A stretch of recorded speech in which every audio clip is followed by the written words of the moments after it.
The day shuts down. The games light up. This is BetMGM Tonight with Brad Evans and Pat Boyle on Westwood One Sports. Boyd up the left side of the floor. Boyd driving right. Steps back. Boyd heading left. Down to the baseline. Gets inside. Puts it up. Blocked! The shot was blocked! Grabbed by Fletcher. And a foul! 1.6 to go! Rhodey gets the basketball. Rhodey is looking. He'll throw the baseball pass into the front court. It is intercepted by Anderson. And the Panthers have reached their highest point. The High Point Panthers stun Wisconsin 83-82. And High Point will move to the second round. Hey, the madness has officially begun, and we've already got some upsets. Welcome on in to BetMGM Tonight here on Westwood One Sports. He's Brad Evans. I'm Pat Boyle, and we are brought to you by BetMGM. Make it legendary. Download the app today. Please gamble responsibly. You watch live on YouTube. Just search BetMGM Tonight and hit that subscribe button. You can watch the show live on Twitter at BetMGM Tonight, and you can listen to the program on the Westwood One Sports app, the Odyssey app, SiriusXM Channel 375, and hundreds of local affiliates throughout North America. The phone number to join the show is 310-840-4910. That's 310-840-4910. That was Ryan Radke on the Westwood One NCAA Radio Network. And make sure that you remember that Westwood One is your home for the NCAA tournament. You can listen to every game on the Westwood One Sports app. We obviously prefer to listen to our show here over the next 5 hours, but just know that you can also listen to every game on the Westwood One Sports app. Oh, baby, what a start to this day, Brad. That you heard the final call. The High Point Panthers, the 12 seed, knock off the 5 seed Wisconsin Badgers. The big upset of the day so far. We'll get to the Duke Blue Devils nearly becoming the third ever 1 seed to fall to a 16 seed. The Siena Saints, they were marching in. Oh, when the Saints come marching in. When the Saints come marching in. They nearly took down the Dukies. Oh, when the Saints come marching in.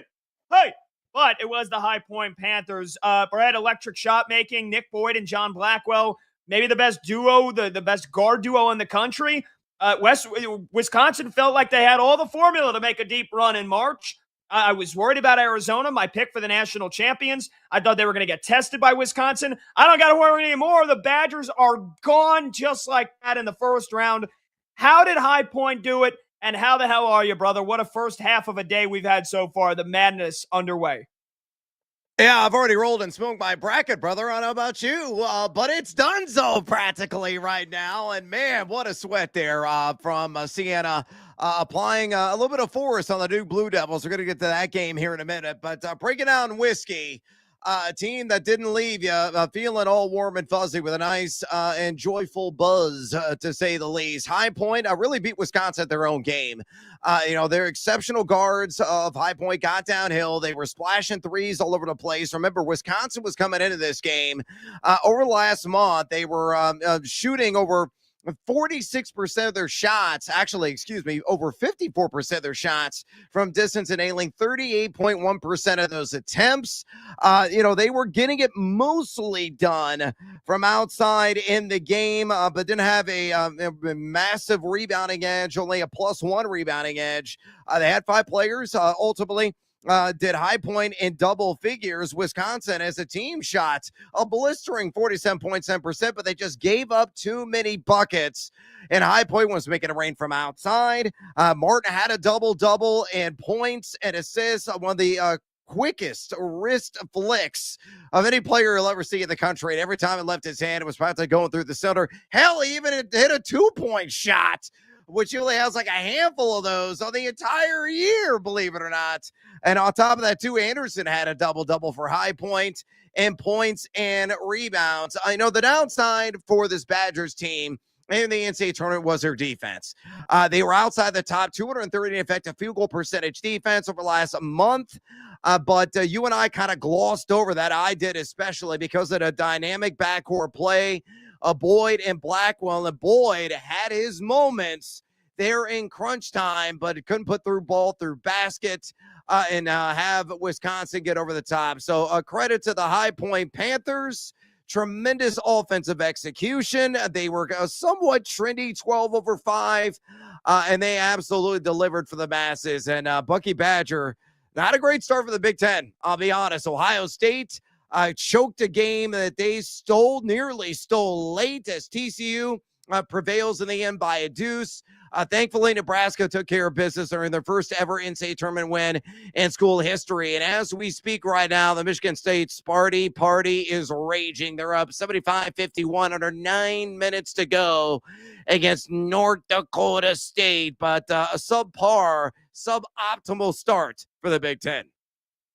Yeah, I mean, and just the end of that game as well. You kind of felt like maybe Wisconsin has started to pull away after High Point kept it close for most of the first half, and then Wisconsin opened up a 8-point lead with 7 minutes to go. Nick Boyd hits a layup, and you figured, all right, that's probably it. That's probably where High Point goes down. They barely had scored any points. They had scored 4 points in like a 4-minute stretch, and then all of a sudden, High Point hits a three. Chase Johnston from the freaking logo, and Wisconsin goes scoreless for like the next 5 minutes. And, Nick Boyd did everything he could, but it was the power of Chase Johnston. Again, hit another triple to get back within a point. And from there on out, High Point kept it with one possession and just said, hey, keep us within a possession here so we don't have to play the foul game. Chase Johnston hits another three with under a minute to go to make it a 1-point game. And then off the turnover, the costly turnover with less than 20 seconds to go, the breakaway layup for Chase Johnston. Brad, I was listening to the broadcast. I have my quad box rocking. I got it rocking all day. I got the double box right now because we only got these 2 games going on. So a little calm in the storm and 2 blowouts here with Arkansas crushing Hawaii. Chase Johnston hadn't hit a single 2-pointer all year until the game-winning breakaway layup with 10 seconds to go. I mean, that just proves how great March Madness is. And the signs were there, like you said, for Wisconsin, the negatives, the flaws, the weaknesses. It was also there for High Point, a team that shot 43s in this game, and they knocked down 15 of them. A team that only turned the ball over 6 times. You hit threes, you don't turn the basketball over. You got a pretty damn good shot to win. It's why they were 30-4 coming into the tournament, and now they're 31-4. And for Wisconsin and for Greg Gard's boys, man, that's a disappointing end because I really did think if we got Wisconsin-Arkansas in the second round, it would have been fireworks. And I really did think Wisconsin could have tested Arizona. Right now, the Wildcats, sure, they've got to take care of business this first weekend. You and I expect them to do that. But now they're probably looking at playing Arkansas. But they know that they're definitely not going to play Wisconsin next weekend as long as they get there. And I got to think that that's a huge relief for me and for anybody else that picked the Arizona Wildcats to win the national championship because that was the one team I really was worried about. I'm actually kind of worried still about Arkansas. I thought that Arkansas-Wisconsin potential matchup in the round of 32 was a bit of a coin flip. And they both have excellent backcourts. Obviously Darius Acuff is going to make himself a boatload of cash here in short order at the next level. He is one of the premier guards, point men in all of college basketball. It goes around and gets you, 25 to 35, maybe even exceeding 40 points, which he's done a couple of times this season in a single game. So you're still sweating. You're still applying an extra layer of Old Spice. If you were thinking as a member of that Arizona Wildcats team, okay, the what-if scenarios, if we wind up tasting sweetness, who are we going to see? I will say this, I wouldn't immediately write off High Point either, and I cannot wait to see what the total in that game is going to be against the Arkansas Razorbacks. Again, Arkansas up 79-60 right now, right around 9 minutes to go in the second half against Hawaii. So assuming they don't completely melt down here, and they face High Point, that game may be like 100-90, 100-89. High Point is upper 35 in the country, adjusted tempo over the last month. Arkansas is top 25 in that category. Both can absolutely stroke it from way downtown. So if you like points, like old school UNLV running rebs of basketball for the 1990s, folks, you're going to thoroughly enjoy High Point and Arkansas in the round of 32. Yeah, and just one more point on Wisconsin. You always hate if you wanted Wisconsin to win, if you had them advancing in your bracket, you hate if a team loses without going down with their best shot. Nick Boyd was driving to the basket to try to, basically put the game away or at least make it a 3-point game and force High Point to make another three. He gets blocked. High Point knew it was coming. Yeah. Credit to the Panthers. The one play, not the one play, but the big play that they needed to play defense on, they come away with a block, and that leads to that breakaway layup. That led to that breakaway layup, or am I remembering wrong here? Was the block actually on the final drive? I believe it was actually on the final drive. Nick Boyd trying to give Wisconsin the win, and he gets blocked. I think that's actually how it went down. And that's how Wisconsin went down, with their best player going to the rim to take what was a pretty high percentage shot. High Point they were ready for it. Credit to the Panthers. Credit to their coach. They were ready for this game, man, and that's the beauty of March. So, T's and P's to the Wisconsin fans out there. I know Big Cat is probably not having a great day right now. His team gets bounced in the first round. But man, if you're a Duke Blue Devils fan, Brad, holy smokes, did you flirt with danger today? The Blue Devils trailed the Siena Saints, the champions of the MAC, by as many as 13. And this was a tight game all the way until the final 4 minutes, when Duke finally pulled ahead by 6. And you're like, all right, that is going to be it. Siena led 61-56 with 8 minutes to go, and they didn't score for another 7 minutes. That was the Duke defense we were all anticipating. But man, this was nearly UMBC. This was nearly FDU. If you've got Duke cutting down the nets, I don't know how good you feel after this one. A near historic upset earlier today. Yeah, a couple of takeaways in this game. I thought Siena, if they could survive the Duke usually issue kill shot, which is typically comes in that 10 to 15 minute range in the second half. I said they got more than a puncher's chance of stunning the world, and a lot of people wadding up their brackets and tossing them as a result. I believe at ESPN, like 35% of the brackets submitted had Duke winning the national title. So a lot of those brackets would have been absolutely torched. It would have been over immediately for so many people. And honestly, Siena did survive that range of time. The kill shot came about 2.5 minutes later. And I think it was all tied to the fact that Siena, not a single bench player logged a minute up until that point. So they're starting 5. They were getting exhausted. They were completely gassed. And a valiant effort by the Siena Saints under Jerry McNamara. By the way, Syracuse, what the hell are you doing? Call Jerry McNamara up right now and offer him whatever the hell he wants. He is a golden boy. He's a legend tied to your school. Make him your next head coach. It's unfathomable. They offered the job to University of South Florida's head coach, Hoxton, and he turned it down. So I don't know what's going on there, but McNamara seems like the obvious hire for that Syracuse program. But I digress in this game. Cam Boozer had some kind of dumbfounding moments. He was kind of getting used and abused in the post by Siena, just simple dump down action. He got the last laugh in the end. It was his twin brother and Caden Boozer who played extraordinarily well and was a bit of a wild card in this game with what he was able to do. Combine the Boozers. Went for 41 points, 15 rebounds, and 8 assists. But I feel like Caden was really the MVP overall in this game and lit a fire under Duke to get them over the top. But, folks, you can't feel too good about the Blue Devils' chances of surviving the East region without Pat Ngangba. And we'll see if he's going to be back in the next round. It's TBD on that. And Caleb Foster, I don't think you're going to see him at a minimum until they reach Indianapolis, if they get to Indianapolis. But ultimately, Duke's defense rose the occasion. They're the best defense in the country. They asphyxiated, they put a stranglehold, and they absolutely suffocated Siena over the final 8 minutes of the game to sneak away and escape with a victory. Woo! If you had Duke winning it, exhale. Yeah, and look, forget about surviving the East region. Is there reason to believe Duke doesn't survive the weekend now, Brett? Should we be putting them on upset alert against the 9-seeded TCU Horned Frogs, who they'll play on Saturday, who blew a 15-point halftime lead and then still hung on to beat Ohio State 66-64. Jamie Dixon's guys, we talked about it yesterday. Who is better positioned to test Duke in the second round? You said unequivocally it's TCU because of their size. We saw that today. They dominated the glass against Ohio State. David Punch with 13 rebounds. Xavier Edmonds with 8 rebounds. They've got some bigs. It was that duo that came up with the game-winning bucket when the Horned Frogs needed the basket with under 20 seconds to go. They got it. How much of a punch do you give TCU a puncher's chance here to beat Duke, considering Siena just took them down to the last 2 minutes of this one?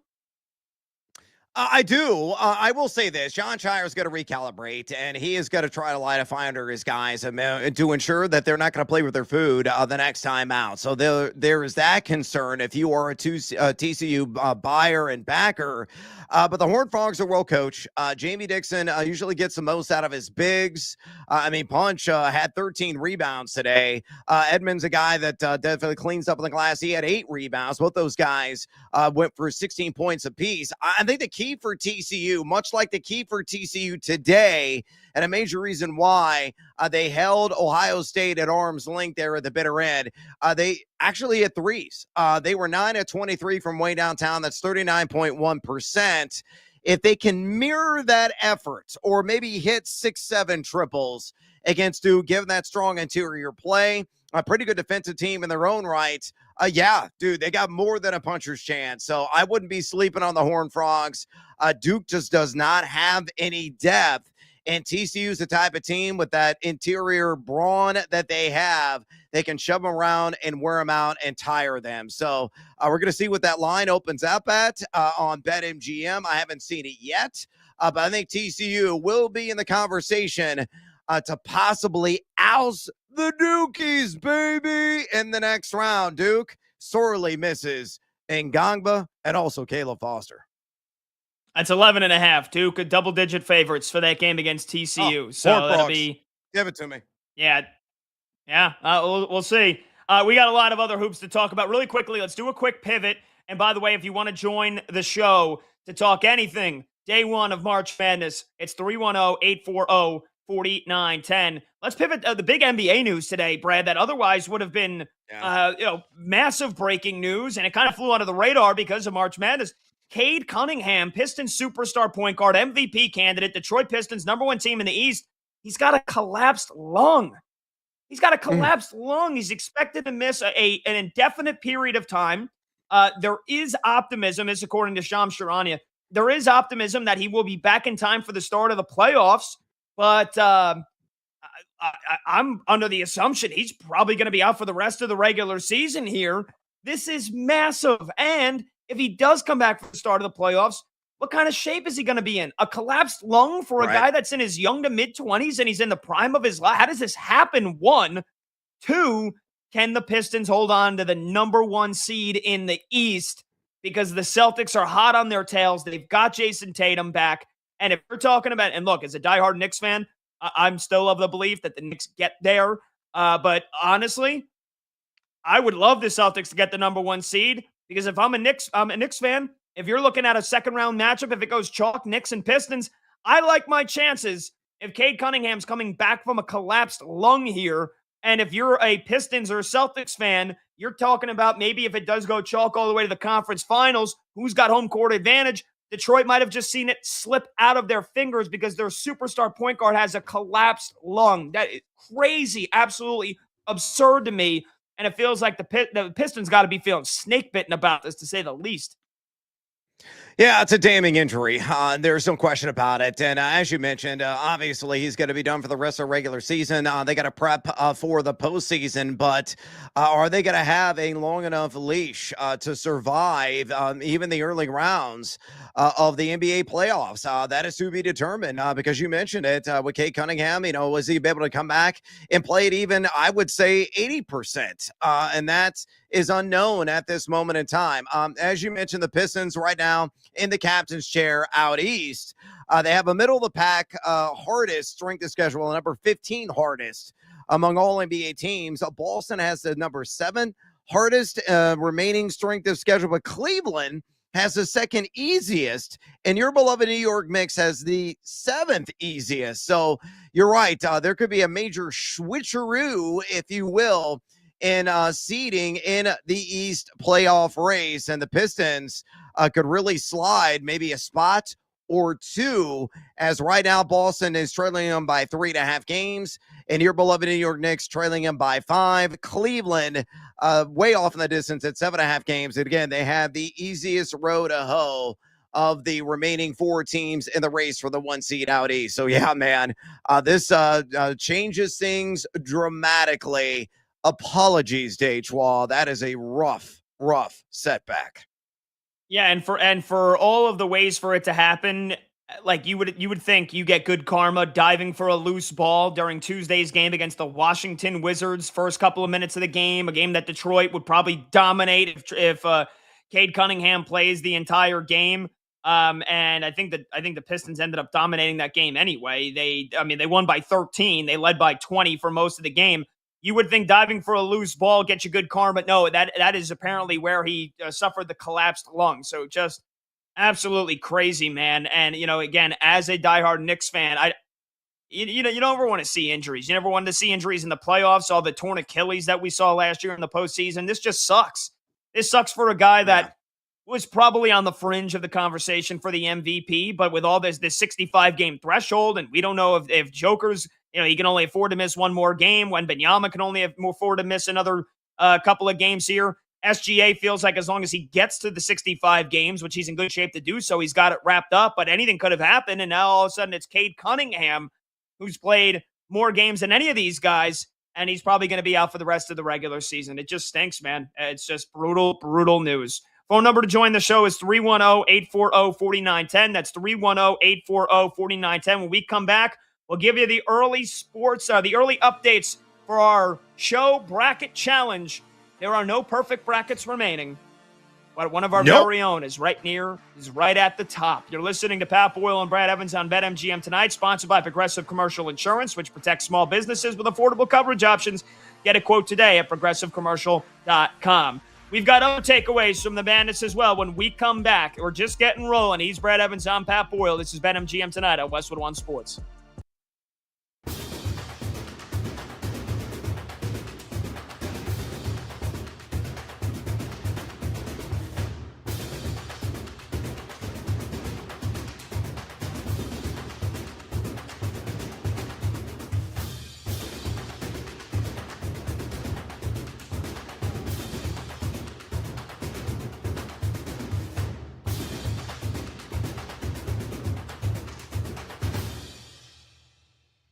My interpretation of this is that he's probably going to miss some time in the playoffs. I can't guarantee that. I can be wrong about that. But the fact that extended period of time is used implies that this is not 2 weeks. Right? That's the implication here. Like, I'll ask all of you, right? And this is all up to interpretation. There's no right answer to this question. Who the hell knows what's going to happen? What does extended period of time mean to you? To me, like, that's at least a month. So maybe you want to paint this rosy scenario, right? And Cade Cunningham's back for, game 1 for the Pistons, and the Pistons are the 1 seed in the NBA playoffs. Maybe that's the case. But maybe it's not. So that's something to consider. Something else to consider is that we are now at a spot where the Pistons have played their 49-19. That is so there's 14 games left in the regular season. 14 games left. They are 3.5 games up on the Boston Celtics with Jason Tatum now back in the lineup. Is it possible that the Pistons, without their best player, not just their best player, like the full-on engine of this team, where you can make a case in Boston if the Celtics, like, they didn't have Jason Tatum the entire year, they're awesome, right? Or if the Knicks go down like one of their stars, not Brunson. But the Knicks, I guess even without Brunson, you could still make a case that the Knicks would be decent. Where the Pistons, lose their whole team identity, basically. And yes, they're physical, but Cade's the engine that makes this team go, that makes the offense go, certainly. Are we in a spot now where the Pistons are going to yak away the 1 seed to the Boston Celtics? Because think about what we've been saying about the Pistons this entire NBA season, right? And while acknowledging that this has been a great season for them and that they are on their way to being a legitimate championship contender, what I have said consistently here on this show is that they are ahead of schedule and that they're not yet ready to contend for an NBA championship. And that I don't even think they're coming out of the East this year, much less losing in the NBA Finals. And the reason is because once you get past Cade Cunningham, who do you feel really confident in to score the basketball in a big spot in a big playoff game? Who is it? Jalen Duren's awesome. Yes, Jalen Duren's a center. Who do we count on to score the basketball in ISO in a big spot? Who can make the big three-pointer for the Detroit Pistons? Does this person exist? And now, if Cade's going to miss time, if Cade Cunningham's going to miss time, the Pistons could lose in the first round potentially if he's not going to play. I mean, as it stands right now, I have the standings up here. Like, what if it's, as of right now, the Miami Heat are the 7 seed. They would be in the play-in. The Atlanta Hawks have won 11 straight games. Atlanta's the 8. The Philadelphia 76ers are the 9. And what happens when Paul George comes back? Are they going to have Joel Embiid healthy for the postseason? Maxey, Edgecombe, are they going to be ready to go? The Charlotte Hornets are the 10. Charlotte has been one of the best teams in the league over the last couple of months. If the Pistons don't have Cade Cunningham in the first round of the playoffs, they can absolutely get upset. And I don't even think they're making the finals anyway. So this is without knowing the full extent of it. Is he going to be back? Maybe. We don't know.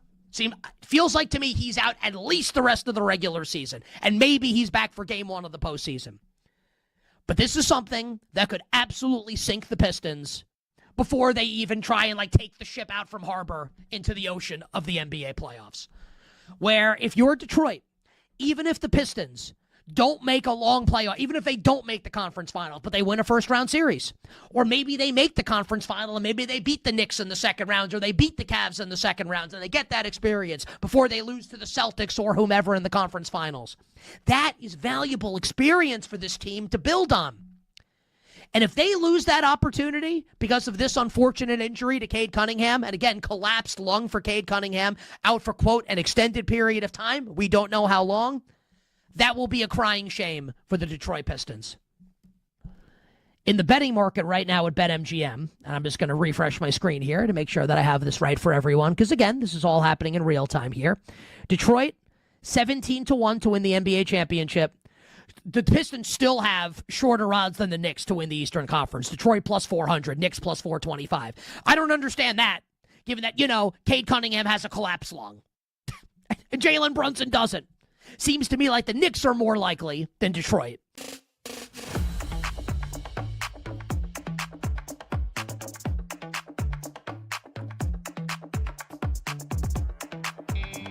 Live scores, sharp options, no waiting till tomorrow. BetMGM tonight is back. I mean, it's all defense. The first half, they played one of the slowest paces in the country at 43 points. It's just unacceptable from across the board, top to bottom, starts to be. But we got to be better for sure. Sienna, give them props. They had a great game plan, great team. We're better for Saturday.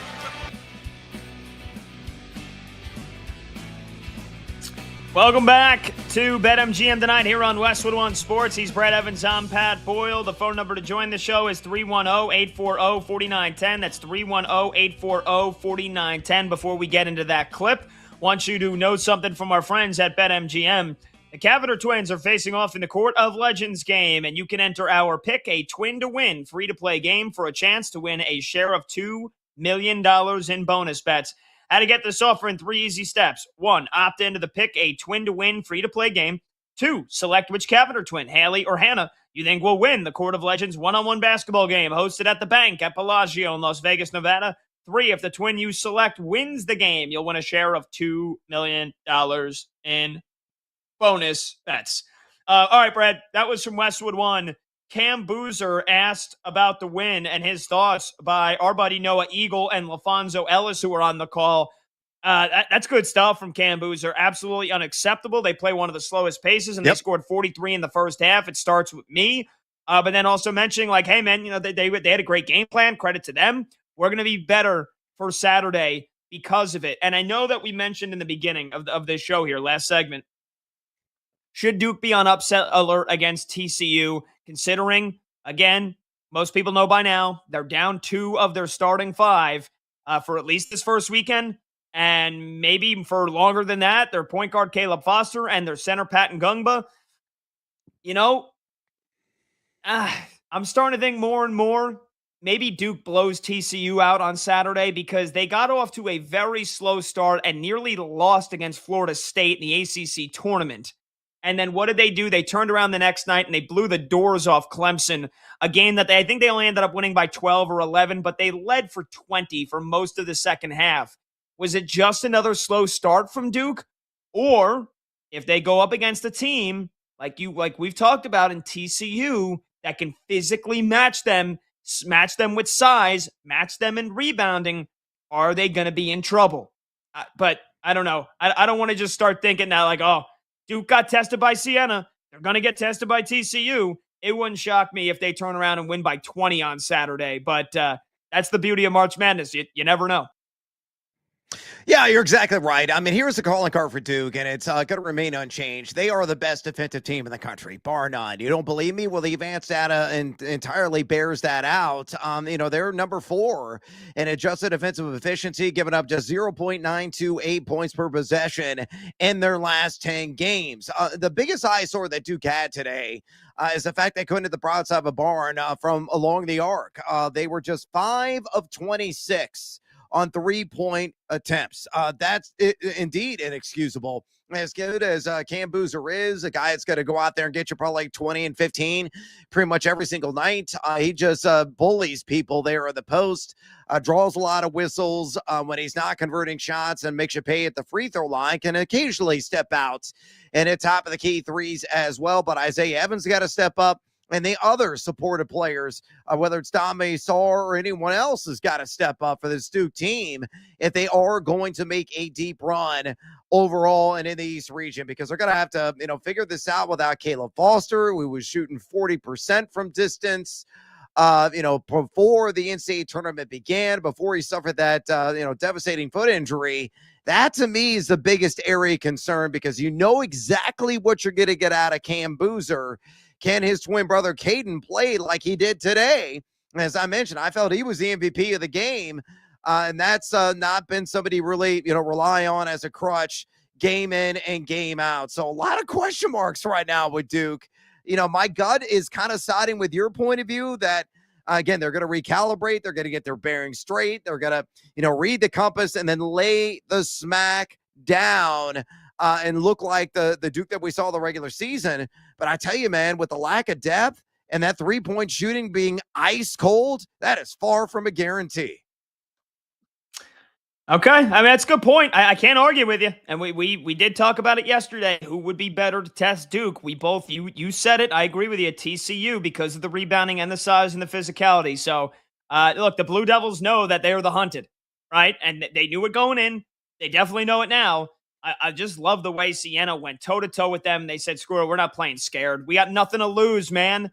We got nothing to lose. We're supposed to lose this game by 30, and they led by 13, and they led by, 6 points with 8 minutes to go. So credit to the Siena Saints, man. Again, phone number to join the show is 310-840-4910.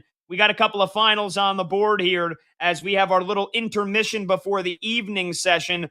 Arkansas obliterates Hawaii 97-78, and also an equally enterprising win, if you will, for Michigan State. They take care of North Dakota State 92-67. So we've got chalk in that region with Louisville taking on Michigan State. That was the earlier game. You and I both picked South Florida Bulls to win, but it was Louisville, sans Michael Brown, their best player.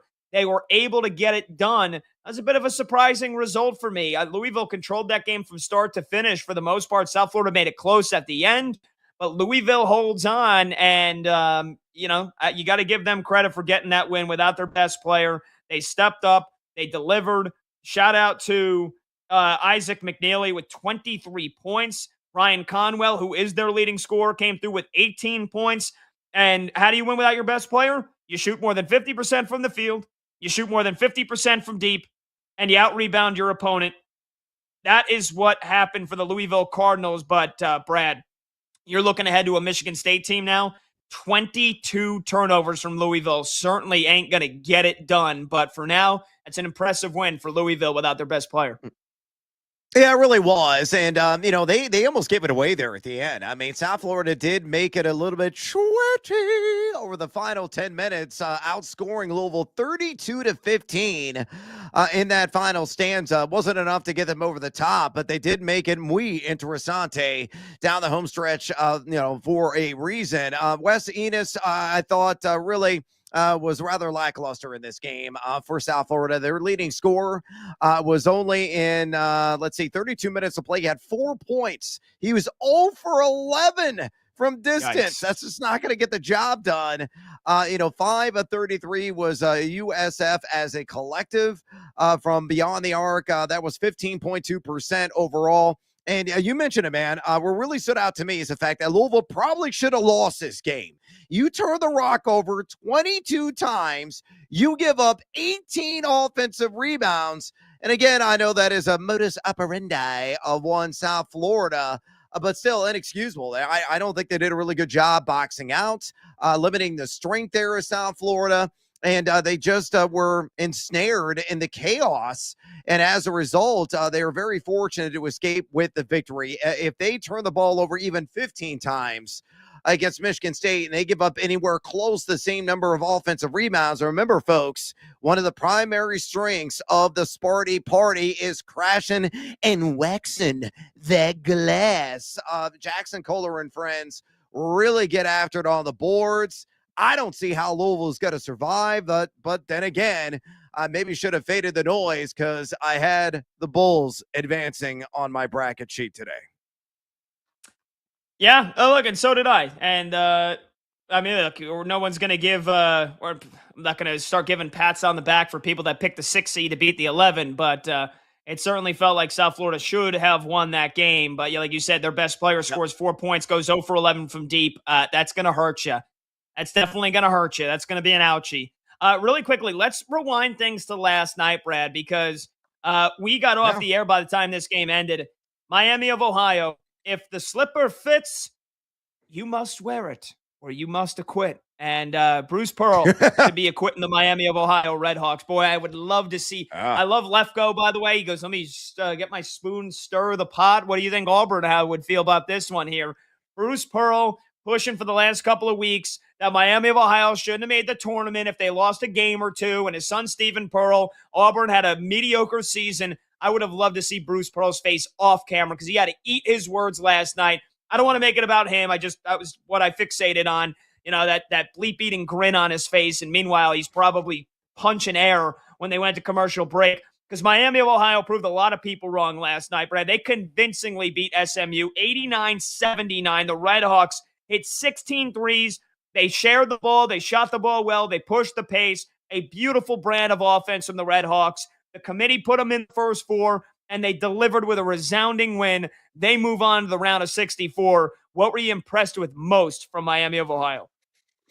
Yeah, our buddy Mike Tulip was on the show all the time, works at the field of 6'8", and had a couple of game calls for this Miami, Ohio squad for CBS this year. And, Mike just talked up repeatedly their high basketball IQ, their cutting ability, their passing, which is so precise and on the money, and just overall offensive execution, the shot making, which is downright elite. And they were taking some tough threes, contested threes, and they were knocking them down. And they were working and cutting to the rim undeterred and making the opponent pay there in SMU as a result, despite SMU having their big 7'2" lane clogger there in the middle. They just kept going after him and found him out a little bit late in that game. But I was just thoroughly impressed with how the offensive execution and flow generally was for Miami, Ohio. You're right. It is a Picasso beautiful brand of basketball, to say the least. 16 of 41 from distance that they shot in that game. That's 39%, the most three-point attempts in an NCAA tournament game in history. They even had a +1 rebound edge. And that is a team not known really to get after it on the glass. Elmer was awesome despite early foul trouble. He had 23. Byers had 19.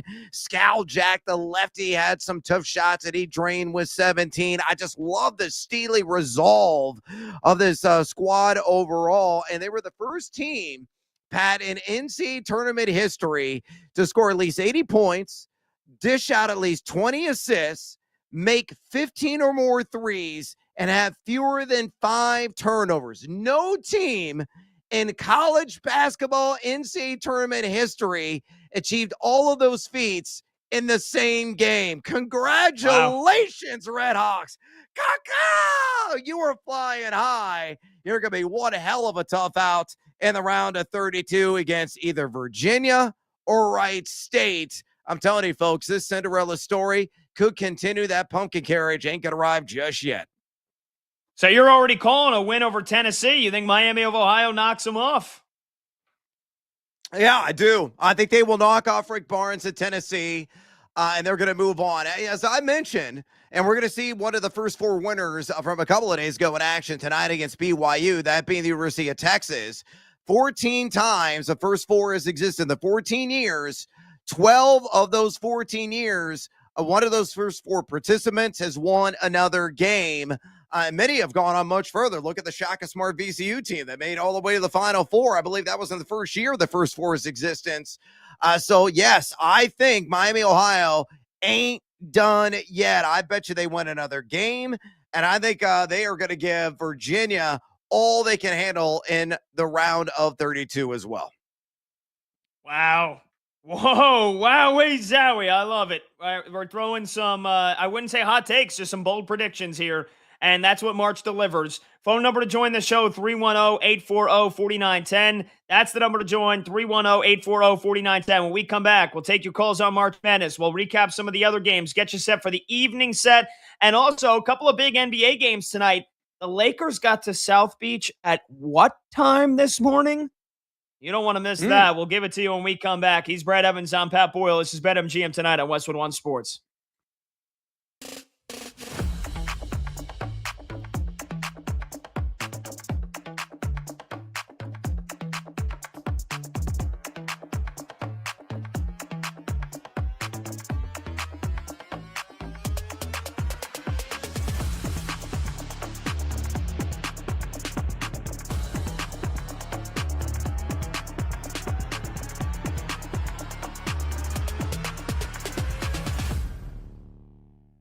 I'm curious, Lance, your evaluation of Fernando Mendoza and the type of quarterback that Clint Kubiak and the Raiders will be getting with the first overall pick.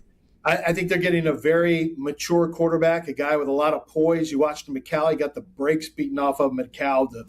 The protection was terrible. He got hit a ton, and yet what I saw was a quarterback who never flinched in the face of adversity, and I mean pocket adversity. You're going to sack him some. There's no question about that. I think his pocket mobility is just kind of average in terms of sliding around the pocket and getting to areas where he wants to throw. I don't think he's real fast getting out of the pocket and escaping, so that's a separate conversation.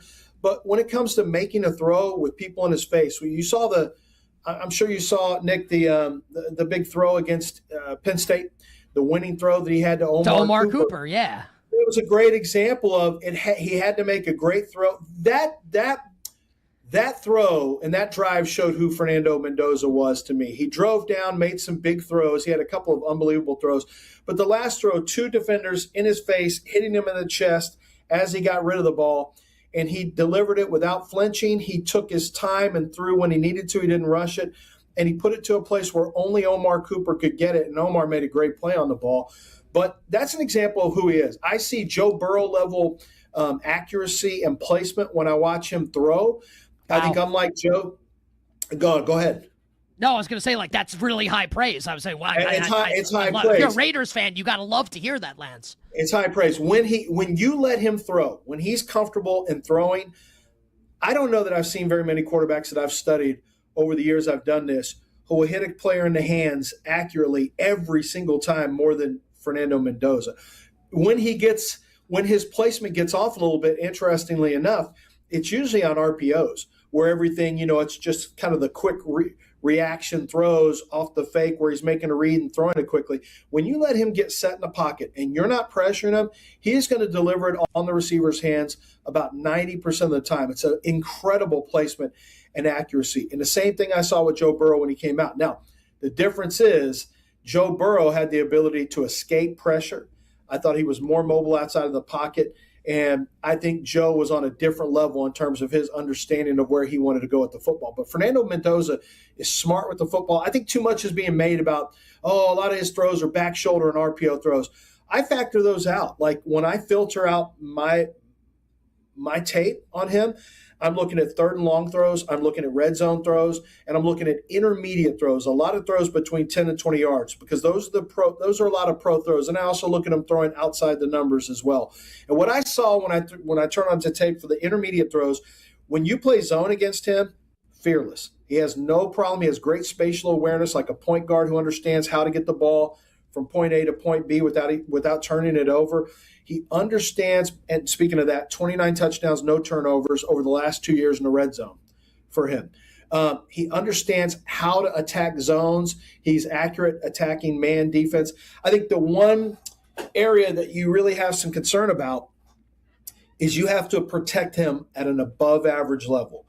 You cannot be below average because his superpowers go away, because he's not going to be able to extend and create on his own. I think if you're average, you're going to get more average Fernando Mendoza. If you're above average at protecting him and letting him throw, like I talked about with you, Nick, when he's got the chance to throw without being pressured, he is going to slice and dice you up every single day of the week. So that's one of the reasons I think the Raiders, Las Vegas, has done a great job of making offensive line a priority this offseason, because they have to.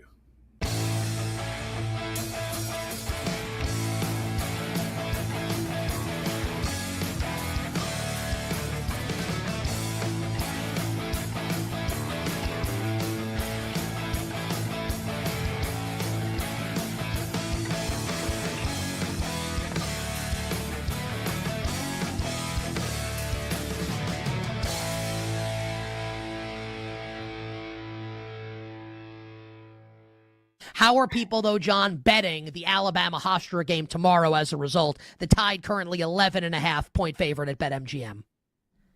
Yeah, I mean, when you, again, lose one of your top scorers, the line is going to move. So originally, Bama opened 12.5. It was immediately bet up to 14.5.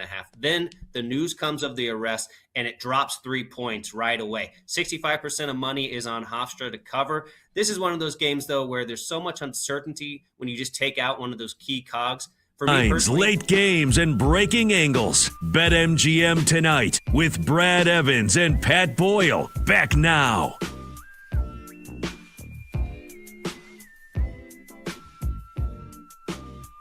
Welcome on back. BetMGM tonight, Westwood One Sports.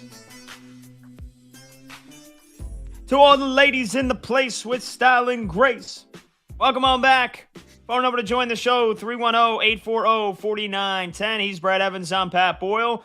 Brad, let's pivot here. Let's talk a little NBA because we got a pretty decent Thursday slate ahead of us. Of course, we're all locked into the madness. We'll be keeping you posted every single game. Right now, we're in our evening intermission. We got another game that's about to tip off here in a matter of moments, and then the madness will ensue once more. But that gives us a chance here to talk a little hoops tonight.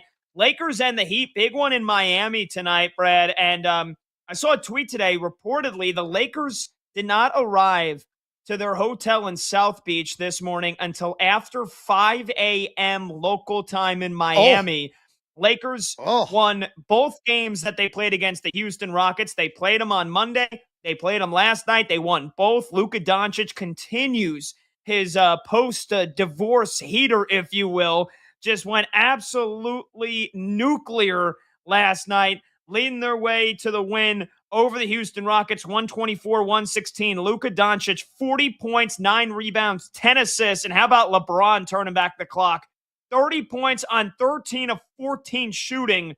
Vintage LeBron James and the Lakers with great defense down the stretch to beat the Rockets. But now they go into Miami with sleepy eyes, a little dreary. They got to find a way to get up for this one. And I'm surprised there was a bunch of questionables on the injury report.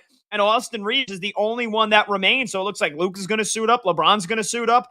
How tired are those freaking legs going to be? This feels like this is it's turned into a must-win game here for the Miami Heat, who are 38-31.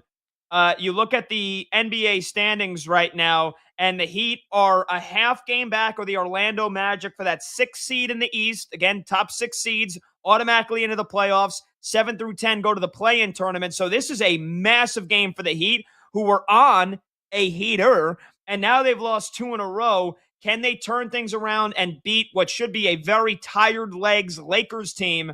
But the Lakers have won 7 in a row. Can they keep the magic going here tonight, Brad? What do you think? Do the Lakers pull off a stunner? What do you like in this game if you're looking at it from a player prop standpoint?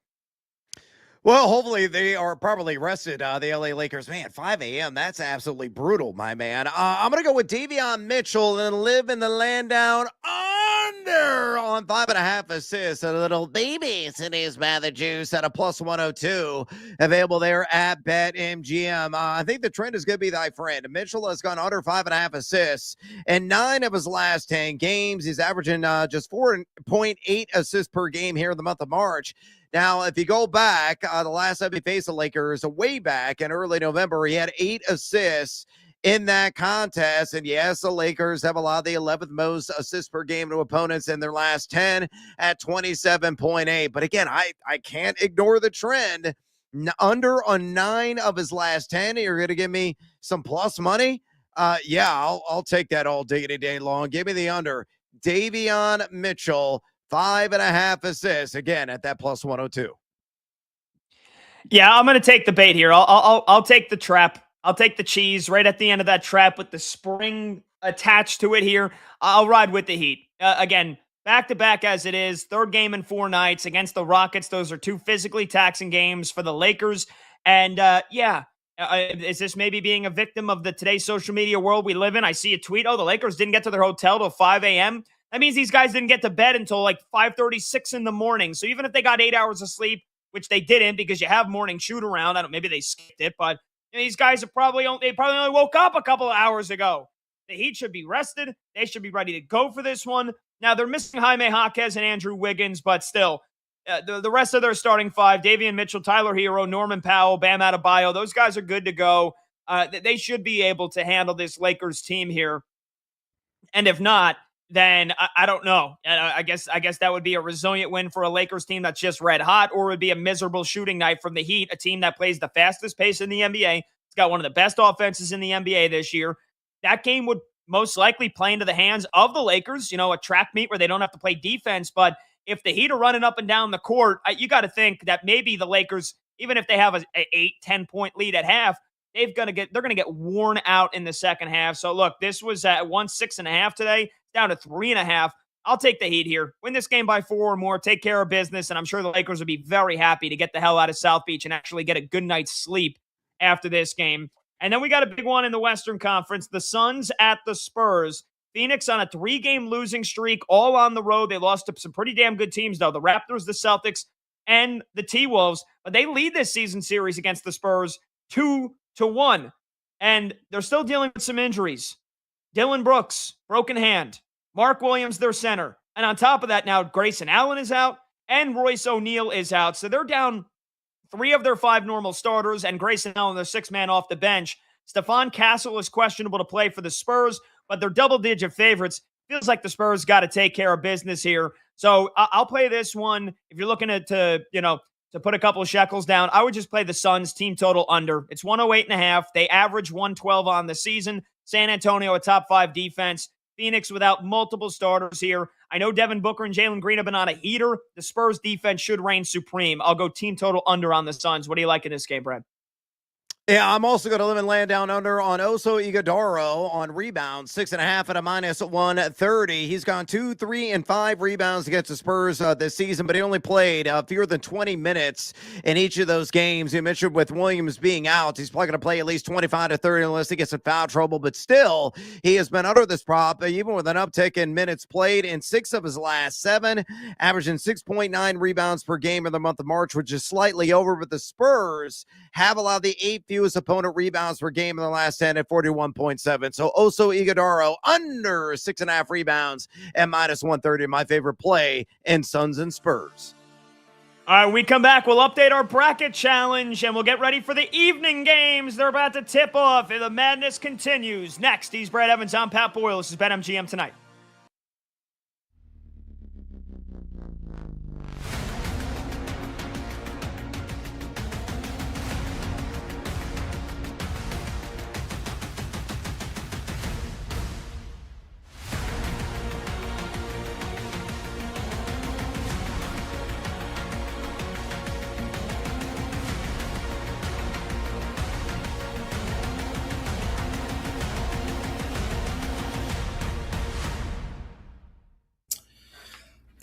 I'm going to say the best defensive player in the draft right now for me is Mansour Delane. If you just want to the get LSU corner. I love that. I haven't heard anyone say that. I love that.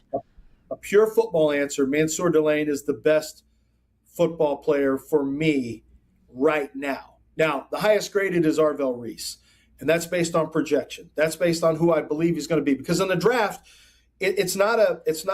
I'm not here to tell you who they are now. My job is to try to tell you who they're going to be in 3 to 5 years. So my grades are going to reflect that. Delane, if he were 6 feet, 6'1", and with 32-inch arms, to me, he might be the second player in this draft. I mean, he'd be the number 2 player on my board for sure, and he was for a while. I think a case can be made for David Bailey from Texas Tech, the pass rusher. David Bailey is a much more skilled rusher than Arvell Reese. David Bailey is the second most skilled rusher. The most skilled rusher is Akeem Mesidor, is the most skilled rusher in terms of ability. The bag is really deep. He can hit you with all kinds of different approaches and attacks, but he's also 25 years old. David Bailey can attack the pocket with an explosiveness. It reminds me of Jalen Green. If you're a basketball fan, if you know basketball at all, Jalen Green used to be with the Rockets, now with the Suns. He's got the explosiveness of like a Jalen Green attacking the basket. That's kind of how David Bailey is. He's like a basketball player with the way he attacks the pocket. He comes at different angles than you're used to. He's not necessarily a great bender, but he's super fast and super explosive. He is possibly the best defensive player in the draft. Mansour Delane, to me, is just a smothering cornerback. I thought everything about his tape was fantastic. He just doesn't have elite measurables, but he is going to run really fast as pro day as well. And then, but the highest graded is Arvell Reese, because when it's all said and done, I think he's got a chance to be the most special of anybody in this group.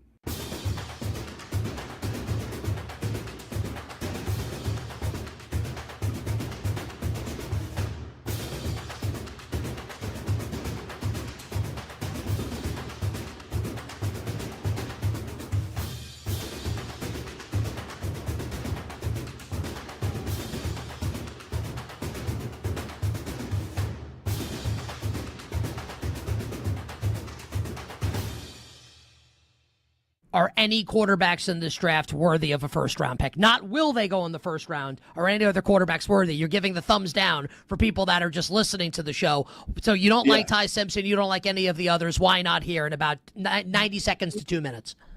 My grade on Ty was the same grade I had on Shedeur Sanders last year. I think he could fit into the second round and have a chance. The amount of one-year starters who have ever panned out as good NFL quarterbacks, it's a very low number. And it's not Ty Simpson's fault. That's just what happened. But I think Ty Simpson shows a lot of potential to become a pretty good quarterback if everything around him is really, really put together right, Nick. So he reminds me of Mac Jones in that way. So I think it's going to be – his success is going to be deeply, deeply tied to everything being right around him, from the coaching staff to the offensive line, to the players around him, so that he can, gain the experience he needs as a one-year starter, because he's still got so much more football to learn. But I would not take him in the first round.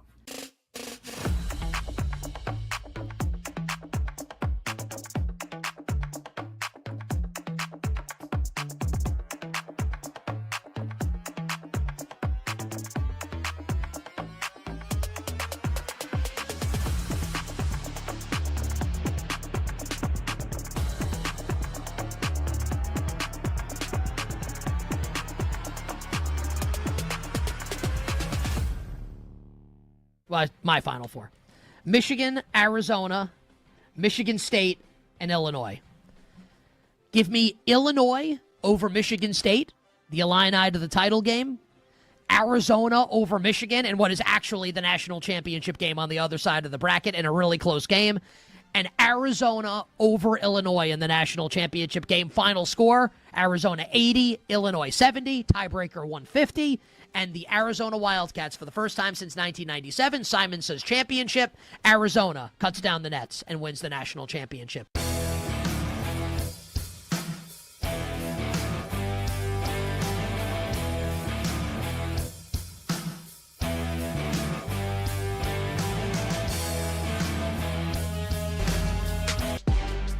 The day shuts down. The games light up. This is BetMGM Tonight with Brad Evans and Pat Boyle on Westwood One Sports.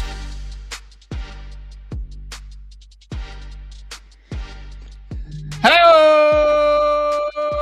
Welcome on back to BetMGM Tonight here on Westwood One Sports. He's Brad Evans, I'm Pat Boyle, and we are brought to you by BetMGM. Make it legendary. Download the app today. Please gamble responsibly. You can watch the show live on YouTube. Just search BetMGM Tonight and hit that subscribe button. You can watch the show live on Twitter at BetMGM Tonight, and you can listen to the program on the Westwood One Sports app, the Odyssey app, SiriusXM Channel 375, and hundreds of local affiliates throughout North America.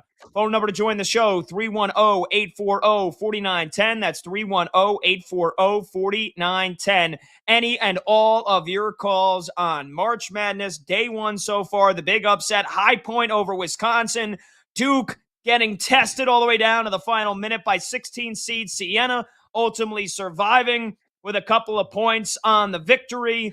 This segment is sponsored by Progressive Insurance. Save on commercial auto insurance from Progressive. Get a fast quote at progressivecommercial.com. All right. We were telling you all week leading up to the start of the tournament to join our bracket challenge, the BetMGM Tonight Show challenge. We have over 40 brackets entered. And so far, some pretty interesting results, my friend, Brad. We had 14 brackets undefeated after the first game. TCU versus Ohio State. 29 out of 43 folks picked the Ohio State Buckeyes, and we no longer have any perfect brackets remaining. Womp womp. What do you know? But we've got some pretty good records here throughout the show, and the leader in the clubhouse is none other than our producer, Mr. Brandon Combs, who is 7-1, and his only loss was picking the South Florida Bulls, which I think we all did, if I'm not mistaken. And then you, me, and our video producer, Mike Montgomery, all 5-3. It's a pretty good start for the boys. We suck again. No. We're above 500, man. We're above 500, and the first round is always tough. We've had a bunch of very close matchups, and so you got some big-time chalk games tonight. Like, I'm expecting, after the first 16 games, at least from myself, I'm expecting to be at worst 11-5. Combs might be 13-3 or 14-2, but we're off to a pretty damn good start here, Brad. How do you feel so far, halfway through day one of March Madness? How do you feel about your bracket? I feel okay. I mean, look, there's going to be potholes in the road, especially in some of these coin flip matchups in the 8-9. Ohio State made it interesting. They at one point had a 5-point lead down the home stretch of that fair and just couldn't slam the damn door. They had like Illinois fighting Illini disease, unfortunately, and couldn't get the job done. But, we got plenty of games that we're popping off on, plenty of games that are yet to be played. Combsy's getting his head a little bit too big, and I got a needle in hand, and we're going to puncture that bad boy because we're going to catch him here in short order. So, Combs, your days in the captain's seat are very numbered, mi amigo. Ooh, Don't you put that hey, evil on me, Ricky Bobby. Well, at least we've all got our champions still intact, and Combs was sweating out the Dukies. He picked the Blue Devils to cut down the nets. Yeah. They nearly lost to Siena.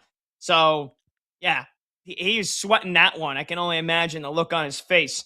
Anyway, out of the 43 brackets, here's how the champions broke down, the champions' picks. I got Arizona. Monty picked Arizona. And you picked Arizona, right, Brad? I believe it was my analytical bracket. Let me double check. Yes, I have Duke and Arizona in the title game, so I was also sweating out the Dukies. Yes. So 13 people, including the three of us, picked Arizona. That was the most popular title winner pick. 31% of the brackets took Arizona. 9 people took Duke. That's 21%. 9 people picked Michigan. 4 people picked Florida. So there's your 1 seeds. Those were the 4 most popular picks. 2 people picked Houston. 5% of the group. 2 people picked Iowa State. 1 person picked UConn. 1 person picked Arkansas. and one person, not Brad Evans, season ticket holder to the ILL, one person picked the Illinois Fighting Illini to win the championship. So, Brad, you know that I don't know, the check is in the mail, hopefully from you to that fine fellow or lady who picked the Illinois Fighting Illini. But that is how it broke down. And we hope that you keep up with us here, keep up with the bracket show, the bracket challenge here for the BetMGM Tonight show all throughout March Madness. It's definitely a fun competition, free to enter, of course, so bragging rights on the line. All right, we've got the evening session. It has started, Brad, and another game here that I think most of us are all on the same side of. 6 seed North Carolina versus 11 seed VCU, and we are 7 minutes into this ball game, and we got a tight one so far. What's going on right now in this South region game between two teams that going into this game are only supposed to be separated by a possession or so? Truth be told, I am sweating out right now. A race to 15 points. You have no idea what that market is. It's the first team to score 15 points. And yes, I'm a degenerate. And yes, I wagered on the Rams to achieve the feat at plus 100 there at BetMGM. It is 11-10 North Carolina right now. Just over 12 minutes to go as I'm watching VCU miss another bunny. They miss way too many of those. And Carolina converts on the other end immediately. 13-10 right now. The Tar Heels up. I expect this game to be relatively close throughout, as this was the tightest spread margin of any 6-11 matchup. I think the final line closed at 2.5. As the North Carolina Tar Heels being favored, as VCU just tied it up with a 3. Come on, race to 15. Daddy needs a win. Get a stop, Rams. Right now, overall on the game cast, I'm pulling up all of the data for this particular contest. I know VCU started off the game 0 for 5 overall, but they have greatly improved in their tremendous shooting here of late, though just 31% of the game. Carolina only 29% in the game, and the rebounding margin. Oh my God, VCU missed a layup. Are you kidding me? Yes, the sweat is very real for your boy right now, as it looks like Carolina's going to go to the line for a shot to ruin my wager. 13 all right now, Pat. 11:33 to go. I cannot believe VCU not once but twice on the same possession miss absolute chip shots. Yeah, you need some kids to miss the freebies here right now. That's what it's coming down to. So while we await that happen, you got a commercial break. All right, they're trying to ice them for you. The under 12 TV timeout. They're going to try to ice the kids. Ice those kids for Brad, please. All right, let's move on because you got a game tipping off here in a couple of minutes. And, again, after what we saw from Siena and Duke, who knows? Nothing is a given. You got Michigan against Howard. The Bison, we just saw them on Tuesday night in the first 4. Picking up a resounding win, or I shouldn't say resounding because the game was pretty damn close throughout, but they held on to beat UMBC 86-83, and now they've got a date with destiny, and that is the Michigan Wolverines. The Wolverines are 30-point favorites. So, I guess really, is there any way Howard keeps this close even for just a little bit here? But more importantly, Brad, who are you most looking forward to watching for Michigan? And I think everybody wants to know if the Wolverines are making a run to the Final Four, if they're going to make a run to the championship game, if they're going to cut down the nets, who do you think is the most important player for Dusty May's squad? Who's got to perform throughout 6 or 7 games if Michigan's going to win the title? Who do you think needs to step up the most here over the next 3 weeks for the Maize and Blue? It's a guy that's got the most NBA appeal. It's the Axel Lenneborg, a guy has got extreme length at 6'7". He plays like a guard. He's listed as a wing. He's a guy that can obviously knock down long range jumpers. He can beat you at 15 feet. He can tack the rim. Gets a line early and often. A pretty good defender as well, and a plus rebounder. He's got a complete skill set. That's why he's projected to be a mid first round pick in the NBA draft. I think tonight Mara is absolutely going to go off for Michigan. The big 7'2" Spaniard there in the middle. The starting center for Howard, Cedric Taylor, is only 6'7". They don't have any size. I know they're plucky, a spirited group on the glass, very good in conference play, generating some of their second chances, and you saw that in the first 4 matchup. But this is a whole different ball of wax with Mara there in the middle. Easy alley-oops for him throughout the entire game. Wouldn't be remotely surprising if he had like 20 points and 12 boards. But long-term, Axel Lindenborg has got to be the guy to provide consistency and stuffing the stat sheet across the board. He, bar none, is the most valuable Wolverine. Yeah, and here's the thing for Howard. This is why I don't know if you can maybe expect this one to be all that close. The Bison, they rely on turnovers, and they rely on a lot of free throw shots. They went 18 for 25 at the line. They don't shoot the three ball. They score a lot of their buckets from inside. And with such a size disadvantage, how are you getting those easy twos? How are you winning the rebounding battle against Michigan that's got one of the biggest teams in the country? You mentioned Ade Mara. Lindenborg is, 6'10", 6'11", a giant in and of himself. How are they going to score? They took out of 61 shots against UMBC, 21 of them were three. 21 of them were three-pointers. That's got to go up. It's got to be like half their shots got to be from three-point land. I know it's not their game, but you have to adjust. You got to get comfortable being uncomfortable. If Howard's going to try to get to the free throw line, draw fouls, and hit a bunch of twos, they might lose this game by 50 freaking points, man. And they ran it at a high pace against UMBC, but Michigan, they do so well in transition defense, and they slow you down and they grind it down with they're the best 2-point shooting defense in the nation. So I feel like it's strength on strength. Michigan's going to win that battle. So this one might be over by halftime. Hit the snooze button if you're a Wolverines fan. Maybe you can get a little late dinner plans, go out to eat, and get yourself some corn nuggets or whatever they eat in Ann Arbor. We have live, my friend. Seth Trimble missed the front end of his pair of free throws, and I'm watching the possession right now for VCU. Again, folks, I've erased it 15 points, and I just won it! You were right, dude. They iced him with the commercial. Way to go, VCU. Ram it! Yeah, there it is. A layup from VCU, 15-14.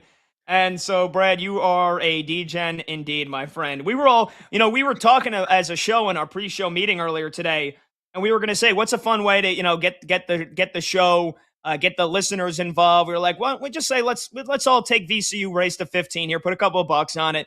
And, I forgot the tip was $6.50, and I was thinking to myself at the time, I was like, all right, but these start times are usually delayed because they're following games after that, but you have that little intermission before the evening session starts. So this one started right on time.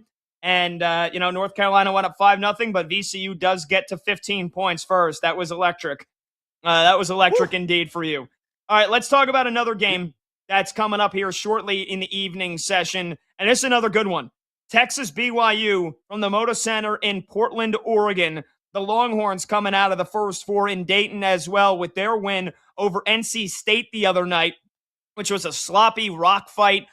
Texas, won it with Tremont Marks' buzzer beater, basically, the mid-range jumper after Texas nearly blew a 10-point lead with under 5 minutes to go. Then they had to fly from Dayton all the way to Portland, but sometimes that steely resolve it forces you to have, that fight or flight response. I think it's gonna come out here for the Longhorns. We've all had our question marks about BYU and their ability without their second best player, Richie Saunders, who's done for the season. But then again, we will get a taste at maybe the number one overall draft pick in the NBA tonight. And AJ DeBonsa, can he will the Cougars single-handedly? He's on 30-point watch in this game tonight. And if you're Texas, if you're Sean Miller, who's a hell of a coach, you got to figure he's going to be seeing blitzes. He's going to be seeing double teams. Hell, he's going to be seeing triple teams. Anything to force anybody else on BYU to beat you has to be the plan for the Longhorns tonight. I trust in Sean Miller. I trust in the Longhorns. I trust in the first four formula. Like you said, out of the 14 NCAA tournaments with the first four, 12 of those times we've seen a team win at least another game in the big dance. And I think that it can happen with Miami of Ohio. And I think it can absolutely happen with Texas. They're a small underdog, but I like the Longhorns. I picked them to advance in my bracket.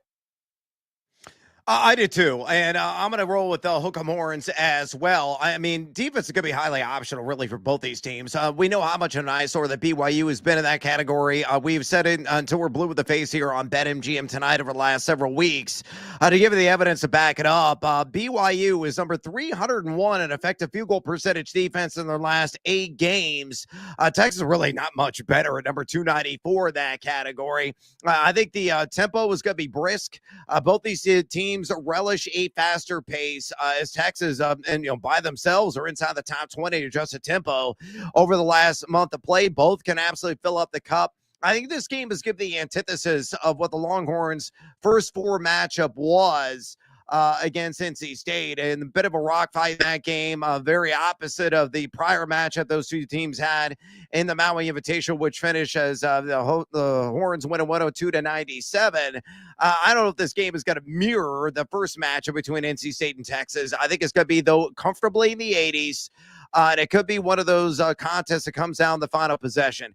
For AJ DeBonta, what's he going to do? He's going to go off. That's what he always does. He should be the number 1 overall pick in the NBA draft. He's going to go for 30 tonight. Probably dish out, 5-6 assists at a minimum. I'll probably grab 5-6 boards at a minimum as well. Robert Wright has been a nice accomplice in terms of his scoring contributions for BYU. He'll probably go for around 10 to 15. It's like, who's the third guy that's going to step up? It's going to be Kennard Davis. It's going to be Kiva Keita. That's the great unknown right now for BYU. They don't have a consistent third scorer. Texas, though, with Voki Titus, with Mark, with that big game winner a couple of days ago against NC State, and Jordan Pope, they have more consistent and balanced scores across the board. And for that reason, in a game that will take your breath away, folks, it's high scoring it's going to be. I say, all right. With a fighting McConaughey's, give me the Texas Longhorns as well. I'll take them straight up to win. Yeah, you mentioned Matas Voki Titus, their 7-foot center. He can't get in foul trouble. He fouled out the other night and only played 26 minutes. Yeah. Texas does not have much size off the bench. And so if A.J. DeBonta is going after him, trying to get him in foul trouble, that could really take away Texas's big strength, which is the size of their starting unit. They out-rebounded NC State 45-33 the other night. But again, Voki Titus got in foul trouble, fouled out. Camden Hyde, who was also 6'7" forward for the Longhorns, he also got into foul trouble, only played 14 minutes. That's why Kendall Weaver played such a massive role off the bench for the Longhorns. He's only 6'3", and he had a double-double with 10 rebounds. Texas has to be able to keep their guys on the floor and stay out of foul trouble against BYU. You got to imagine the Cougars are going to be aggressive and trying to take it to them, but going to be a great matchup, Brad. That is for damn sure. And then let's get one more of this early evening session games in here. Another good one. Going to be another tight one at the Paycom Center in OKC. 10-seed Texas A&M out of the SEC versus the 7-seed St. Mary's Gales out of the West Coast Conference. St. Mary's, one of the slowest teams in the country. They're the small favorite in this one. You and I also both were in agreement when we broke down this game the other night. Do you still like the St. Mary's Gales? And in a battle of tempo clashes, slow versus fast, Texas A&M loves to shoot a lot of threes. They like to run. What do you think wins out here in this game that's going to tip off in about a half hour from now? I think St. Mary's just a better across-the-board team. They have size. They got 2 7-footers that get a ton of minutes, and Vessels and also McKeever. And Texas A&M really lacks bigs there in the interior. And I think St. Mary's going to be able to muscle them. They're one of the best rebounding teams in this entire NCAA field. They're top 11, folks, in offensive rebounding percentage and defensive rebounding percentage over the last month. And A&M's outside the top 175 in both of those categories. And where Texas A&M struggles is boxing out and securing defensive rebounds, so 300 plus in defensive rebounding percentage. So second chance points could be the key in this game for St. Mary's, a team that's also blitzing the net from outside. They're shooting 41.4% from distance over the last 30 days. Mikey Lewis has got a smooth stroke. They got other gunners that can absolutely nail some shots. So if you try to double team them in the post, one of the 7-footers there, that 7-footer, whether it's McKeever or Vessels, can kick it out and they can make you pay. I just think St. Mary's also a much better defensive team. A&M is going to struggle. They depend on Rev the Engine. St. Mary's will slow you down, as you mentioned, and they don't turn the rock over, and that's something that A&M is highly reliant on. So just a bad matchup for Buckyball across the board. Give me Randy Bennett and the Gales. They represent the WCC and march on to the second round. All right, let's grab a quick phone call here. Number to join the show is 310-840-4910. We'll take all of your euphoric calls about March Madness. We'll certainly take all of your phone calls that elicit anger, and frustration, and sadness. And I think that's where we're headed. We're going to the Cheese State. No. Sam is up next in Wisconsin here on Line 1 on BetMGM tonight. Sam, what's going on, man? How you doing? Hey, yeah, this is definitely going to be a sad call for sure. I can imagine why. You're a Badgers fan, right? I just want to, yeah, I just moved up here a year ago, so this is my first go around. And really quick, I just want to talk about the fast break layup they took the lead on. So their guy's going towards the basket. Number 7 for the Badgers is chasing after the guy, right? He chases him all the way to the basket and then stops and lets him have the bucket. Like, what was that? Yeah, my guess is he didn't want to foul him and maybe get a three-point play on top of it. He wasn't all that close. I mean, could you have tried to crash into him? Then you risk maybe a flagrant foul. I didn't think in the moment that that was like a bad play on any point. I mean, he was way ahead of him. So I think at that point, you're just hoping he smokes the layup rather than maybe forcing a three-point play. But I guess you were up 1, so a three-point play would have put you down 2.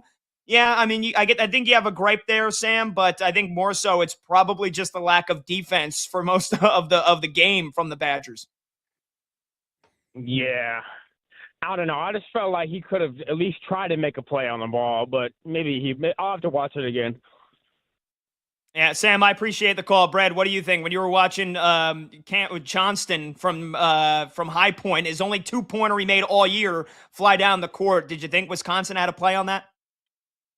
No, I don't. I think he already had the man beat. Would have really gone to the bucket uninhibitedly. And if there would have been an attempt on the closeout there to draw the contact, you risk that and one, and they could ill afford in that moment to give up another point. So I think it was a fair development. I thought it was the right move overall. And you're right. You got to look at the big picture. It didn't come down to one play in that game. It came down to the lack of effort defensively across the board over the entire game. Elite shot making. Got to give credit is due for High Point. But Wisconsin should have contested, should have challenged better. And the guards, I mean, they played an A game for the most part, and Boyd and Blackwell. But the surrounding cast, I felt, let Bucky Badger down. But guess what? My friend, you got Spotted Cow there in the Badger State. So pick up a 6-pack, sit back, and numb the pain. You don't know how many times I've heard about the Spotted Cow. And, funny enough, when I predicted that the Packers would win the Super Bowl all the way back in March of last year, I had a listener from my last show say, I'll send you, what was it, a 24, but whatever the highest pack you can get of Spotted Cow. He said, I'll send you like a year's supply of those if the Packers end up winning the Super Bowl. Because apparently the Spotted Cow is, it's world famous, but I've never gotten to put my lips around it. So the wait will go on with that one. But yeah, a lot of Spotted Cows probably getting deleted tonight in Green Bay and Wisconsin and Madison and the Cheese State. 310-840-4910 is the phone number to join the show. We'll take more of your March Madness calls. We'll also do a quick pivot. We'll talk about some of the big NFL headlines of the day because there are some juicy ones, including the Browns doing maybe the most Browns thing ever. We'll talk about it when we come back. He's Brad Evans. I'm Pat Boyle. This is BetMGM tonight on Westwood One Sports.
That's a really good question. Because in the draft world, we always talk about this kind of stuff. I'm looking at my board here.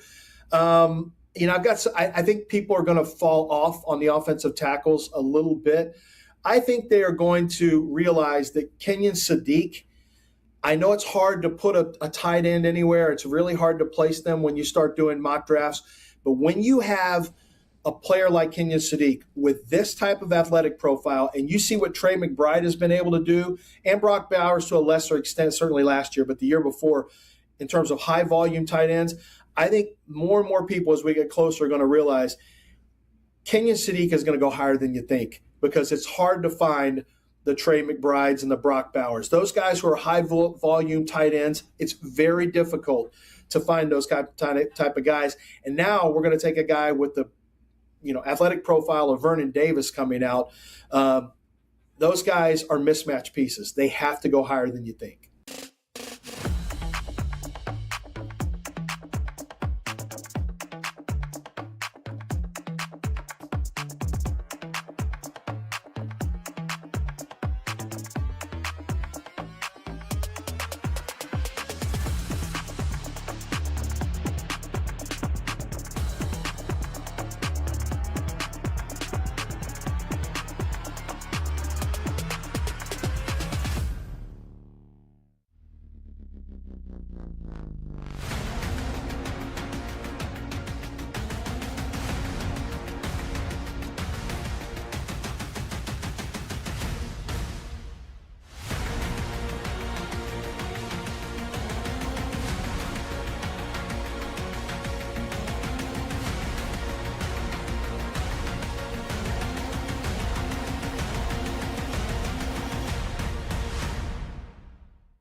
Red Zone Energy, real-time reaction. BetMGM tonight with Brad Evans and Pat Boyle rolls on.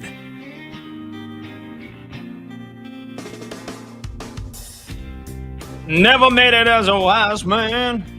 Couldn't cut it as a poor man stealing. Tired of living like a blind man. Something is his hand. You remind me. Welcome back. BetMGM tonight. Westwood One Sports. Sometimes, Brad, I wish we could just belt karaoke for like 10 minutes straight, but we got to deliver the sports to the people. That's what we do. Welcome on back. BetMGM tonight. Westwood One Sports. He's Brad Evans. I am Pat Boyle with all my insufferable singing. We welcome you back here to the first day of March Madness. Going to get into the top NFL headlines, though, in just a bit. But, Brad, let's get an update here. It looks like we got a delayed tip-off between Michigan and Howard, and then the tip-offs will be coming fast and furious after that. BYU, Texas in about 5 minutes, and St. Mary's and Texas A&M in about 5 minutes. So still North Carolina and VCU, the only game going at the moment, and the Rams, boy, they have hit a cold spell here. North Carolina's defense is taking over. Yes, indeed. 4 turnovers already committed by VCU has resulted in 6 points for North Carolina, including a Seth Trimble dunk we just had on a breakaway. 32-21. The Tar Heels are rambling right now, up 11 on the VCU Rams, who were a very trendy upset pick, an 11-6 matchup, and not so far really showing much mettle, to say the least. They're only shooting 30% from the floor overall, 2 of 11 from downtown. Make it pay at the free throw line, but they've only attempted 4 free throws, where they are 3 of 4 in that area. A +2 advantage on the glass for North Carolina, but shoot the ball much better from the interior, as they're shooting 43% overall for the game. Only 2 of 11, though, from distance so far. I think VCU will make a run at some point. This team is too balanced, too good, too pressure-packed. And they'll eventually make some noise. Terrence Hill, I think, will really start getting it going. He does have 6 points in this game. Djokovic has 9 so far to lead the VCU Rams. Your leading scorers right now. Really balanced effort by Carolina. The big 7-footer Henry Vizar with 8 points. Dixon has 6. Stevenson with 5. And Trimble also with 5. And Bojovac also has 4 so far. And High, coming off the bench, has 4. So again, 32-21. North Carolina up on the VCU Rams. 3:10 remaining in the first half. Yeah, phone number to join the show if you want to talk anything March Madness is 310-840-4910. We heard from a Badgers fan last segment that could not believe that they didn't try to block that last second layup from High Point. But again, I think the frustration should have been aimed elsewhere. I don't know. Maybe the guy tuned in for the last minute of the game. Said he only moved to Wisconsin about a year ago, so you can't be that mad about it. But anyway, Brad, let's do a little pivot here while we are waiting for these other games to tip off. Let's talk a little NFL, a little football, because we got some headlines that we want to get to. First, with the Minnesota Vikings, that quarterback room just got even busier. And they bring back a familiar face. Carson Wentz is coming back to the Minnesota Vikings here on a 1-year deal. Remember, Wentz took over after J.J. McCarthy's first initial soft benching / high right ankle sprain. If you, I mean, it definitely was a high right ankle sprain to begin with. And Carson Wentz was playing pretty well. And then he played the final 2 games of his season with a dislocated left shoulder to the point where he's basically in agonizing pain every time he throws the ball. Non-throwing shoulder, but still. And, J.J. McCarthy's on the sideline, and I'm thinking to myself, wow, they really have no faith, no confidence left in J.J. McCarthy. They're letting Carson Wentz go out there and wear it. But in 4 of Carson Wentz's 5 starts, or scratch that, let me rephrase. 4 of the top 5 offensive performances, based in terms of total yards, came in starts by Carson Wentz for the Minnesota Vikings. Now, last week, we know the big move. They signed Kyler Murray, 1-year league vet minimum deal. Kevin O'Connell declined to speak on the starting quarterback job, declined to name a starter or discuss his detail for the position, his plans for the position. But you and I both pretty much think that this is Kyler Murray's job. But now is J.J. McCarthy even the backup, or is he going to be relegated to QB3 here? Or does he even make it on the roster to training camp? Bringing back Carson Wentz, again, it's a familiar face, but man, it looks more and more certain that J.J. McCarthy is not going to be in the Vikings' plans this year under center. Yeah, that's it seems like a foregone certainty at this point. There's no guarantee for anything with J.J. McCarthy. I mean, it could be an open competition for the QB2 spot. Kyler Murray is going to be your starter week 1. We all know that. And you and I see differently about Kyler Murray. I still think he's got plenty left in the tank. Being shy at 30 years old, you think his best days are behind him. But having a weapon on the field and Justin Jefferson to throw the pill to, and a guy who can still deliver the ball mostly accurately, and a lot of the advanced data really bears that out. And remember, he in back-to-back seasons, and I know it was only 5 games last year, but including last year, he's been top 10 in red zone completion percentage, can throw the ball down the field decently. At this point in his career, obviously with the duality as well, can stretch the field with his legs and get some of those critical first downs. McCarthy just stinks.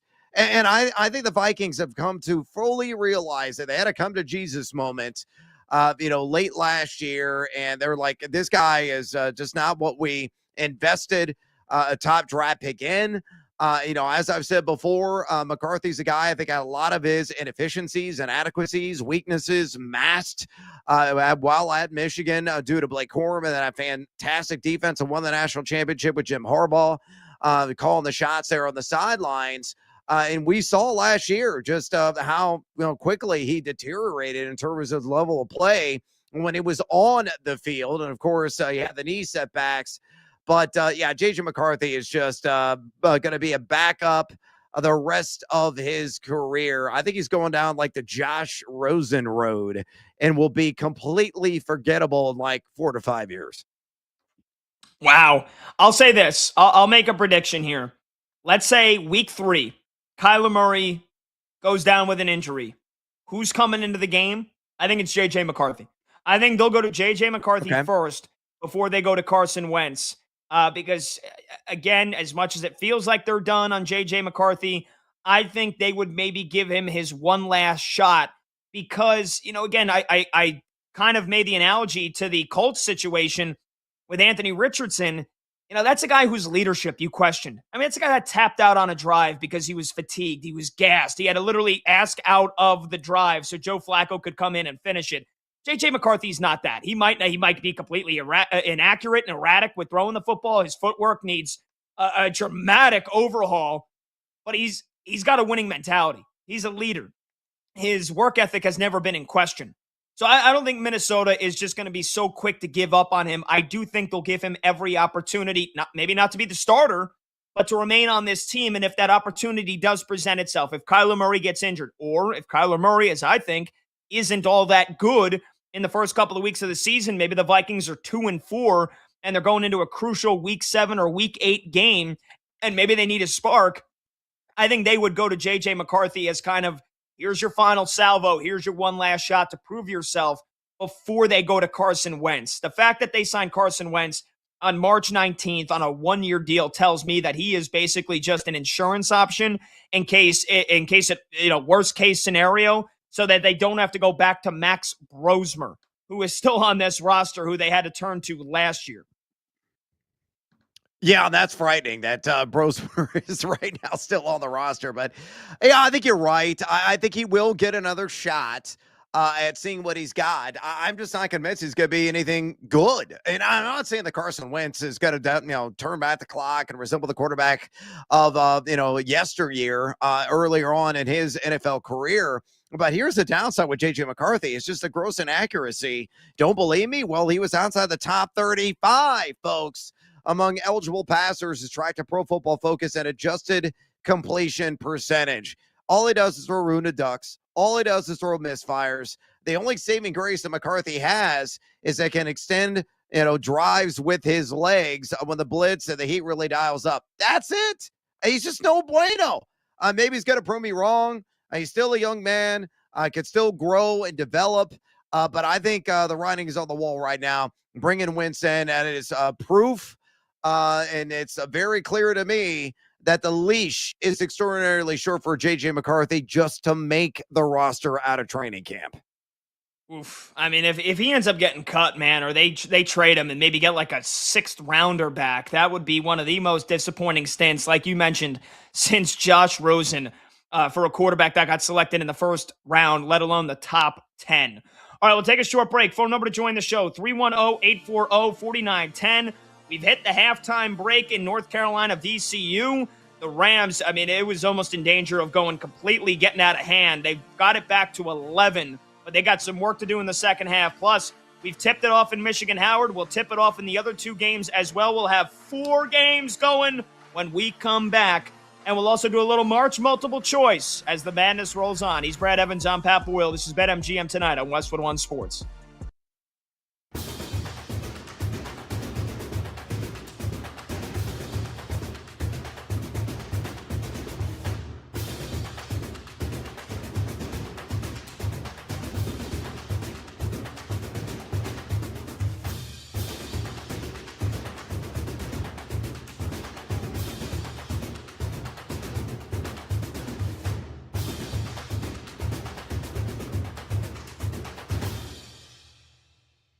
My interpretation of this is that he's probably going to miss some time in the playoffs. I can't guarantee that. I can be wrong about that. But the fact that extended period of time is used implies that this is not 2 weeks. Right? That's the implication here. Like, I'll ask all of you, right? And this is all up to interpretation. There's no right answer to this question. Who the hell knows what's going to happen? What does extended period of time mean to you? To me, like, that's at least a month. So maybe you want to paint this rosy scenario, right? And Cade Cunningham's back for, game 1 for the Pistons, and the Pistons are the 1 seed in the NBA playoffs. Maybe that's the case. But maybe it's not. So that's something to consider. Something else to consider is that we are now at a spot where the Pistons have played their 49-19. That is what? So there's 14 games left in the regular season. 14 games left. They are 3.5 games up on the Boston Celtics with Jason Tatum now back in the lineup. Is it possible that the Pistons, without their best player, not just their best player, like the full-on engine of this team, where you can make a case in Boston if the Celtics, like, they didn't have Jason Tatum the entire year, they're awesome, right? Or if the Knicks go down, like, one of their stars, not Brunson, but the Knicks, I guess even without Brunson, you could still make a case that the Knicks would be decent. Where the Pistons, like, lose their whole team identity, basically. And yes, they're physical, but Cade's the engine that makes this team go, that makes the offense go, certainly. Are we in a spot now where the Pistons are going to yak away the 1 seed to the Boston Celtics? Because think about what we've been saying about the Pistons this entire NBA season, right? And while acknowledging that this has been a great season for them and that they are on their way to being a legitimate championship contender, what I have said consistently here on this show is that they are ahead of schedule and that they're not yet ready to contend for an NBA championship. And that I don't even think they're coming out of the East this year, much less losing in the NBA Finals. And the reason is because once you get past Cade Cunningham, who do you feel really confident in to score the basketball in a big spot in a big playoff game? Who is it? Jalen Duren's awesome. Yes, Jalen Duren's a center. Who do we count on to score the basketball in ISO in a big spot? Who can make the big three-pointer for the Detroit Pistons? Does this person exist? And now, if Cade's going to miss time, if Cade Cunningham's going to miss time, the Pistons could lose in the first round potentially if he's not going to play. I mean, as it stands right now, I have the standings up here. Like, what if it's, as of right now, the Miami Heat are the 7 seed. They would be in the play-in. The Atlanta Hawks have won 11 straight games. Atlanta's the 8. The Philadelphia 76ers are the 9. And what happens when Paul George comes back? Are they going to have Joel Embiid healthy for the postseason? Maxey, Edgecombe, are they going to be ready to go? The Charlotte Hornets are the 10. Charlotte has been one of the best teams in the league over the last couple months. If the Pistons don't have Cade Cunningham in the first round of the playoffs, they can absolutely get upset. And I don't even think they're making the finals anyway. So this is without knowing the full extent of it. Is he going to be back? Maybe. We don't know. Feels like to me he's out at least the rest of the regular season. And maybe he's back for game 1 of the postseason. But this is something that could absolutely sink the Pistons before they even try and take the ship out from harbor into the ocean of the NBA playoffs. Where if you're Detroit, even if the Pistons don't make a long playoff, even if they don't make the conference final, but they win a first-round series, or maybe they make the conference final and maybe they beat the Knicks in the second rounds, or they beat the Cavs in the second rounds, and they get that experience before they lose to the Celtics or whomever in the conference finals. That is valuable experience for this team to build on. And if they lose that opportunity because of this unfortunate injury to Cade Cunningham, and again, collapsed lung for Cade Cunningham, out for, quote, an extended period of time, we don't know how long, that will be a crying shame for the Detroit Pistons. In the betting market right now at BetMGM, and I'm just going to refresh my screen here to make sure that I have this right for everyone, because again, this is all happening in real time here. Detroit, 17-1 to win the NBA championship. The Pistons still have shorter odds than the Knicks to win the Eastern Conference. Detroit plus 400, Knicks plus 425. I don't understand that, given that, Cade Cunningham has a collapse lung. And Jalen Brunson doesn't. Seems to me like the Knicks are more likely than Detroit.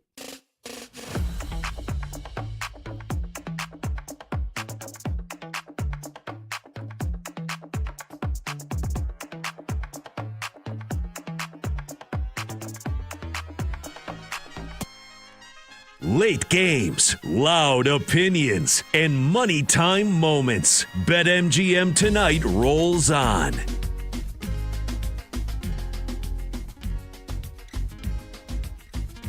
Sí, bonita Shakira, Shakira. Welcome on back. BetMGM Tonight. Westwood One Sports. He's Brad Evans. And I am Pat Boyle.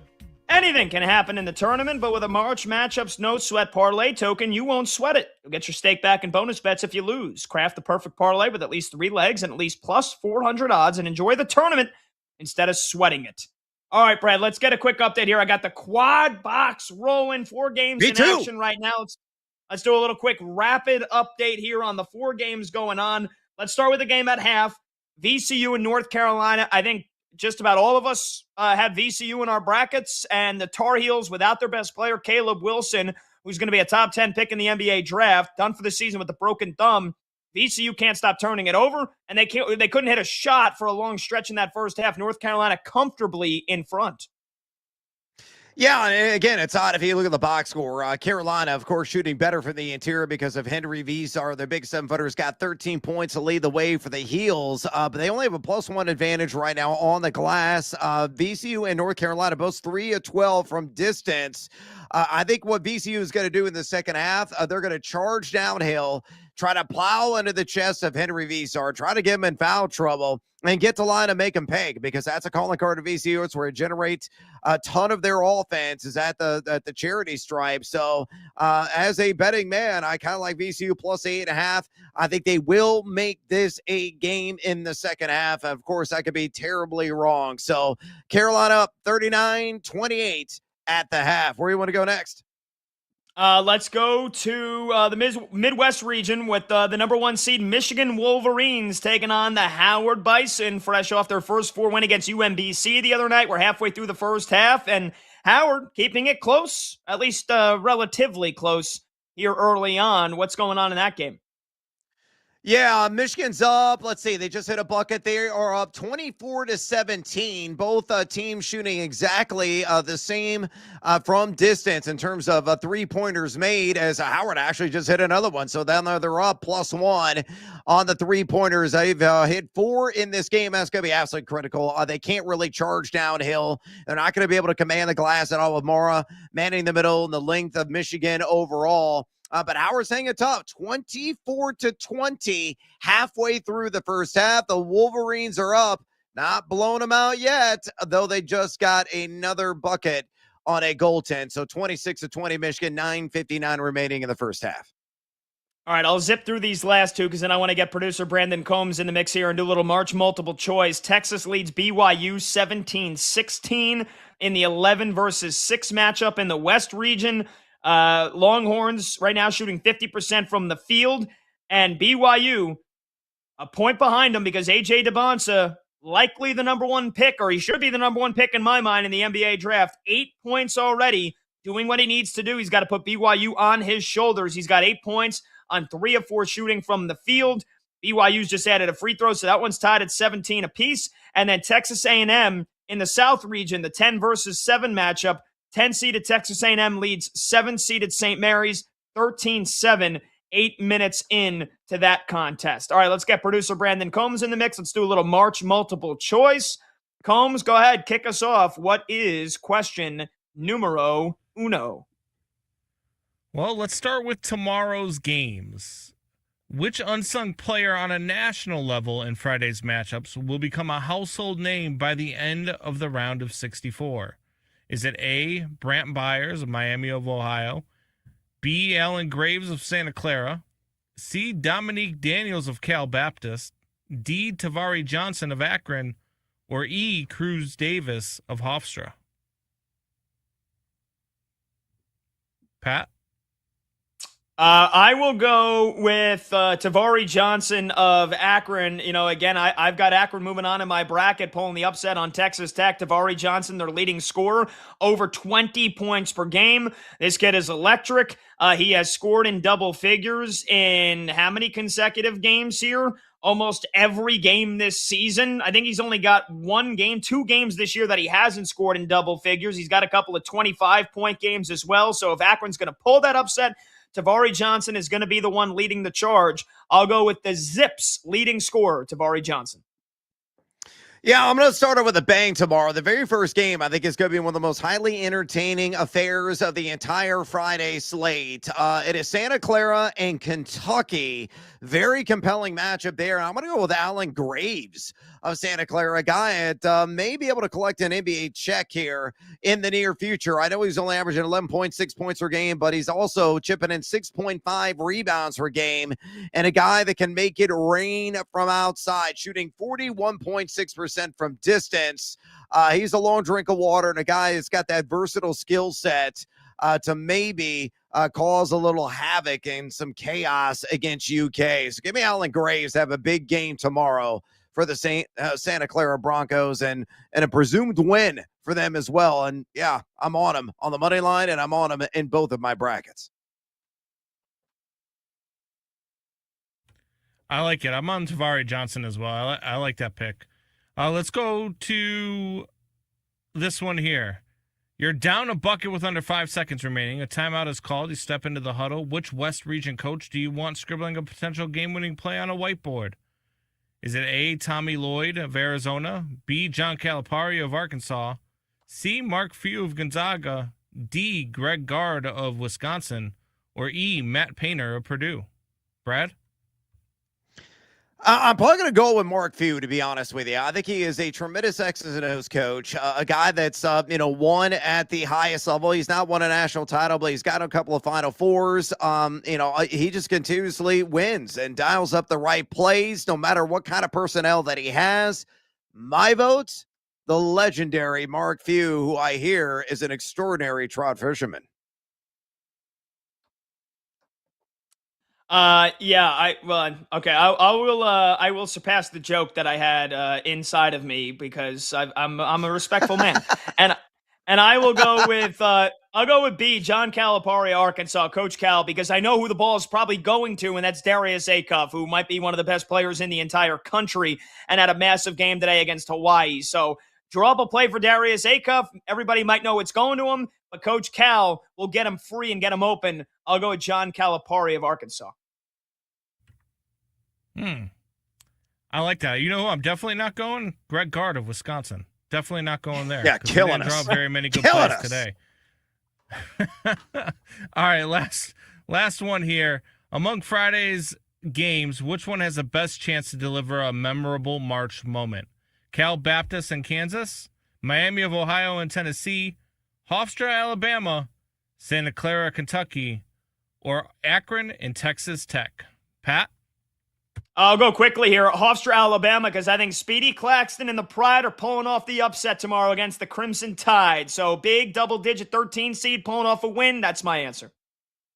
And I'm going to go B, Miami, Ohio, or Tennessee. Again, I think the Red Hawks are going to win another game. I think that three-point marksmanship is just otherworldly. That will be the difference against Tennessee, a team highly, highly reliant on second chances. All righty. Very good. When we come back, we're going to talk to our guy Nick Friedel, our Odyssey Sports NBA insider. Ask him about the big news of the day. Cade Cunningham, collapsed lung. How does that affect the Eastern Conference? And we'll ask him about some March Madness as well. That's coming up next. Don't go anywhere. He's Brett Evans. I'm Pat Boyle. This is BetMGM tonight at Westwood One Sports.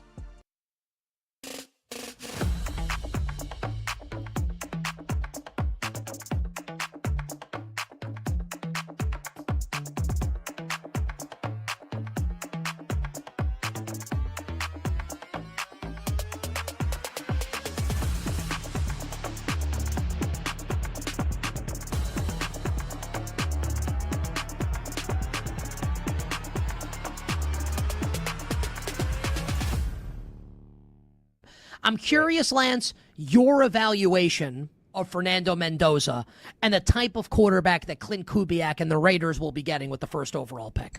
I think they're getting a very mature quarterback, a guy with a lot of poise. You watched him at Cal. He got the brakes beaten off of him at Cal. The protection was terrible. He got hit a ton, and yet what I saw was a quarterback who never flinched in the face of adversity, and I mean pocket adversity. Hey, you're going to sack him some. There's no question about that. I think his pocket mobility is just kind of average in terms of sliding around the pocket and getting to areas where he wants to throw. I don't think he's real fast getting out of the pocket and escaping. So that's a separate conversation. But when it comes to making a throw with people in his face, you saw I'm sure you saw, Nick, the big throw against Penn State, the winning throw that he had to Omar Cooper. Yeah. It was a great example of it. He had to make a great throw. That throw and that drive showed who Fernando Mendoza was to me. He drove down, made some big throws. He had a couple of unbelievable throws. But the last throw, 2 defenders in his face, hitting him in the chest as he got rid of the ball, and he delivered it without flinching. He took his time and threw when he needed to. He didn't rush it. And he put it to a place where only Omar Cooper could get it, and Omar made a great play on the ball. But that's an example of who he is. I see Joe Burrow level accuracy and placement when I watch him throw. Wow. I think I'm like Joe. Go ahead. No, I was going to say, like, that's really high praise. I was saying, wow. It's high praise. If you're a Raiders fan, you got to love to hear that, Lance. It's high praise. When you let him throw, when he's comfortable in throwing, I don't know that I've seen very many quarterbacks that I've studied over the years I've done this who will hit a player in the hands accurately every single time more than Fernando Mendoza. When his placement gets off a little bit, interestingly enough, it's usually on RPOs where everything, it's just kind of the quick reaction throws off the fake where he's making a read and throwing it quickly. When you let him get set in the pocket and you're not pressuring him, he's going to deliver it on the receiver's hands about 90% of the time. It's an incredible placement and accuracy. And the same thing I saw with Joe Burrow when he came out. Now, the difference is Joe Burrow had the ability to escape pressure. I thought he was more mobile outside of the pocket. And I think Joe was on a different level in terms of his understanding of where he wanted to go with the football. But Fernando Mendoza is smart with the football. I think too much is being made about, a lot of his throws are back shoulder and RPO throws. I factor those out. Like when I filter out my tape on him, I'm looking at 3rd and long throws, I'm looking at red zone throws, and I'm looking at intermediate throws, a lot of throws between 10 and 20 yards, because those are a lot of pro throws. And I also look at them throwing outside the numbers as well. And what I saw when I turn on to tape for the intermediate throws, when you play zone against him, fearless. He has no problem. He has great spatial awareness, like a point guard who understands how to get the ball from point A to point B without turning it over. He understands, and speaking of that, 29 touchdowns, no turnovers over the last 2 years in the red zone for him. He understands how to attack zones. He's accurate attacking man defense. I think the one area that you really have some concern about is you have to protect him at an above average level.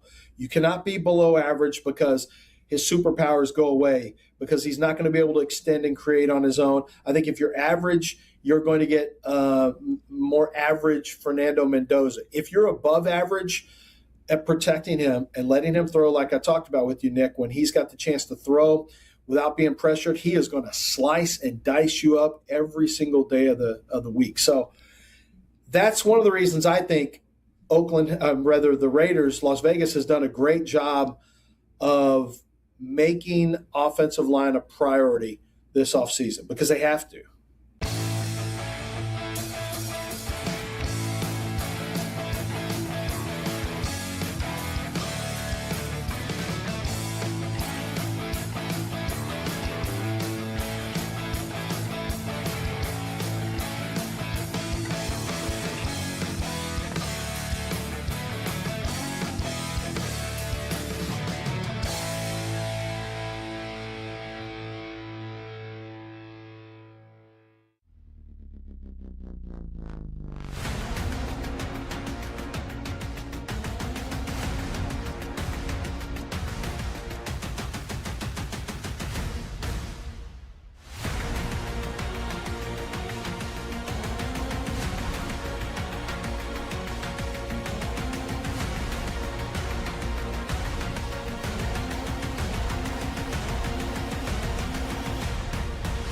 The day shuts down. The games light up. This is BetMGM Tonight with Brad Evans and Pat Boyle on Westwood One Sports.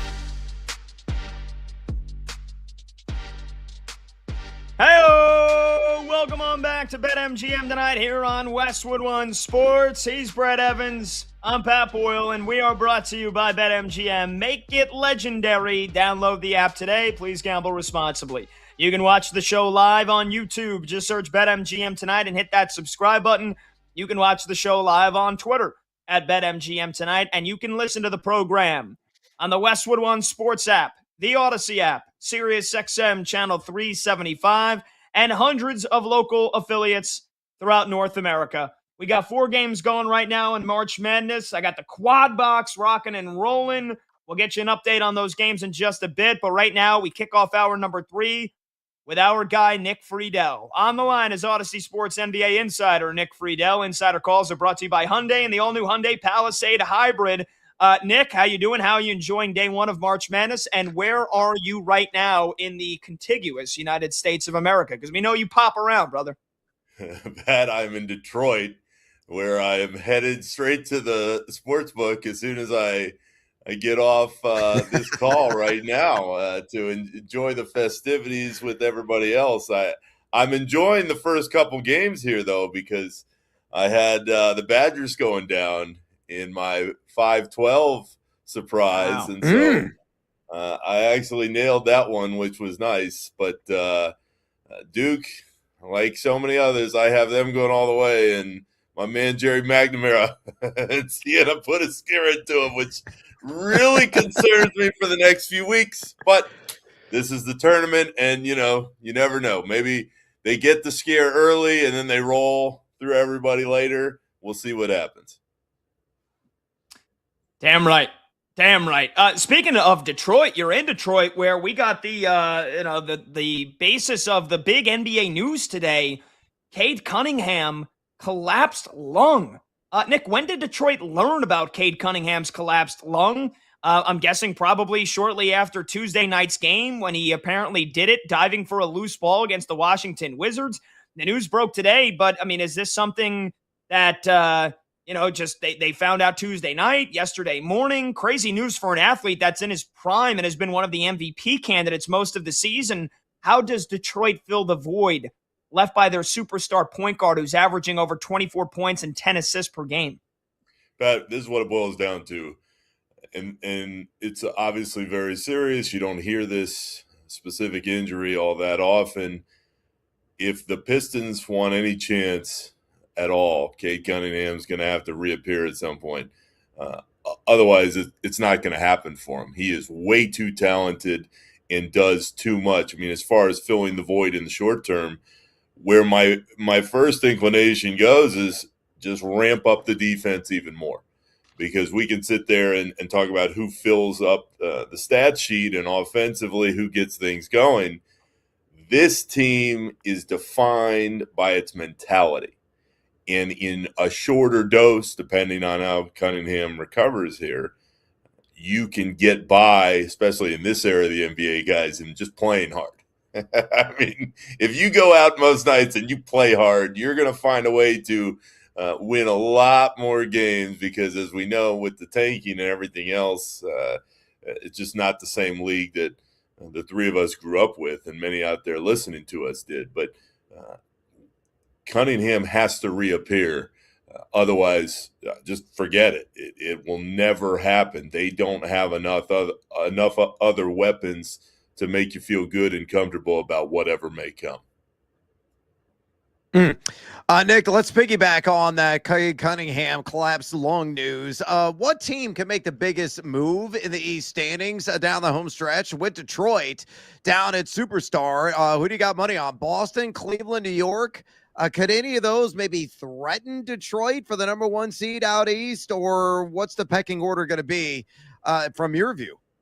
As far as the seeds go, I mean, Brad, I don't think it's going to change all that much. There's not enough of a runway, at least for me, that would make you think that everything is going to change. I can tell you, having just been in Boston the last couple nights and seen the Celtics again in person, that is a bad team that you don't want to mess with in the East.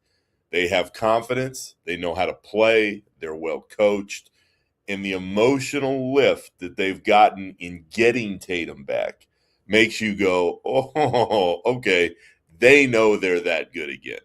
And with the roster turnover and losing some of the veteran pieces, the younger guys have come to the forefront. I think of a guy like Peyton Pritchard, you go, oh, you knew he was good. Maybe you didn't realize he was this good. The Celtics, to me, especially in light of this Cade news that came out today, guys, they're just better than everybody else in the conference. I still have OKC. I still think they're just a little bit better than everybody else. But when you watch the Celtics, you watch a team that believes that it can win another title this year.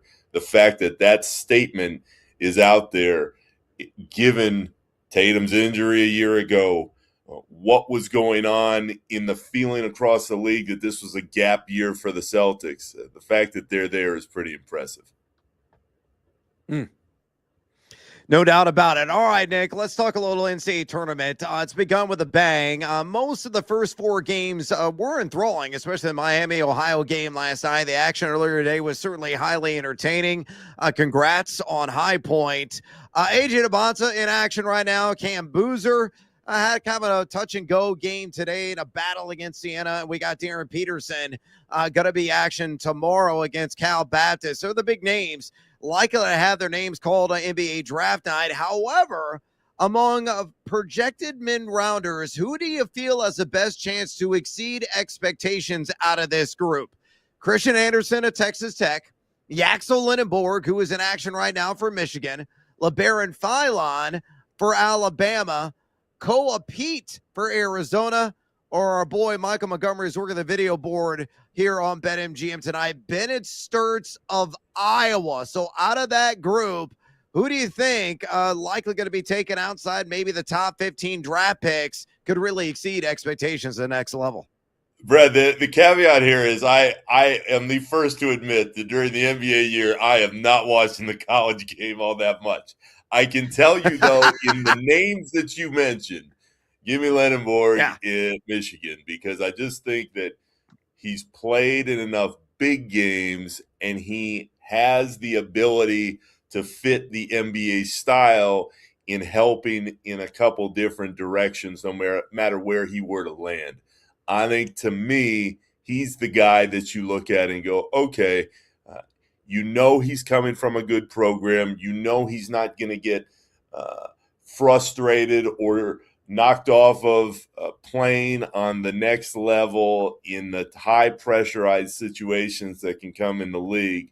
When you get into the middle of the draft, it's always a crapshoot. I know that the top of this draft, and there's so much hype and expectation, and it's deeper certainly than we've seen in years past. But when you get to the point that you're talking about, you look around and you go, okay, who do you think is the best player that can fit the NBA style and grow into their game? And from the glimpses that I've seen of him at Michigan, I think he's the guy that might be able to take his game and make it even better on the league level. Nailed it. Yep. Insider calls are brought to you by Hyundai and by the all-new Hyundai Palisade Hybrid. Learn how it makes every day epic at HyundaiUSA.com. And we're talking to our Odyssey Sports NBA insider, Nick Friedel, here on BetMGM tonight, Westwood One Sports. He's Brad Evans. I'm Pat Boyle. Nick, tonight's game in South Beach should be something. The Lakers reportedly did not get to their hotel this morning until after 5 a.m. local time, after their second straight win in Houston over the Rockets. These games always seem like they could be tricky. The Lake Show have won 7 in a row, and despite multiple questionables on the injury report, everybody's playing. Luka, LeBron, Reeves, they're all suiting up and in the starting lineup as usual. This thing's about to tip off here any moment. Do you think the Lakers can keep the magic going tonight with what has got to be some damn tired legs? I actually would say yes, because, Pat, when you get into that situation, you guys are going to be staying out till 5 in the morning in Miami no matter what. Like, the cars are going to be lined up when the charter lands, and everybody's going to live or whatever club they're going to. Everybody's got friends. They want to go somewhere. So the fact that the plane actually got there and they didn't get set up and get the rest and everything, it doesn't scare me as much as it usually would, because I'm already banking on the idea that in Miami, everybody's going to have late nights. It's part of going down there. It's part of what happens in the league, in the travel circuit. So they're playing at a high level. They seem to have found some rhythm against the Rockets. I don't know what the hell is going on in Houston, but it's not very good at the moment. When you watch the Lakers, I certainly don't think of them as any kind of title contender, but there's always hype and hope around what they do because of LeBron and because of Luka and the stature of that team. I would not hesitate to throw a little something on them, given the fact that I'm banking on the Miami hangover not being there the same way tonight, just because of when they landed and the hours that went in. That's a great answer right there. Nick, I know you're going to be glue the madness, especially tonight and throughout the weekend. I know the NBA, but maybe you're a soothsayer of sorts when it comes to teams on the junior circuit. I know you filled out a couple of pool sheets, got a couple of brackets probably in front of you. Give me your best Final Four. Give me your national title matchup that you selected. And who would you pick to win the whole shebang? Come on. I know you got about a dozen sheets still active right now. What do you got? Brad, I only have 3 because I used to get so pissed off that I'd fill out 10 and they would all come back bad that I've limited myself to 3 through the years. I don't have the bracket in front of me, so I can't go through the exact Final Four because I still don't remember the regionals specifically, but I do remember who I have in the title game. And it's chalky all the way. It's Duke and Arizona. They're just a little bit more athletic and have a couple more pros in each direction for both of them. What I've figured through the years after getting burned by Houston so many times of all teams is that I want somebody who is going to show up and have the ability to give the ball to the pro of your choice and have them, in theory, hit the big shot and knock people out. In my mind, and I know that there's hesitation after the way they played today, but it's Boozer, and I know there are 2 Boozers, but it's Cam Boozer at Duke, because when you watch, you just think, all right, if you need a bucket, you can get it to him and he'll find a way to make it happen. I don't feel real confident about it, and given most of what I was able to watch today. But I after all these years of trying to pick upsets and trying to find different ways, with the way the college game is now and the money that's involved, you go where you feel the most pros are, who are the best coached. And for me, at least in that prism, give me Duke over everybody else. Okay. You're not worried about those injuries? The starting point guard, Caleb Foster, starting center, Patton Gungba. You're not worried about those injuries potentially being too much for Duke to overcome, Nick? Pat, if I had done enough research and was that concerned, then hell yeah, I would be worried. But I'm banking on the Boozers to be able to carry them through enough, and Shire in those moments where coaches can make a difference still in the college game to be able to elevate the rest of his group. Now, I mean, we can cut this and play it in 2 weeks when they get knocked out on Saturday, and you can go, he didn't know anyway. Okay, but when you have the type of preparation that program does, and you have the type of talent that they do have, I think they can overcome some injuries and get them to the moments where guys can get at least a little bit more healthy as the run continues, and you go from there. We're talking with Odyssey Sports NBA insider Nick Friedel here for another couple of minutes. So, Nick, I know you said you used to like, to pick the upset. Who do you think is a trendy pick here? So you're going to love my last question here. Everybody loves to claim they had the big upset pick. You told us before the segment started, though, you had High Point over Wisconsin, so you already got one. Do you think there's a Cinderella lurking for tomorrow's games or even tonight? And I'll tell you that in terms of the double-digit seeds that I think have a chance tomorrow, Akron over Texas Tech, Hofstra over Alabama, Does Miami of Ohio keep their momentum going and beat Tennessee off of the games that you know are tomorrow? Do you have any picked out maybe as an upset for tomorrow? Pat, what's funny is you mentioned Miami of Ohio, and I had a couple of my close friends go there. So I've been listening to, you got to take us. We're great all year long. I took them last night, and they rolled over SMU. And you think, all right, maybe they can get another one. The thing that would scare me there, and it ties back into what we were talking about with Duke, in the end, you can have a team that has all the momentum and they've played so unbelievably well. They've lost just once.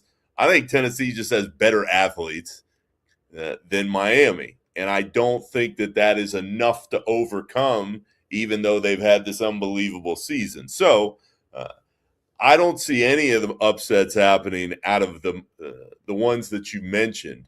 The one that I would throw maybe a couple dollars on is Miami on the money line, just because when you have a team that has the type of push that they've gotten all year, and you've already had people saying they didn't deserve to be in, there was no way SMU was going to lose to them in the first four.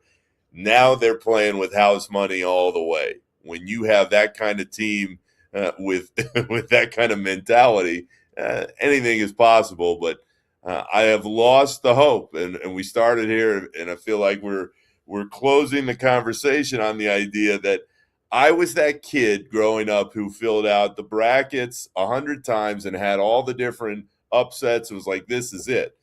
With the way the NCAA has gone, it's not that the upsets can't happen. I mean, hell, Siena almost did it today. You just don't feel like it's very likely the same way anymore.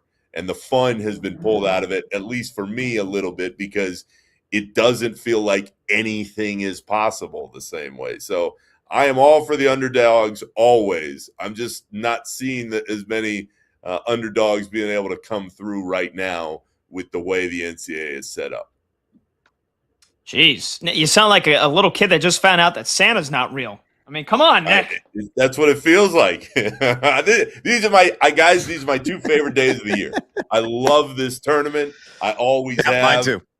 But when you see the money and you talk to the people that are running the college teams and they're telling you this is JV pro sports now, you feel, at least for me, I feel differently when I watch it than I did even 10 years ago, because it just feels like pro sports packaged up differently now. That's a good point. Nick, we appreciate it, man. Go enjoy your favorite day and days of the year here. Go and soak up the festivities. We appreciate the time, man. Can't wait to chat with you next week. Always, guys. Talk to you soon. See you, Nick. Good luck. There you go. That was Odyssey Sports NBA insider Nick Friedel. Insider calls are brought to you by Hyundai and the all-new Hyundai Palisade Hybrid. All right, we'll get you an update on these scores when we come back. 4 games going on at once. And the Howard Bison, just like the Siena Saints, given a 1 seed, everything they can handle right now. Holy smokes, what a first half we just saw. We'll get you caught up on it when we return, plus your phone calls at 310-840-4910. He's Brad Evans, I'm Pat Boyle. And we'll do a little fill in the blank as well. That's next on BetMGM tonight, right here on Westwood One Sports.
I'm going to say the best defensive player in the draft right now for me is Mansour Delane. If you just want to get the LSU corner. I love that. I haven't heard anyone say that. I love that. a pure football answer, Mansour Delane is the best football player for me right now. Now, the highest graded is Arvell Reese, and that's based on projection. That's based on who I believe he's going to be. Because in the draft, I'm not here to tell you who they are now. My job is to try to tell you who they're going to be in 3 to 5 years. So my grades are going to reflect that.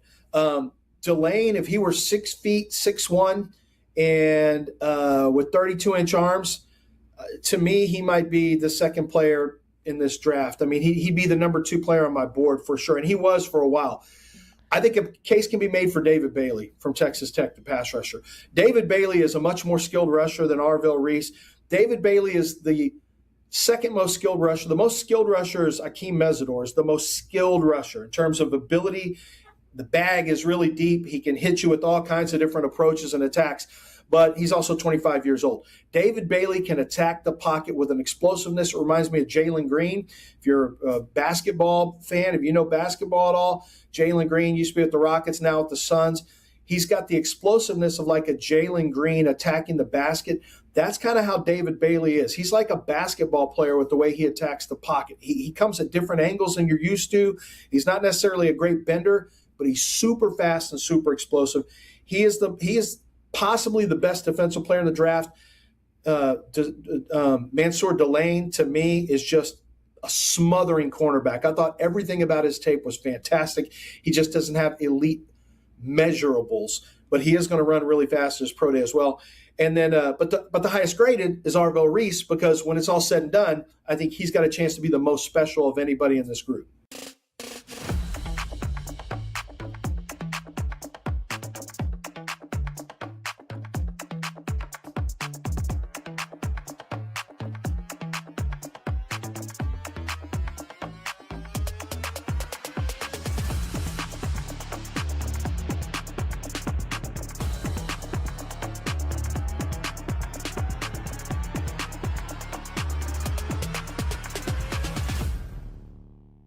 Are any quarterbacks in this draft worthy of a first-round pick? Not will they go in the first round, or any other quarterbacks worthy. You're giving the thumbs down for people that are just listening to the show.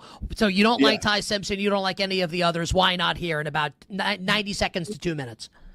My grade on Ty was the same grade I had on Shedeur Sanders last year. I think he could fit into the second round and have a chance.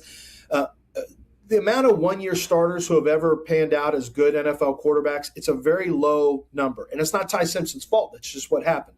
But I think Ty Simpson shows a lot of potential to become a pretty good quarterback if everything around him is really, really put together right, Nick. So he reminds me of Mac Jones in that way. So I think it's going to be – his success is going to be deeply, deeply tied to everything being right around him, from the coaching staff to the offensive line, to the players around him, so that he can, gain the experience he needs as a one-year starter, because he's still got so much more football to learn. But I would not take him in the first round. Well, my final four: Michigan, Arizona, Michigan State, and Illinois.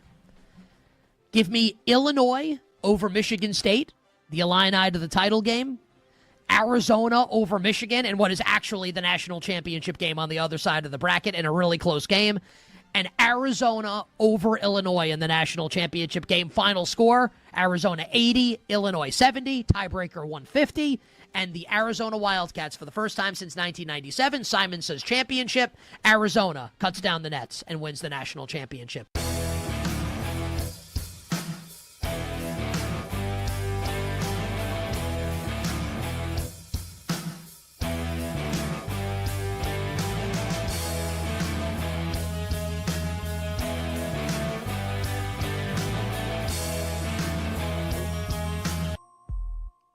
Every score, every swing, every sharp take. BetMGM tonight continues with Brad Evans and Pat Boyle. I got 5 on it. Welcome back. BetMGM tonight, Westwood One Sports. He's Brad Evans. I'm Pat Boyle. Phone number to join the show is 310-840-4910. Taking all of your phone calls on anything March Madness. Your biggest takeaways from a really, really good day one so far, including High Point bouncing Wisconsin and Duke getting tested to the brink by 16 seed Siena. They had a 13-point lead, and they had a 6-point lead with under 8 minutes to go, but the Dukies survive and advance to take on TCU on Saturday, where they are double-digit favorites. Before we get to fill in the blank, Brad, let's get some updates here. Halftime between Michigan and Howard, and we've got another 16 seed threatening to create some chaos. I said before the game, Howard's going to have to take a lot more threes. They're going to have to make a lot more threes. I didn't expect them to shoot over 60% from deep in the first half, but that is what is currently happening. It's 50-46 at the half in favor of Michigan, but Howard is 10 of 16 from three. They're making it rain against one of the best defenses in the country. This is March. I guess we should expect the unexpected. Yeah, I got to remember Michigan. If you recall the regular season, they lost at home to Wisconsin. Wisconsin, I believe, hit 16 threes in that game. That is the only formula of how you could really beat this Wolverine squad. I mean, Axel Lindeborg has flat out said it. He goes, the only reason Wisconsin beat us is because they were on fire. They were just, otherworldly in that game. Well, so is Howard right now. So because of Mara, because of Yaxel, because of Morez Johnson, the bigs and the posts, a severe disadvantage for Howard. So the only way they can remotely compete is to be white hot from outside, and they are 50-46, as you mentioned, at the half. Michigan with a +9 rebounding edge. No shock there. Hell, the Wolverines are shooting 65% from the field, but they're just a modest 7-13 from distance in that first half, and they have just a slight edge of 4 points over Howard. We're going to find out what happens in the second half. Howard's going to have to stay hot to compete. Yeah, I got to figure Dusty May is probably saying to his guys at halftime, just camp out on the perimeter. If they want to try to enter the paint and enter inside, we like our chances one-on-one. You got to stop the three ball. And I would expect Michigan to do that. I think this could be a lopsided second half, but I'm all for the Cinderella here, man. So Bison, keep shooting away here. A couple of Bison burgers on deck. Under 10 minutes to go in the second half. This is the game that's furthest along in the four that are going on right now. I think all of us like the VCU Rams because North Carolina missing their star player, Caleb Wilson. But the Tar Heels, man, proving that they are battle-tested for the big dance. And their big guy, Henry Visar, 20 points, helping North Carolina get to a 12-point lead at 64-52, under 10 minutes to go. Do you think VCU's got one late run left in them, or do you think the Tar Heels are going to hold on here? I think VCU's got one more run left in them. And in fact, they've just sliced it. They hit a 64-52, so it's a 12-point margin. North Carolina has largely kept it at arm's length, but VCU is a team that just has got to attack downhill. Visar is just a problem because of that long and athletic size that he has with the 20 points, the 7 rebounds. You look at VCU, they're 8-20. That's 40% from distance, 6-9. At the charity stripe, they got to really ramp up those free throws. That's a team that's highly reliant on free throws. Carolina 8-10 at the charity stripe, and Carolina is a team shooting 47% for the game. So the only way VCU, I think, is going to remotely win this thing is I look up, and Carolina just drills a 3. They're up 15. They got to get downhill, and you got to start drawing some contact to get Visar in foul trouble. He's only got 1 personal foul in this game. Otherwise, it's going to be all she wrote. And people, you should fade the majority. We've gotten this one terribly wrong. Yeah. Well, hey, that'll happen sometimes. That'll happen. It feels like all these 6-11s that you and I thought these double-digit seeds would win, not the case. However, we did like Texas. That's an 11 seed. The Longhorns, after winning in the first 4, leading BYU at the half, 46-37. I mentioned before the game, Matas Vokititis, their big center, had to stay out of foul trouble. He has, and he's got a double-double at halftime, 15 points and 11 rebounds. And how about this for BYU? You'd think A.J. DeBonsa's got to put him on their shoulders. He has. He's got 20 points. Only 2 other guys on the entire BYU squad have even scored the basketball so far. That's a problem for the Cougars. That's going to have to change in the second half, no? Yeah, it does. And honestly, they've got that third scorer that I said was vital for them to be competitive in this game. That was Kennard Davis, because you knew Robert Wright was going to score. He's got 8 points. Davis has 9. But as you mentioned, that's it. Those 3 guys are the ones that put ball through basket. Capicata, nothing. Cossack, nothing. Anybody off the bench, nothing. They got to rise to the occasion and really spread the love to compete. Voki Titus, 7 offensive rebounds, Pat, 7 in that first half, an absolute load, and he stayed out of foul trouble. Only 1 personal foul so far in the game. Jordan Pope with 8 as well. Dallin Swain with 7. Tron Mark, the hero in the first 4 with 8 points. Texas shooting 51% in that first half and up 46-37 against the BYU Cougars. That trend of first 4 teams advancing another line, it may happen just yet tonight, and it could happen again tomorrow. Yeah, and then one other game at the half in the South region, the 7 versus 10 matchup. St. Mary's, the Gales, the 7 seed, for a team that normally protects the rock. They're not living up to their identity here. Down double digits at the half against the 10 seeded Texas A&M Aggies. From what you've watched in this one, why has Texas A&M built an early big lead here going into the break? They're hitting like threes and banking them in. I'm not exaggerating. They hit a couple of bank threes in that contest, and that's the name of that game for the Aggies. They pull up and jack a lot of shots on the perimeter, 5 of 13 from distance in that first half, shooting 48% overall. Look at the rebounding. They're even up at 13.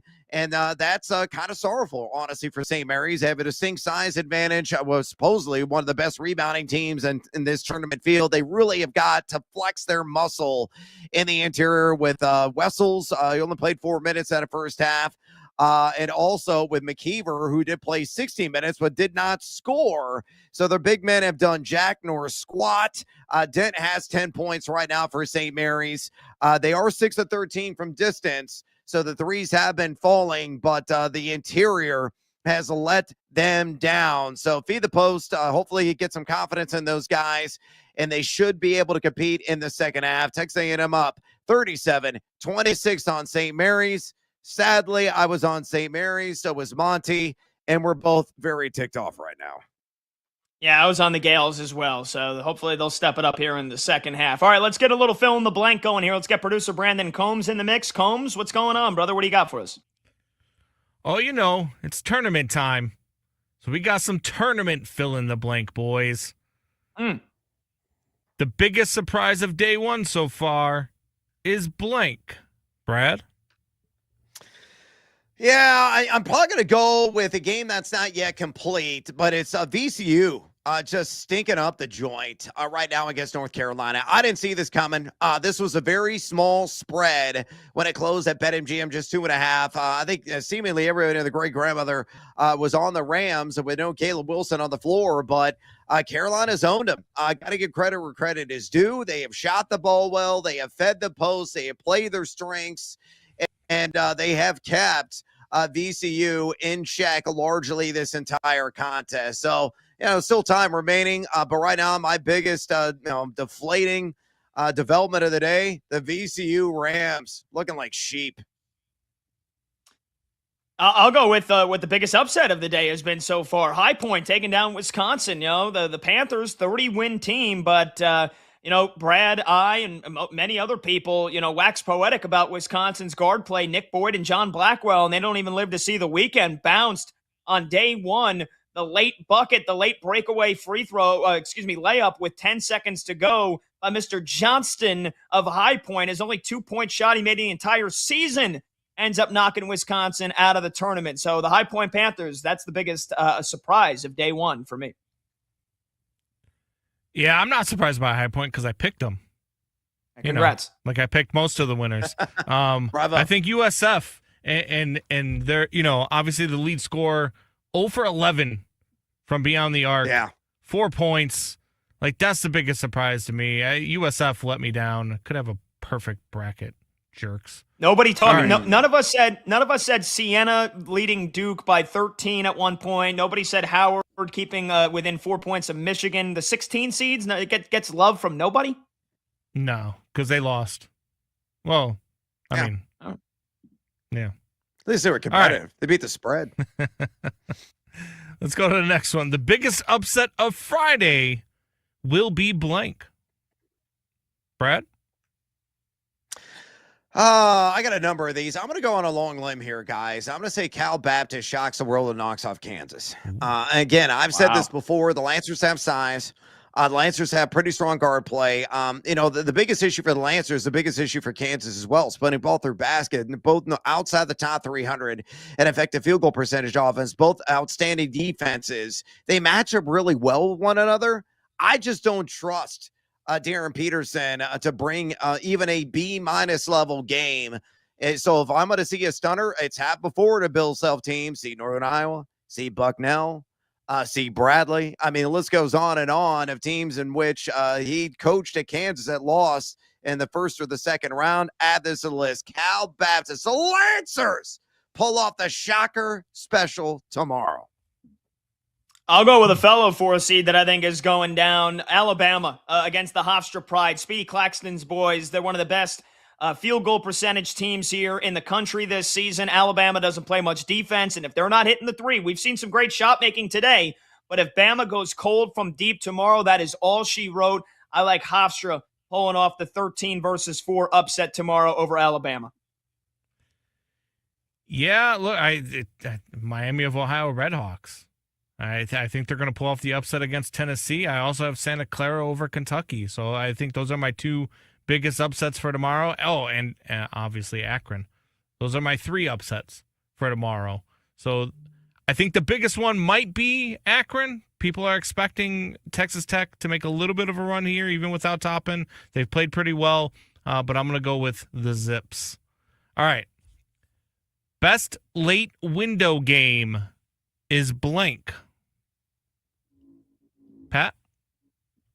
Yeah, if you're talking about tonight, you got 3 massive favorites of 20 points or more. So then the one that is essentially a pick'em, 9-seed St. Louis versus 8-seed Georgia from Buffalo, New York. Hopefully that's a great game. You got the Billikens with Robbie Avila, Milk Chamberlain, Larry Nerd, all the nicknames you want to, one of the most affectionate college basketball players. Used to play his trade at Indiana State. Now he's with St. Louis. I think the Billikens are going to win this game, but, again, I'm expecting blowouts in Illinois, Penn, Gonzaga, Kennesaw State, and Houston, Idaho. So hopefully this one is close and keeps us entertained all the way throughout here. I'm excited to see how Georgia fares after they sputtered down the stretch. So St. Louis, Georgia, for me, is the best game tonight.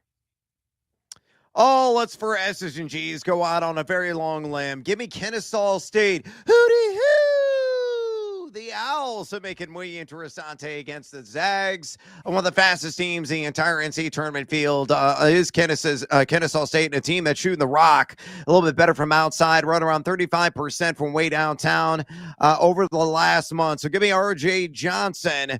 Give me Amir Taylor. Give me Trey Simpson all the way from Uga to make it a competitive affair against the Gonzaga Bulldogs and Graham Eke and company who've kind of been a letdown this season. So Kennesaw State for me. Add the hootie hoo to things Brad should never do again. I'm going to go with St. Louis and Georgia. I think the St. Louis-Georgia game is going to be a hell of a game. I think it's going to come down to the wire. I think the Billikens are going to pull it off, though. All right. The must-watch game on Friday is blank. Brad? Sorry, I forgot to say a name after. I'm going to go game. Yeah, I'll go the last game on the day, I believe, is the very late night tip, Miami and Missouri. That's Miami of Florida, not Miami, Ohio, taking on Missouri. That one being played in St. Louis. This is a really tight game. I think Missouri are 2.5-point underdogs, I believe, and I think they're going to take this one straight up. But I think this one could be an extra session. I would not be surprised if it comes down to bonus time play. So it's going to be an Impact, going to be a wonderful game. High level of play. Missouri, Miami in the Lou, I think will be the game of the day. We all love offense, but man, how about a good old-fashioned rock fight tomorrow night in Tampa, Florida? Iowa, Clemson for me, 8 seed versus 9 seed is the must-watch game. Bennett Sturts, his shot-making ability for Iowa, 2 great defenses. If you like a game that's the first to 60 wins, you're probably going to get this tomorrow. Perfect in that prime time slot, 6:50 p.m. Eastern. So give me Iowa, Clemson. I'll be locked in on that one. And I know our buddy Monty will be as well, the Hawkeye alum. Let me get the first game of the day, Santa Clara and Kentucky. Wake up. Yep, good call. Get some grub in your belly and go watch Santa Clara, Kentucky, because that's going to be a final possession game. I think that one comes down to the wire. I do think Santa Clara gets it done, but I think that is definitely a final possession type game. All right, let's get one more in here before we go to break. The snack of choice for late tournament games is blank. Pat? Easy one, because I think it literally just arrived. I'm about to go hammer it in the commercial break. Taco Bell. Just got some T-Bell on the way here. I'm about to absolutely obliterate it, and then I'm going to obliterate my toilet bowl later tonight. Oh, God bless you. I'm on a liquid diet, guys, so I'm going to say Monster Tequila. I have a bottle of Anactivo Extra Añejo with my name on it. As soon as I get off air, I'm pouring myself a sip drink, sitting down and watching the ILL Pound Pen. I think you just made up the name of that tequila. All right, I'm gonna go with some White Castle. Because that's where I'm headed when I get out of here before I go home. Oh, God. I'm stopping at Whitey's. Really? I'm getting me some double cheeseburgers, some double sliders. Yeah, Oh. let's go. We're going to Slide have in the and slide Whitey's out. tonight. You got to get that onion rings, too. That's for sure. Oh. God bless the sewage system in the greater Chicago area tonight. All right, we'll take a short break. 310-840-4910 is the phone number to join the show. When we come back, we'll preview the late tips, including Brad's ILL. Do they get off to a slow start, or do they take care of the University of Pennsylvania, the smart kids, the nerds? Plus, big favorites playing later tonight. Do they all roll? We'll talk about it when we come back. He's Brad Evans. I'm Pat Boyle. This is BetMGM tonight on Westwood One Sports.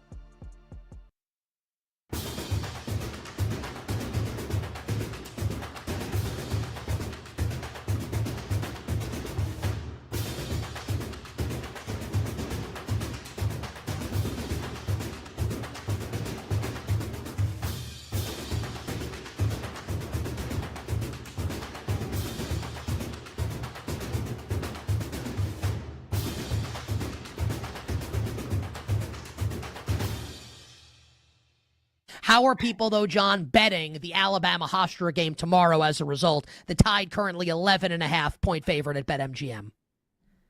Yeah, I mean, when you, again, lose one of your top scorers, the line is going to move. So originally, Bama opened 12.5. It was immediately bet up to 14.5.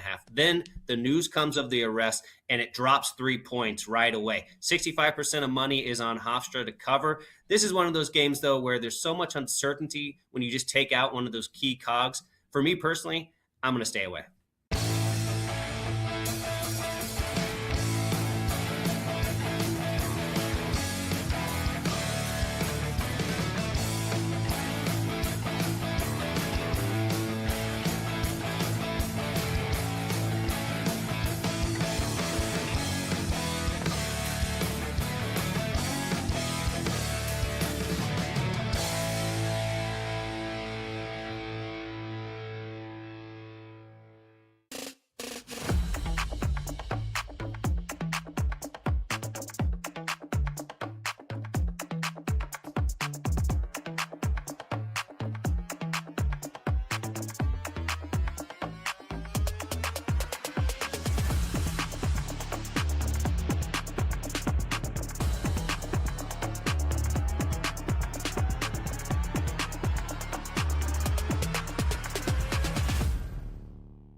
That's a really good question. Because in the draft world, we always talk about this kind of stuff. I'm looking at my board here.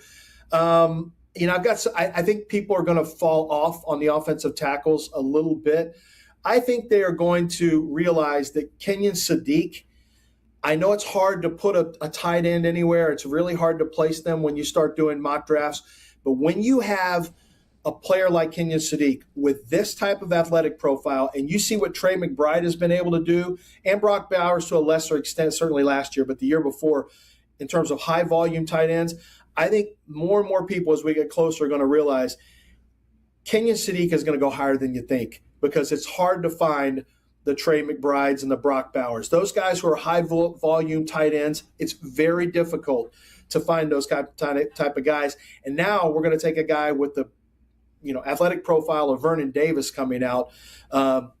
Those guys are mismatched pieces. They have to go higher than you think.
Live scores, sharp options, no waiting till tomorrow. BetMGM Tonight is back.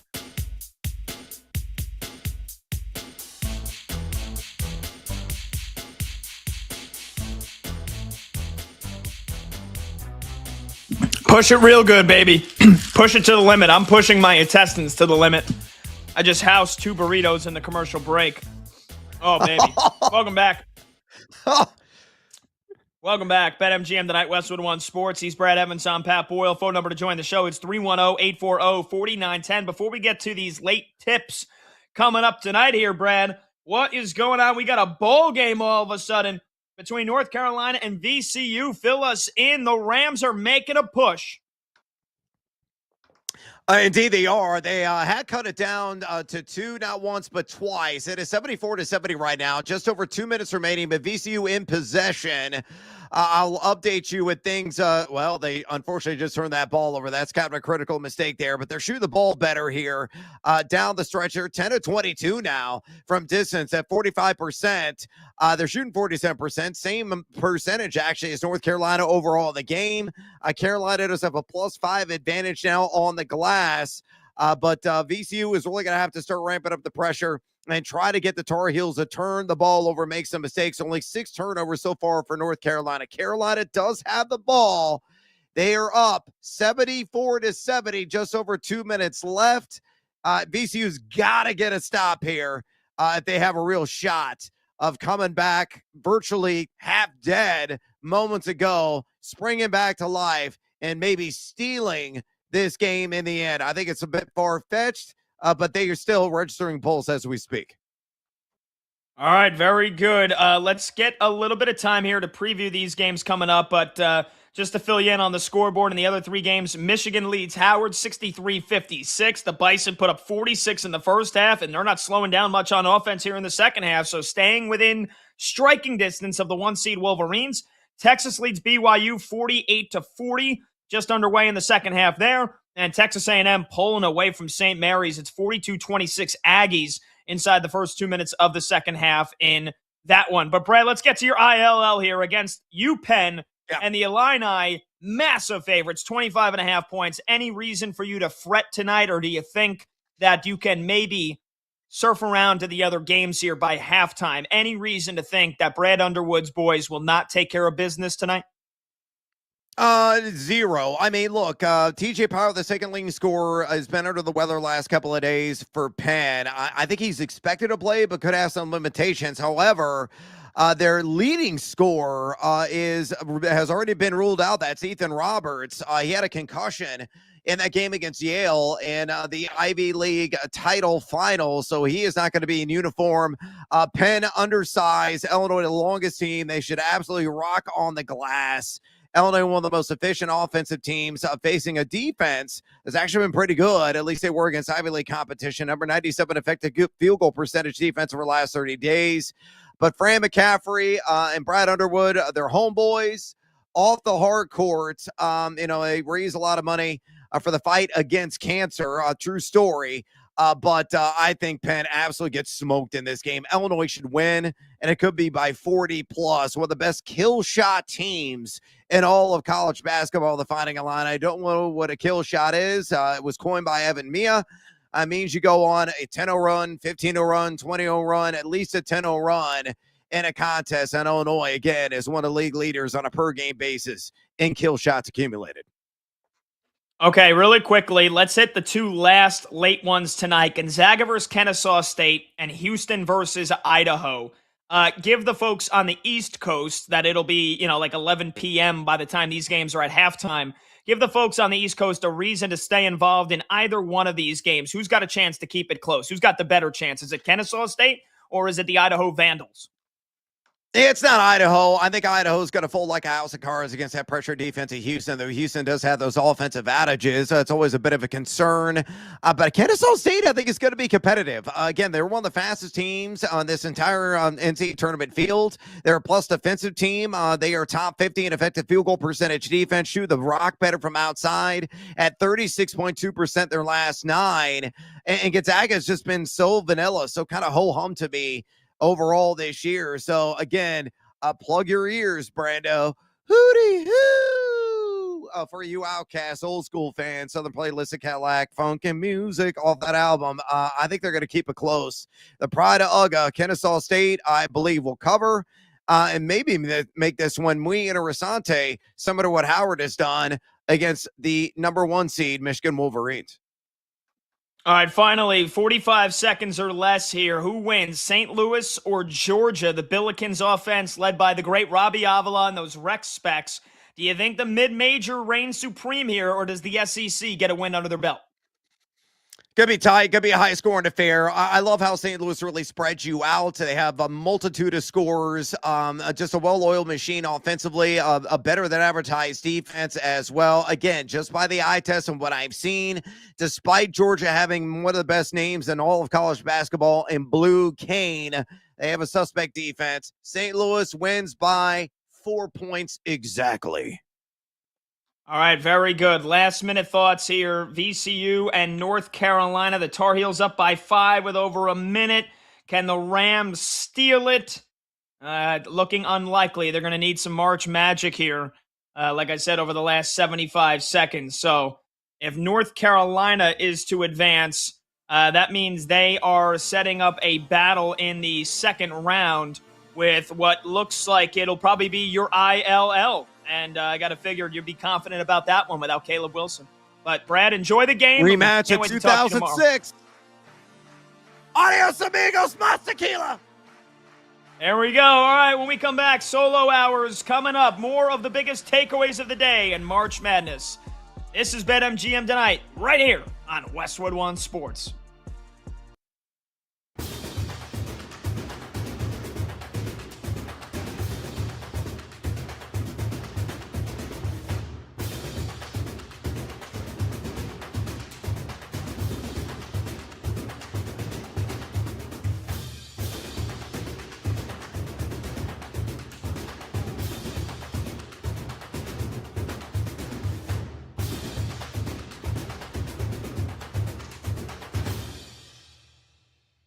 My interpretation of this is that he's probably going to miss some time in the playoffs. I can't guarantee that. I can be wrong about that. But the fact that extended period of time is used implies that this is not 2 weeks. Right? That's the implication here. Like, I'll ask all of you, right? And this is all up to interpretation. There's no right answer to this question. Who the hell knows what's going to happen? What does extended period of time mean to you? To me, like, that's at least a month. So maybe you want to paint this rosy scenario, right? And Cade Cunningham's back for, game 1 for the Pistons, and the Pistons are the 1 seed in the NBA playoffs. Maybe that's the case. But maybe it's not. So that's something to consider. Something else to consider is that we are now at a spot where the Pistons have played their 49-19. That is so there's 14 games left in the regular season. 14 games left. They are 3.5 games up on the Boston Celtics with Jason Tatum now back in the lineup. Is it possible that the Pistons, without their best player, not just their best player, like the full-on engine of this team, where you can make a case in Boston if the Celtics, like, they didn't have Jason Tatum the entire year, they're awesome, right? Or if the Knicks go down like one of their stars, not Brunson. But the Knicks, I guess even without Brunson, you could still make a case that the Knicks would be decent. Where the Pistons, lose their whole team identity, basically. And yes, they're physical, but Cade's the engine that makes this team go, that makes the offense go, certainly. Are we in a spot now where the Pistons are going to yak away the 1 seed to the Boston Celtics? Because think about what we've been saying about the Pistons this entire NBA season, right? And while acknowledging that this has been a great season for them and that they are on their way to being a legitimate championship contender, what I have said consistently here on this show is that they are ahead of schedule and that they're not yet ready to contend for an NBA championship. And that I don't even think they're coming out of the East this year, much less losing in the NBA Finals. And the reason is because once you get past Cade Cunningham, who do you feel really confident in to score the basketball in a big spot in a big playoff game? Who is it? Jalen Duren's awesome. Yes, Jalen Duren's a center. Who do we count on to score the basketball in ISO in a big spot? Who can make the big three-pointer for the Detroit Pistons? Does this person exist? And now, if Cade's going to miss time, If Cade Cunningham's going to miss time, the Pistons could lose in the first round potentially if he's not going to play. I mean, as it stands right now, I have the standings up here. Like, what if it's, as of right now, the Miami Heat are the 7 seed. They would be in the play-in. The Atlanta Hawks have won 11 straight games. Atlanta's the 8. The Philadelphia 76ers are the 9. And what happens when Paul George comes back? Are they going to have Joel Embiid healthy for the postseason? Maxey, Edgecombe, are they going to be ready to go? The Charlotte Hornets are the 10. Charlotte has been one of the best teams in the league over the last couple of months. If the Pistons don't have Cade Cunningham in the first round of the playoffs, they can absolutely get upset. And I don't even think they're making the finals anyway. So this is without knowing the full extent of it. Is he going to be back? Maybe. We don't know. Feels like to me he's out at least the rest of the regular season. And maybe he's back for game 1 of the postseason.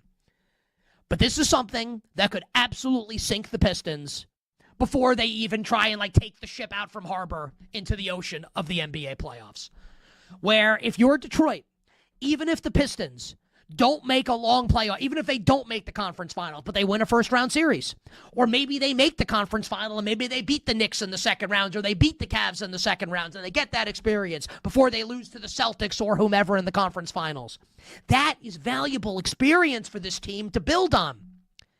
And if they lose that opportunity because of this unfortunate injury to Cade Cunningham, and again, collapsed lung for Cade Cunningham, out for, quote, an extended period of time, we don't know how long, that will be a crying shame for the Detroit Pistons.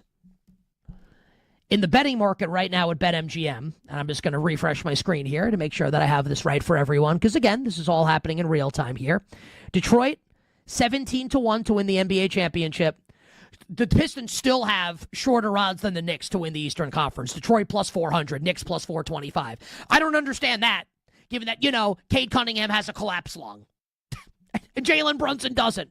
Seems to me like the Knicks are more likely than Detroit.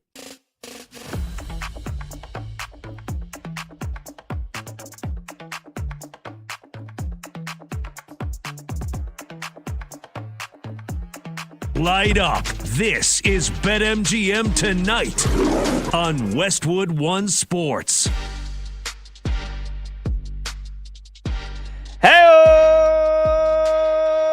Welcome on back to BetMGM Tonight here on Westwood One Sports. We bid adieu to Brad Evans, and that means we've got 2 solo hours here, taking it to 11 p.m. Eastern, as we do every Monday through Friday. I'm Pat Boyle, and we are brought to you by BetMGM. Make it legendary. Download the app today. Please gamble responsibly. You can watch the show live on YouTube. Just search BetMGM Tonight and hit that subscribe button. You can watch the show live on Twitter at BetMGM Tonight, and you can listen to the program on the Westwood One Sports app, the Odyssey app, Sirius XM Channel 375, and hundreds of local affiliates throughout North America.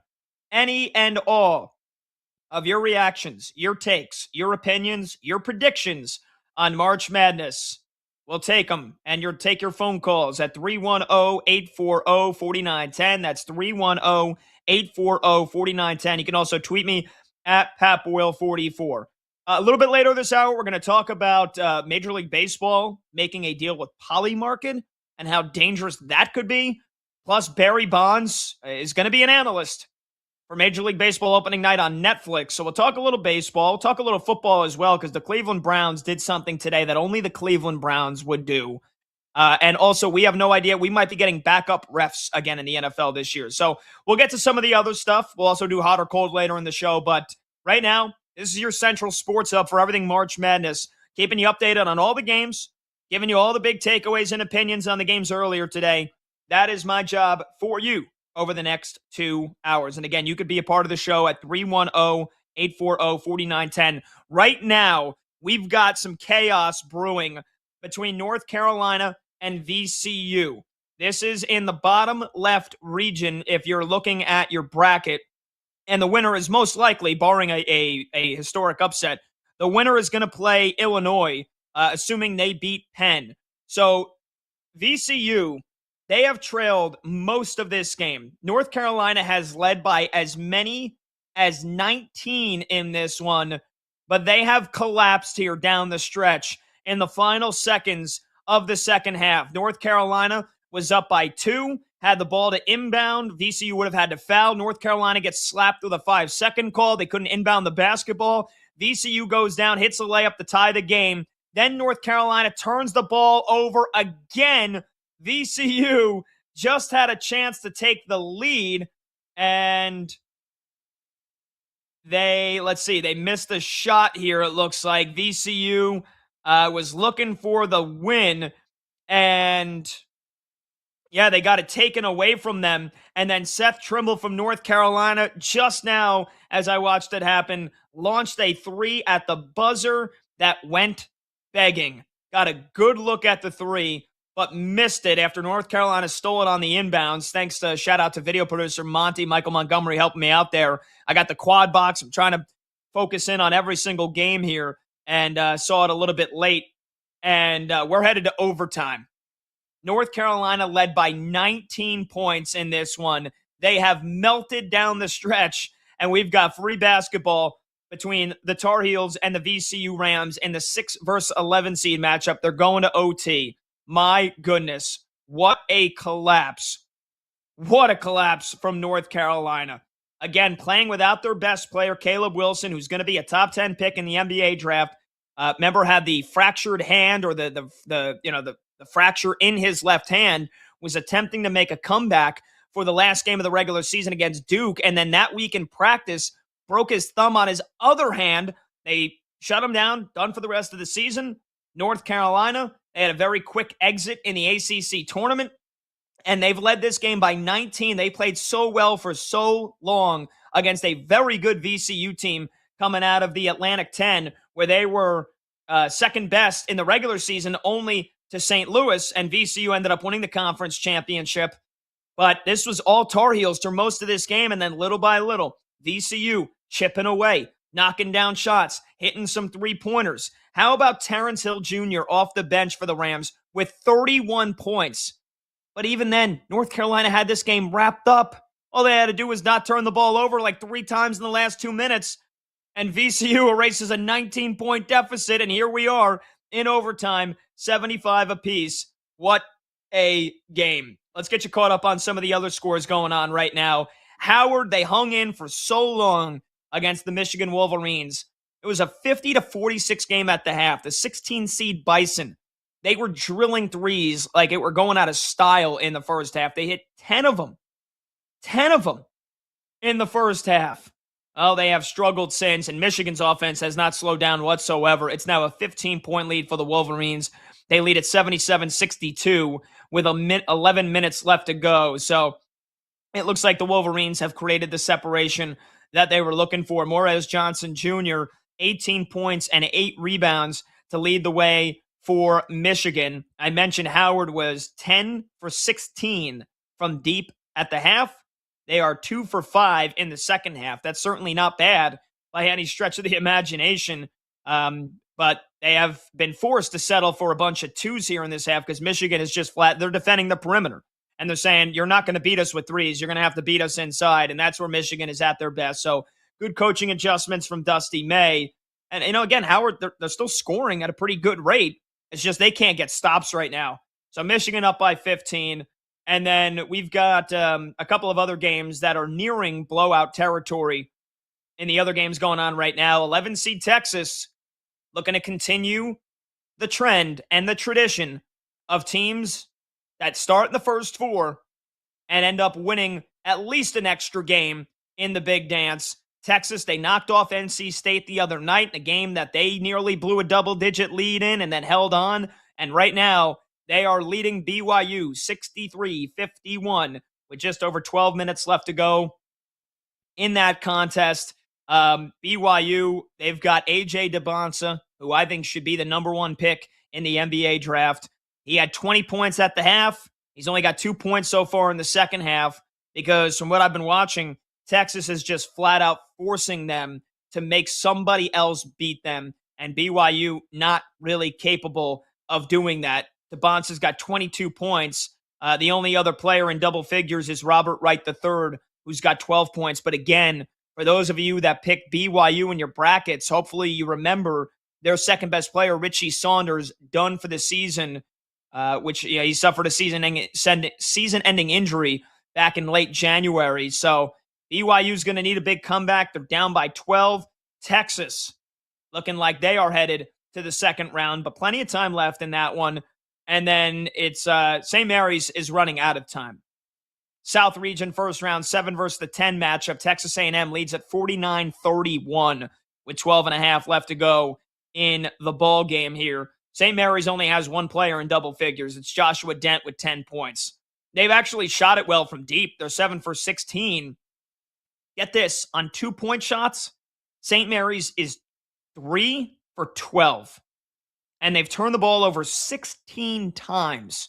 This is a team that relies on slowing the game down, slow tempo, minimal possessions, taking care of the basketball. They have 16 turnovers. Texas A&M has feasted off those turnovers, and they've also won the battle on the glass. 21-18 is the rebound margin for the Aggies. So St. Mary's was the favorite in this one. Texas A&M, though, with a sizable lead. All right, so there you go. There's the 4 games going on right now. Let's rewind the clock here. And I just want to focus a little bit more on what happened to the Duke Blue Devils today. They were down 11 at the half to 16 seed Siena. They were down by 13 at one point. And this wasn't like, oh, Duke took over, right away in the second half and coasted. No, Siena still had a lead. They led 58-52 with under 10 minutes left to go. They led by 5 with under 8 minutes to go, and then they basically proceeded to not score a point for 7 minutes. That was the Duke defense that we expected to see. If you were thinking that Duke was going to win by 30, the only problem was Duke struggled to score, and Siena lit it up in the first half, hitting threes, taking it to the Blue Devils. So we talked about this in the beginning of the show, but how alarming was this for the Duke Blue Devils today? Projected to win by 30, but again, missing 2 of their starting 5. Their point guard, Caleb Foster, who it looks less likely that he'll play at all in the entire tournament. Then you're probably thinking they got to get to the Final Four for there to be a shot. He's in a walking boot, and John Shire said he's going to be out a little while. When a coach says that, that's normally not good. That normally means multiple weeks. Missed the ACC tournament. Duke had no problem winning the ACC tournament championship. But man, to have Siena come in there, and again, any team can play well for a half, but this was a one-possession game all the way until the final 4 minutes when Duke finally pulled away, and they only ended up winning by 6. So if you got Duke winning your national championship in your bracket, if you think the Blue Devils were maybe not going to get tested until the second weekend, guess again. Guess again, because without their point guard, Caleb Foster, and without their rim protector and their shot blocker, and the guy that makes it go on defense, Patton Gungba, they got exposed, at least for most of this game. And they also struggled to find secondary scoring options in the first half. They only had one player that had more than 3 assists in this game, and it was Cameron Boozer, the likely Wooden Award winner. It was his brother, Caden, who had 5 assists. So Duke, they hit 24 shots. They only had 11 assists. That's a problem. That's a problem. When you're not sharing the rock as efficiently as you'd like to, you go up against a good defense like TCU, who survived in the first game of the day today, beat Ohio State 66-64. And the Horned Frogs, they rebound the ball well. They've got size. They've got really good rim protection. Am I predicting Duke's going to go down at TCU? No. But I tend to think logic would tell you that it's probably not going to be easy for them. And then the real concern is next weekend, when they'll likely have to play either Kansas or St. John's, if both those teams take care of business. If you get a Kansas-St. John's matchup in the second round on Sunday night, you know that Duke is going to end up playing a really good team in the Sweet 16. And that is where they could fall. I know there's a lot of folks that pick St. John's to beat Duke in the bracket. The Johnnies, great defensive team, relentless pressure, Rick Pitino, as good as they come in March. And they got the Big East Player of the Year, Zuby Ejiofor. if he is able to neutralize Cam Boozer, who ended up scoring 22 points and 13 rebounds today, but he had to get 13 of those points at the charity stripe. If Zuby Ejiofor can neutralize Cam Boozer, it feels like St. John's will have a better than a puncher's chance of beating Duke. If it's Kansas, probably less likely in my opinion, but then again, they could have the great neutralizer in Darren Peterson, who, for a large portion of this season, was the likely number one pick in the NBA draft. But we've had conversations for weeks about his commitment. The guy that I said brought load management this year to college basketball. And even then, over the last couple of weeks, he's played every game. He's played about 30 minutes a game. He just hasn't been very good. He hasn't looked like a guy that everybody's telling me, oh, this is the number one pick. Oh, this is the number one pick. Oh, he's made for the NBA. Yeah, he's made for the NBA because he basically sat out every other game for the first 2 months of the season. But we've seen the glimpses. You've at least seen some games where you watch him attack from the mid-range, you watch him hit threes effortlessly, you watch him get to the bucket with great power and speed, and you say to yourself, yeah, I can see why he's supposed to be the number one pick. If you get peak Darren Peterson, and it's Kansas versus Duke, that's how the Jayhawks win. That's how Bill Self delivers another Bill Self masterpiece. So it's March. Kansas could go down to Cal Baptist. St. John's could go down to Northern Iowa. But I think if you're hoping for chaos, if you're hoping for the madness, if you're rooting against Duke, which I know is a very popular thing to do, and if you've got anybody but Duke winning the national championship in your bracket, you're hoping that it's either Kansas or St. John's playing Duke in the Sweet 16. Because that gives you a pretty damn good shot of seeing Duke go down. And I'm not overlooking TCU. The Horned Frogs are going to be a good battle. Now, TCU could obviously end up shooting 3 for 20 from deep, and Duke could still end up, winning the game by 20. But from what we saw today, and I know that Duke got off to a slow start in the ACC tournament as well. Hell, Florida State, who was not a good team, they were a buzzer-beating 3 away from beating them. TCU's a better team than Florida State. So the question is, and if you want to join the show at 310-840-4910, are you concerned about Duke in their next game against TCU? Or do you think it was just a slow start? Maybe they overlooked the 16 seed. And do you think now with a game under their belt and playing in the same arena 2 days from now, do you think Duke will cruise? And do you still think the Blue Devils are a Final Four team? Take your phone calls at 310-840-4910. My other big takeaway from today was the big upset of the day. And that is the High Point Panthers knocking off Wisconsin 83-82 with a layup from Chase Johnston off the bench on a fast break, on a breakaway basically with 10 seconds to go. And then Nick Boyd, one of the best players in the country, getting his shot blocked with just seconds remaining. And the High Point Panthers, the 12 seed, getting through to the second round. And I thought their coach is awesome. Flynn Clayman. Great name, by the way. Flynn Clayman. That guy was electric. I saw some post-game clips of him in the locker room. I saw a post-game clip with him right there, on the interview right after the game ended. And he basically said, yeah, they said we didn't play anybody all year. Did we play anybody now? I'm paraphrasing, but he basically said something to that effect. And you see that kind of fire. You have to have that if you're a mid-major team where not many folks are giving you a chance to win a game, let alone multiple games. And then I saw a clip of him talking to the team in the locker room, and he's saying, that team has beaten 5 top 10 teams this year. We just beat them. So we've won 1 game. We got 6 more to go.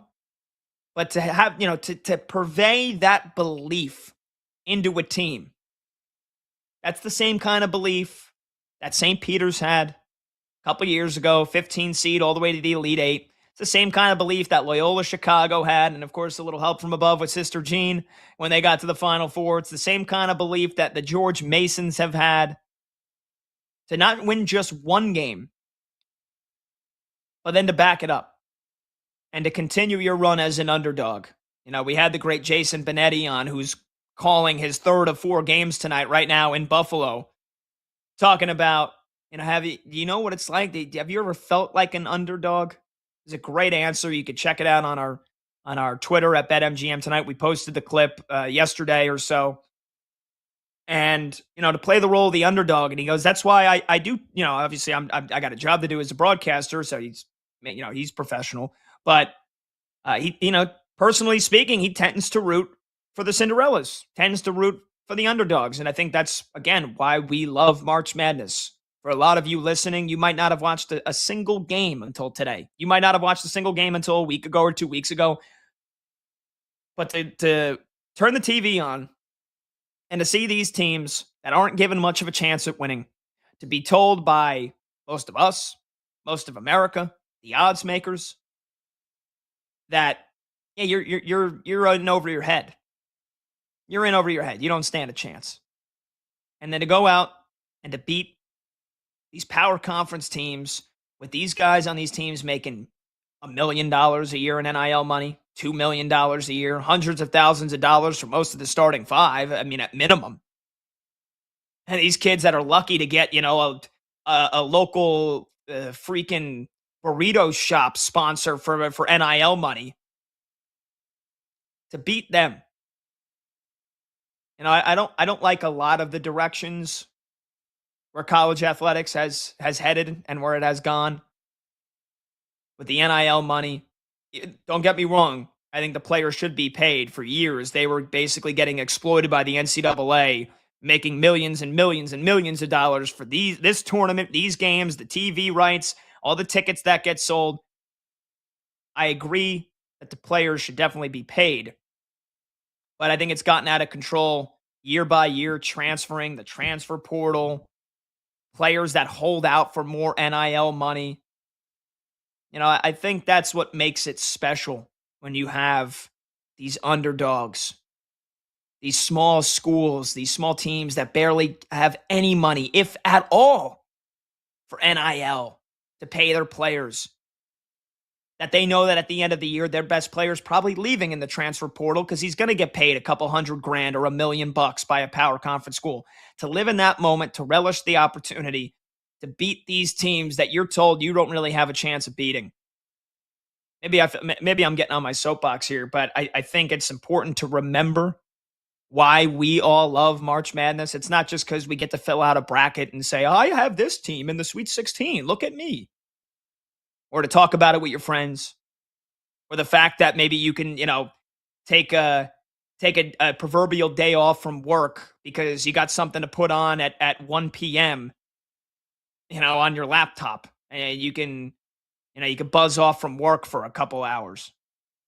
I think it's these stories, it's these teams that remind us what it's like to be an underdog. And High Point showed that today. And I loved hearing from their coach after the game. That was awesome, awesome stuff from Flynn Clayman. All right, we'll take a short break. 310-840-4910 is the number to join the show. That's 310-840-4910. VCU is seconds away from pulling off a massive 19-point comeback. Still a couple of ticks to go. And it looks like North Carolina's got a timeout left. So we'll get you a final score, perhaps, when we come back. We'll also get you an update on the other games going on right now. I'm Pat Boyle. This is BetMGM Tonight, here on Westwood One Sports.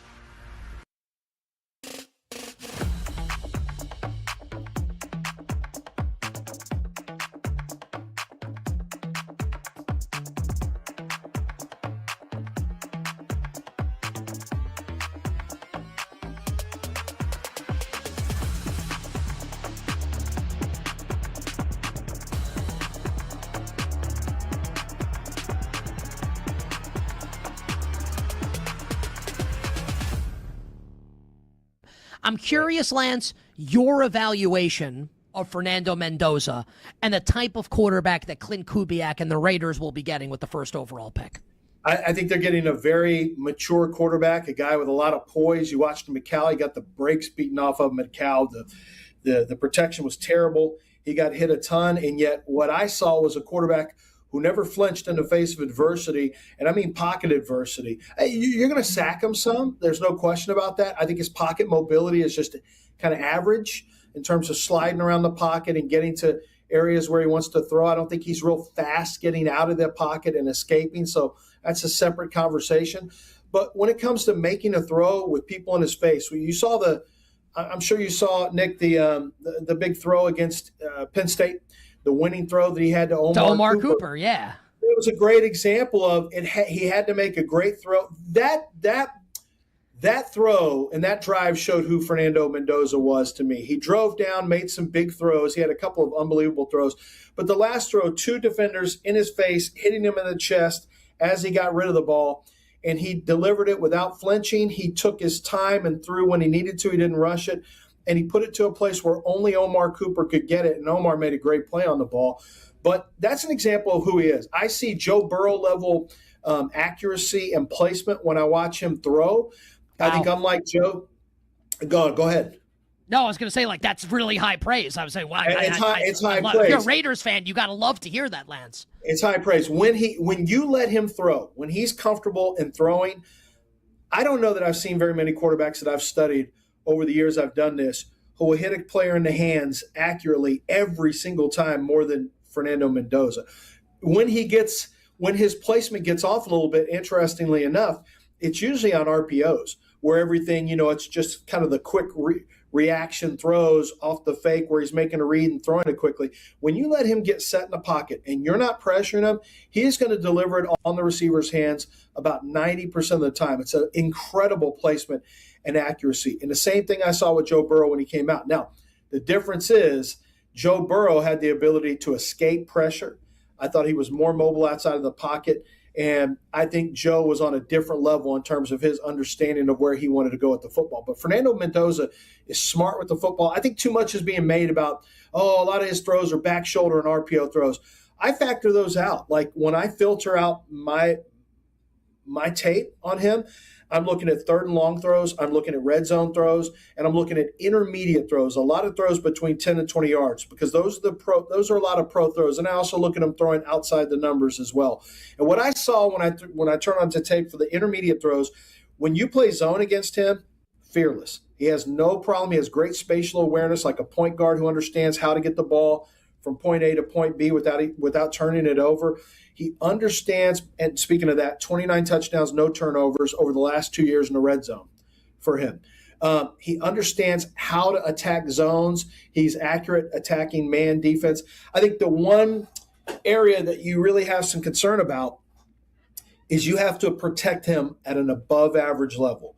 You cannot be below average because his superpowers go away, because he's not going to be able to extend and create on his own. I think if you're average, you're going to get more average Fernando Mendoza. If you're above average at protecting him and letting him throw, like I talked about with you, Nick, when he's got the chance to throw without being pressured, he is going to slice and dice you up every single day of the week. So that's one of the reasons I think the Raiders, Las Vegas has done a great job of making offensive line a priority this offseason, because they have to.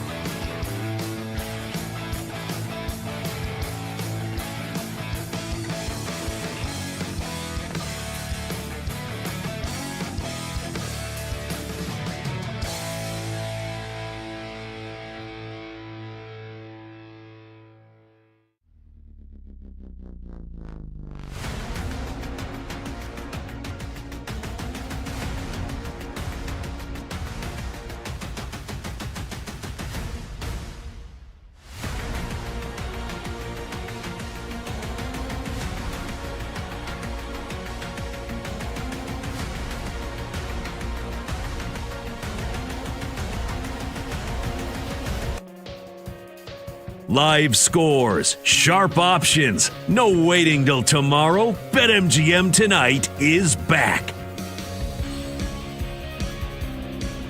Welcome on back. BetMGM Tonight, Westwood One Sports. I'm Pat Boyle. The phone number to join the show is 310-840-4910. That's 310-840-4910. It has gone final. VCU comes from 19 points down, and they win an ugly overtime against North Carolina. 82-78 the final. In 5 minutes of overtime, it was 7-3 in favor of the Rams. I didn't see a single shot go in the bucket. I think it was all free throws. But, man, that is some collapse by Hubert Davis in North Carolina. And you know, I was ready to give them so much credit because without Caleb Wilson, their star center, like I said, he's going to be a top 10 pick in the NBA draft. They were up by nearly 20. Looked like they had this game in the bag. And then they just completely came unraveled, fell apart. Give VCU credit, man, for that comeback. But for North Carolina, that is a missed opportunity. That's one that Hubert Davis is going to lose some sleep over. And that guy has been, he's been to the mountaintop. And he's won the whole damn thing before. You know, when they won when they've gone to the national championship game and lost in his first season. I don't know why. When I always think back to that game, I don't know why I feel like I remember them beating Kansas, but they obviously didn't beat Kansas. But still, you know, Hubert Davis, who took over for the great Roy Williams in just his first season, goes to the national championship game. They lose to Kansas. Since then, they missed the NCAA tournament, declined the NIT invitation. They got to the Sweet 16, but this is now back-to-back seasons where they've gotten bounced in the first round, and to blow a 19-point lead, oh, man, not again. That's a bad loss. That is a bad loss for North Carolina. If you had VCU moving on to your bracket like I did, I think our entire show did, that's one that you will remember. That's one that you say, by golly, Miss Molly, we got lucky on that one. VCU moving on with a massive comeback. Quick scoreboard update on the other three games in action right now. Michigan putting on the finishing touches, leading Howard 98-70. That was a 4-point game at half. Howard they threw every punch they had in the kitchen sink at Michigan in the first half, but just could not keep up in the second half. So the Wolverines are going to move on. In the end, it's not going to be quite the scare. But for the first 20 minutes, it was looking like we might have more 16-seed drama. Speaking of drama, BYU has made this a ball game here inside the final 4 minutes. Texas led this one comfortably for most of the second half. Do we have another blown lead on our hands? Longhorns led by as many as 17. It's now down to 6. 70-64 in favor of Texas with under 4 minutes to go. And surprise, surprise, A.J. DeBonsa is just saying, give me the rock. I'm taking over. He's got 35 points to go with 7 rebounds for BYU. He doesn't have a single assist, but he might not need one. He just has to keep scoring. 35 points for the guy that I think should be the number 1 overall pick in the draft. Texas trying to hold on and not blow a 17-point lead. And then we'll see if we get any drama here in the final minutes, but it's looking unlikely for the St. Mary's Gales. They trail Texas A&M 61-48 with under 4 minutes to go. And then we got about another half hour before the late tips. Illinois versus UPenn, St. Louis versus Georgia, Kennesaw State versus Gonzaga, and then Idaho versus Houston. Again, we'll take your phone calls at 310-840-4910. Let's pivot, though. Let's talk a little baseball, and let me get my producer Brandon Combs in the mix because he is a diehard baseball fan, and I want to get his opinion on this one here, Combs. Major League Baseball today reached an agreement with Polymarket. And if you're not familiar with Polymarket or Kalshi, the prediction market space, Major League Baseball is now entering that prediction market space. Rob Manfred says that this is aimed at combating threats to the sport's integrity. Now, we've seen in the last couple of years here across all sports, not just Major League Baseball, the NBA. We really haven't seen it in the NFL, which I'm not surprised. They do a pretty damn good job. Anytime somebody even places a parlay on a different sport, if it's at the team's facility, bang, you're done for the year. You're suspended. The NFL at least from what we've seen, they've done a pretty damn good job of cracking down on sports betting scandals, if you will. But the NBA was rocked earlier this year. Terry Rozier betting on his own stuff. Chauncey Billups in an illegal poker gambling ring along with his own team. And Major League Baseball, we saw it with some of the game's best players. Emmanuel Clase, closer for the Guardians, probably never going to pitch again in Major League Baseball because he was betting he was having people bet on his pitches, individual pitches. Can you ever truly crack down on that stuff? I'm not sure. I think it's just making sure you handle out the proper punishment and making sure that you've got integrity throughout the league's front office. But Combs, I don't know about you, man. I'm not big into the prediction space because, there is some fishy stuff that can go on here, man. And it's not really just related to sports. Again, I see stuff like there, hundreds of $1,000s being traded on when the U.S. is going to invade Iran, and then it happens like a day later. Oh, somebody predicted that would happen and put $1 million on it. Oh, I wonder who that might be. I wonder who the insider information is coming from there.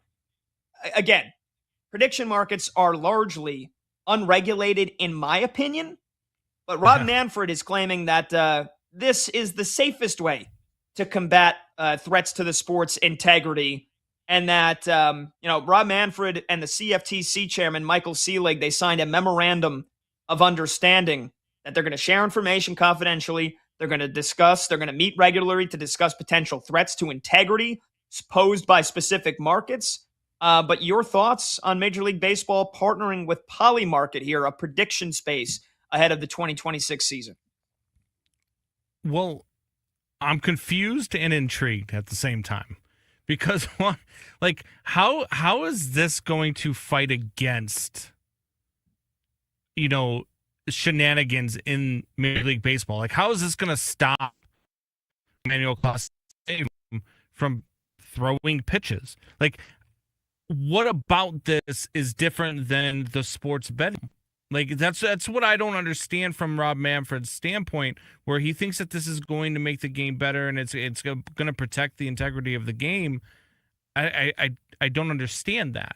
And I think he's claiming he's just to jump in. He's claiming that because prediction markets, it's got federal regulatory scheme makes our life a lot easier. That's what he said, as opposed to take, for example, sports betting where you're going state by state.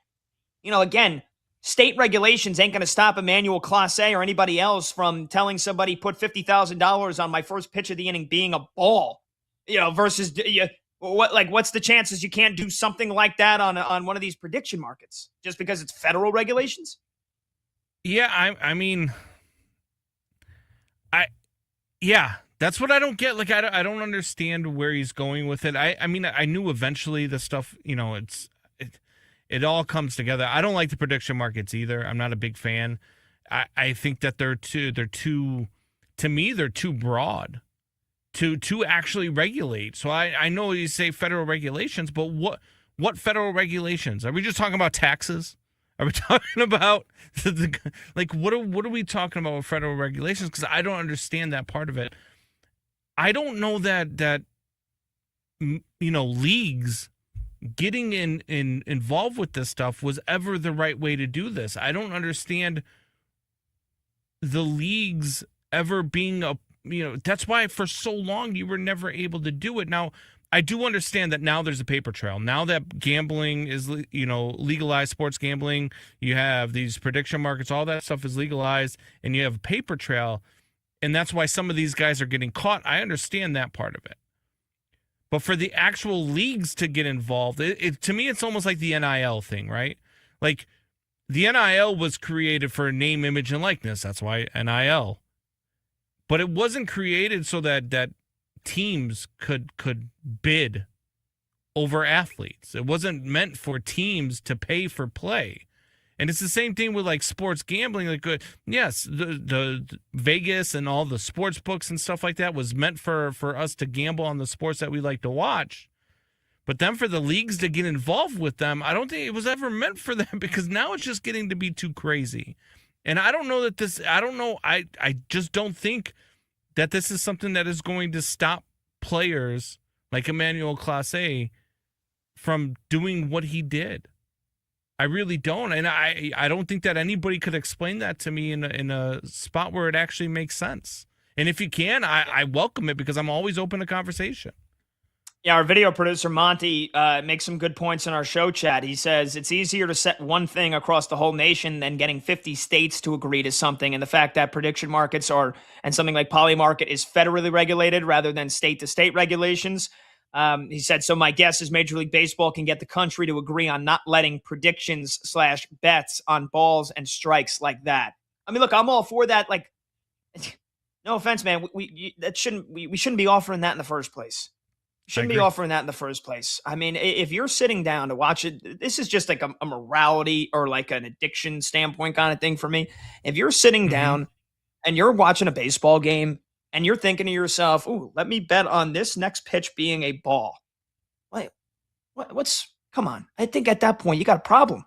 I mean, like, you can do it. You could do it so responsibly, and still, I still think that's a problem. Like, that should not be offered, and that the fact that was being offered, that leads to players like Emmanuel Clase. That leads to these scandals because you're offering things that shouldn't be. You're offering markets that shouldn't be offered. Yeah, I'd be lying to you if I'd never said, when I first saw that you could bet balls and strikes, that I was like the degenerate in me being like, oh, that's cool. Let me try this for a little bit. You know what I mean? And then after you hit a couple and then you lose a couple and you break even, you just kind of stop playing. It can be fun and it can be addictive. It can be all of that, but that's why you saw what you saw with Emmanuel Clase, because stuff like that it's just too tough to regulate. It goes all the way back to the Black Sox scandal, right? This stuff has always been around, and we always knew that it was around, but it shouldn't be so easy now for players to do it. And I just think that the prediction market, the only difference between the prediction market and the sports betting is that the prediction market is basically a different form. They don't call it betting. They call it trading. You get to trade. Yeah. It's still betting. I think it's that you're betting against the market. You're not necessarily betting against a sports book like BetMGM. Like, you're betting against you're trading against other people. Like, you're trading against other people that think, like, for example, will Duke win by 20? That's dictated by other people saying yes or no, not necessarily by a number that is offered by a regulated sportsbook / casino. So I think that's also the other big difference. But it's intriguing to say the least, man. I mean, look, if they can do it and they can uphold the integrity and they can make sure that there are the necessary guardrails in place, then I guess it could be a good thing. But it definitely raised my eyebrows for sure when I first saw it. Yeah, I mean, it's different. When I saw the article, I dove right into it to check it out, and that's why I threw it on the rundown. It's definitely intriguing. All right, when we come back, we'll continue the baseball conversation because Barry Bonds is going to be an analyst for Major League Baseball opening night on Netflix. Is it a Hall of Fame play for Barry Bonds? Do you care? Would you watch because Barry Bonds is going to be an analyst? And also, a little NFL as well, because the Cleveland Browns proposed something today in the rule book that only the Cleveland Browns would propose. We'll explain when we get back. I'm Pat Boyle. This is BetMGM Tonight right here on Westwood One Sports.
I'm going to say the best defensive player in the draft right now for me is Mansour Delane. If you just want to the get LSU corner. I love that. I haven't heard anyone say that. I love that. A pure football answer. Mansour Delane is the best football player for me right now. Now, the highest graded is Arvell Reese, and that's based on projection. That's based on who I believe he's going to be. Because in the draft, I'm not here to tell you who they are now. My job is to try to tell you who they're going to be in 3 to 5 years. So my grades are going to reflect that. Delane, if he were 6 feet, 6'1", and with 32-inch arms, to me, he might be the second player in this draft. I mean, he'd be the number 2 player on my board for sure, and he was for a while. I think a case can be made for David Bailey from Texas Tech, the pass rusher. David Bailey is a much more skilled rusher than Arvell Reese. David Bailey is the second most skilled rusher. The most skilled rusher is Akeem Mesidor, is the most skilled rusher in terms of ability.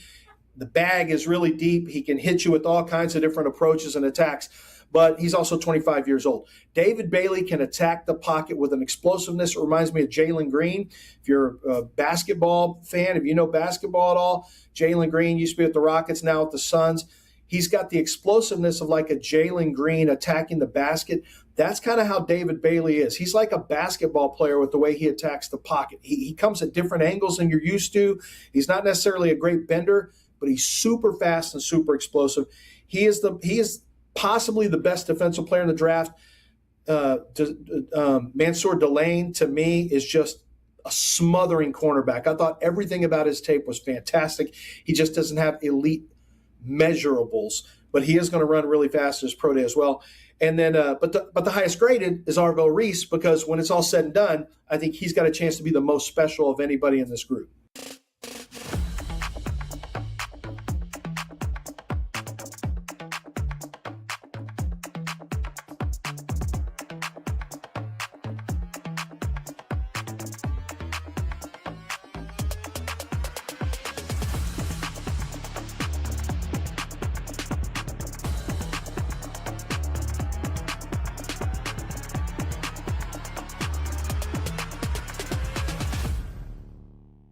Are any quarterbacks in this draft worthy of a first-round pick? Not will they go in the first round, or any other quarterbacks worthy. You're giving the thumbs down for people that are just listening to the show. So you don't like Ty Simpson, you don't like any of the others. Why not here in about 90 seconds to 2 minutes? My grade on Ty was the same grade I had on Shedeur Sanders last year. I think he could fit into the second round and have a chance. The amount of one-year starters who have ever panned out as good NFL quarterbacks, it's a very low number. And it's not Ty Simpson's fault. It's just what happened. But I think Ty Simpson shows a lot of potential to become a pretty good quarterback if everything around him is really, really put together right, Nick. So he reminds me of Mac Jones in that way. So I think it's going to be – his success is going to be deeply, deeply tied to everything being right around him, from the coaching staff to the offensive line, to the players around him, so that he can, gain the experience he needs as a one-year starter, because he's still got so much more football to learn. But I would not take him in the first round. Well, my final four: Michigan, Arizona, Michigan State, and Illinois. Give me Illinois over Michigan State, the Illini to the title game. Arizona over Michigan in what is actually the national championship game on the other side of the bracket, in a really close game. And Arizona over Illinois in the national championship game. Final score, Arizona 80, Illinois 70, tiebreaker 150. And the Arizona Wildcats, for the first time since 1997, Simon says championship. Arizona cuts down the nets and wins the national championship.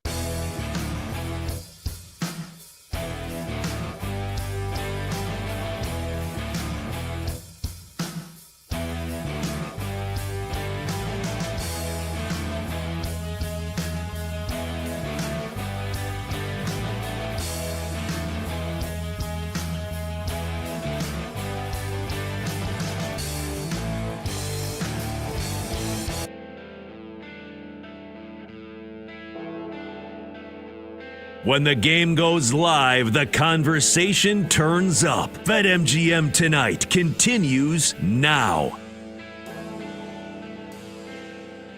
All right, welcome on back. BetMGM tonight, Westwood One Sports. I'm Pat Boyle. Phone number to join the show is 310-840-4910. That's 310-840-4910. We'll get you more of a comprehensive update at the top of the hour. But really quickly, 2 other games have gone final. Michigan sees off Howard 101-80.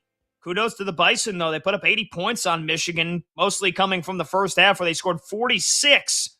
The Wolverines' defense looked a little suspect, but they hang triple digits on Howard. So 101-80 the final there. Michigan on to the second round, where they will play the winner of Georgia and St. Louis. That game coming up later tonight. And then the St. Mary's Gales. Yeah, I'm kind of tired of hearing about St. Mary's, honestly. I mean, I took the cheese.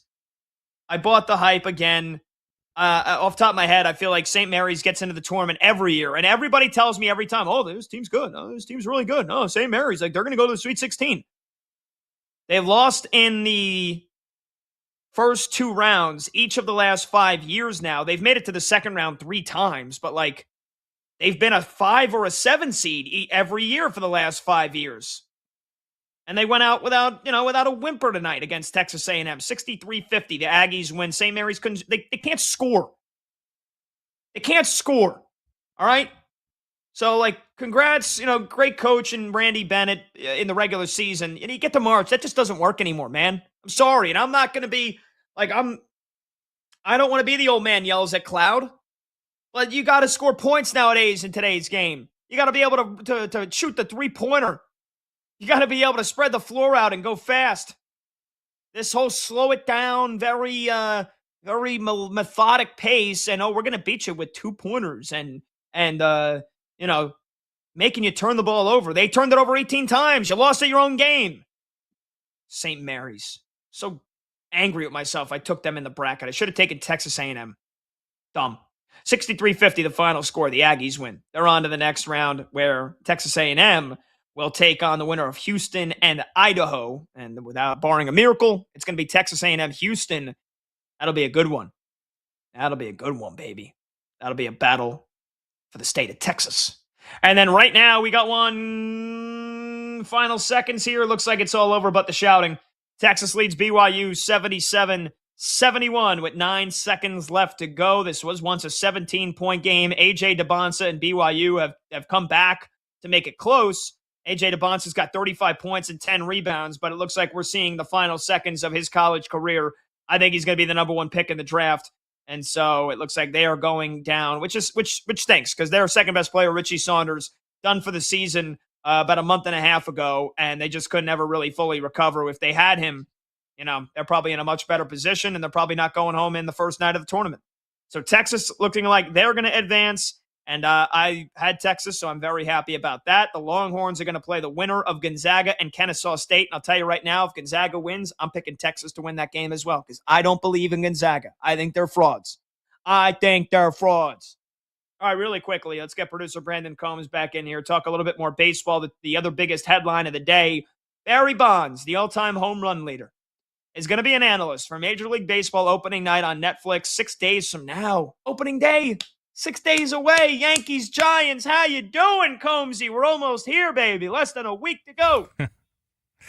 Is this a good thing for baseball? Not just the move to Netflix, but Barry Bonds as an analyst. This is a guy for years. Put up his middle fingers at the media. Never wanted to talk to anybody. Never wanted to answer questions. And with the whole steroid debacle, basically turned his nose up in the air. And I don't blame him for some of it.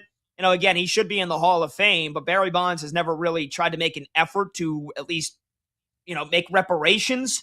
Is this what this is from Barry Bonds? Because if that's it, if he's trying to make a plea here after all these years, all right, I'll go into the Hall of Fame. I'll do the A-Rod route. I'll go the A-Rod and A-Rod and Big Poppy route. I'll be an analyst. I'll get on TV. I'll break down the game. I'll make everybody forget about my steroids a little bit. If that's the case, then I've lost respect for Barry Bonds. I kind of like the badass, like right out into the sunset. I don't give a damn what any of you think. If that's what this is, I don't like this from Barry Bonds. I don't need to see him. I don't think that's what it is. I mean, I know I joked about it earlier, and but for one, I don't even know. Like, I think in order for him to get in, he has to be voted. He has to be taken in through the Veterans Committee anyway. So, like, for me, I just think this is Bonds just saying, hey, look, I love this game, and these guys want me to do something. I don't know who's on the panel with him. Could be somebody that he respects, somebody he wants to be on the panel with. And to be honest with you, they're probably paying him a pretty large sum of money to do so. And look, I don't care how much you hate somebody. Get paid enough money, you'll deal with them.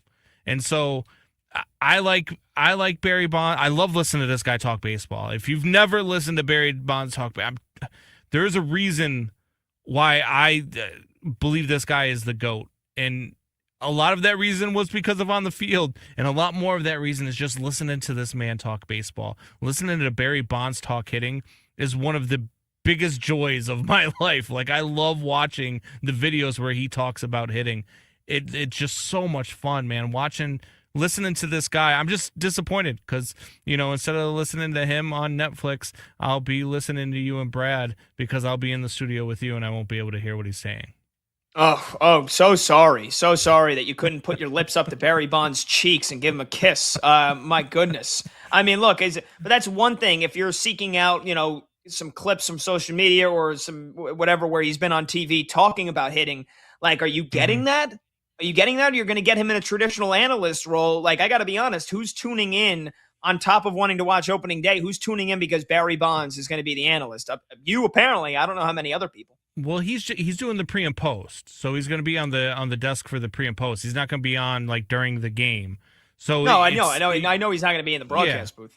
So you get him on, and so I guess you do get him talking baseball. You do get him talking about the players and what he thinks about the season and each individual player. I'm excited to hear him talk about what he thinks about Aaron Judge.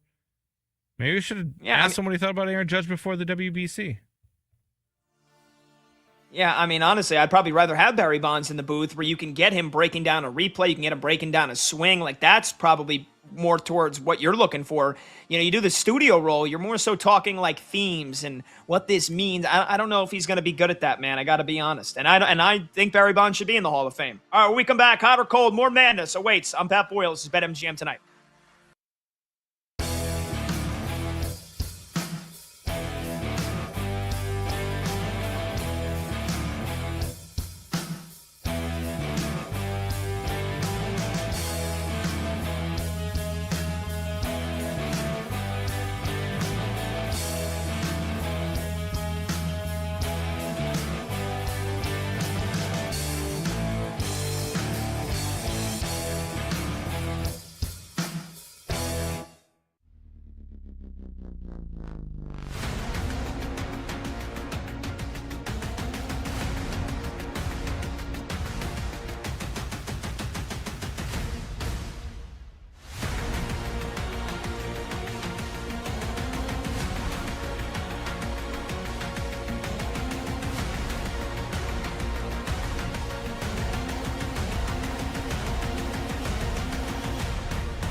How are people, though, John, betting the Alabama-Hofstra game tomorrow as a result? The Tide currently 11.5-point favorite at BetMGM. Yeah, I mean, when you, again, lose one of your top scorers, the line is going to move. So originally, Bama opened 12.5. It was immediately bet up to 14.5. Then the news comes of the arrest, and it drops 3 points right away. 65% of money is on Hofstra to cover. This is one of those games, though, where there's so much uncertainty when you just take out one of those key cogs. For me personally, I'm going to stay away.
That's a really good question. Because in the draft world, we always talk about this kind of stuff. I'm looking at my board here. I think people are going to fall off on the offensive tackles a little bit. I think they are going to realize that Kenyon Sadiq, I know it's hard to put a tight end anywhere. It's really hard to place them when you start doing mock drafts. But when you have a player like Kenyon Sadiq with this type of athletic profile, and you see what Trey McBride has been able to do, and Brock Bowers to a lesser extent, certainly last year, but the year before, in terms of high volume tight ends, I think more and more people as we get closer are going to realize Kenyon Sadiq is going to go higher than you think, because it's hard to find the Trey McBrides and the Brock Bowers. Those guys who are high volume tight ends, it's very difficult to find those type of guys. And now we're going to take a guy with the athletic profile of Vernon Davis coming out. Those guys are mismatched pieces. They have to go higher than you think.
The day shuts down. The games light up. This is BetMGM Tonight on Westwood One Sports.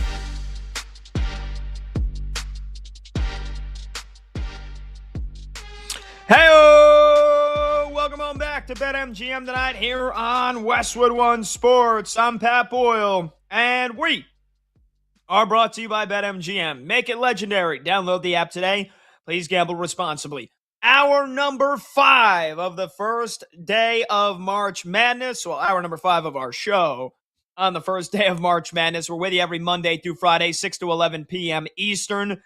And you can watch the show live on YouTube. Just search BetMGM Tonight and hit that subscribe button. You can watch the show live on Twitter at BetMGM Tonight. And you can listen to the program on the Westwood One Sports app, the Odyssey app, SiriusXM Channel 375, and hundreds of local affiliates throughout North America. Final hour of the program. The phone lines are completely open for you at 310-840-4910. That's 310-840-4910. We've got some callers that want to weigh in on Barry Bonds. Producer Brandon Combs and I just discussed him being an analyst on MLB opening night on Netflix next Wednesday when the Giants play the Yankees.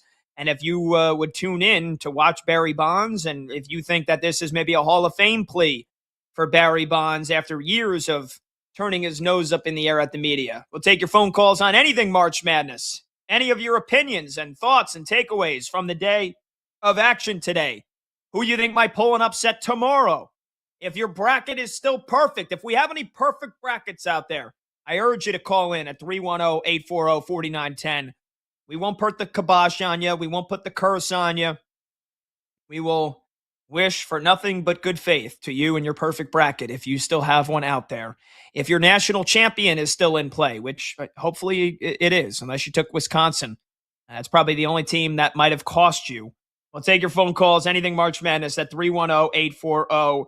We're going to get to hot or cold here in just a second, but we are your nightly central sports hub here. So just a quick update on the games going on right now. It did indeed go final in Portland. Texas knocks off BYU 79-71. So the Longhorns continuing the tradition of teams that get out of the first four and then win at least another NCAA tournament game. It's now happened in 13 of the 15 years since the first four started. A.J. DeBonsa did all he could for BYU, 35 points and 10 rebounds, but not enough help.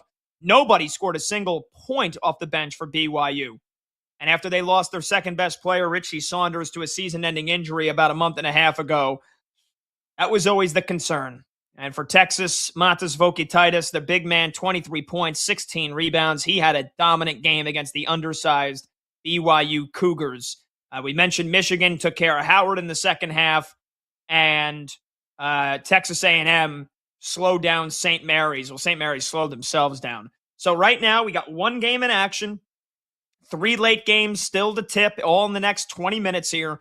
Right now it's my co-host Brad Evans, his ILL. They lead UPenn 7-6 in the first 5 minutes of the game. I don't think we get any big upsets in the 3 out of these 4 games. Illinois, they were more than 20-point favorites. Houston's more than a 20-point favorite. Gonzaga's a 20-point favorite. I don't think any of those teams lose. I mean, I'm not going out on a limb here and saying that. So hopefully we get some good games. You know, we'll be with you for another hour. I'll be up till after midnight, 12:30 a.m. watching these games. Hopefully St. Louis, Georgia, the 9 versus the 8 game in Buffalo in the Midwest region. Hopefully that game delivers, and hopefully we get some close games from these other big underdogs. Really quickly, figured we'll give you an update on the scores in the NBA as well, because this is a game we talked about earlier in the show, and this is a game that we talked about with our Odyssey Sports NBA insider, Nick Friedel. Heat and the Lakers. The Lakers have won 7 games in a row, and they just won 2 games in a row in Houston. They played the Rockets on Monday and beat them, played the Rockets again last night and beat them, and reportedly didn't get to their team hotel in South Beach until after 5 a.m. local time this morning. And everybody's playing. Luka, LeBron, Austin Reeves, they all suited up. The Heat were on a hot streak. They then had lost 2 in a row, but this figured like a great spot for the Miami Heat. And sure enough, Miami was up by 13 after the first quarter. The Lakers now lead it by 7 with under 7 minutes to go. So ain't no rest for the wicked, and the Lakers are closing in on their 8th straight win. I think that opens up a broader question as well here. We're about 3 weeks away from the start of the NBA playoffs, and I was a big believer in the Lakers last year when they got Luka, because of Luka. And because I thought, all right, maybe next year LeBron might slow down, but like this is the good chance for them to go make a run to the NBA Finals, or at least get to the Western Conference Finals and play OKC. And then they got obliterated by the Timberwolves in the first round. They lost in 5 games, just got dominated inside. And so for most of this year, I was like, the Lakers, they're pretenders. JJ Redick's not that good of a head coach.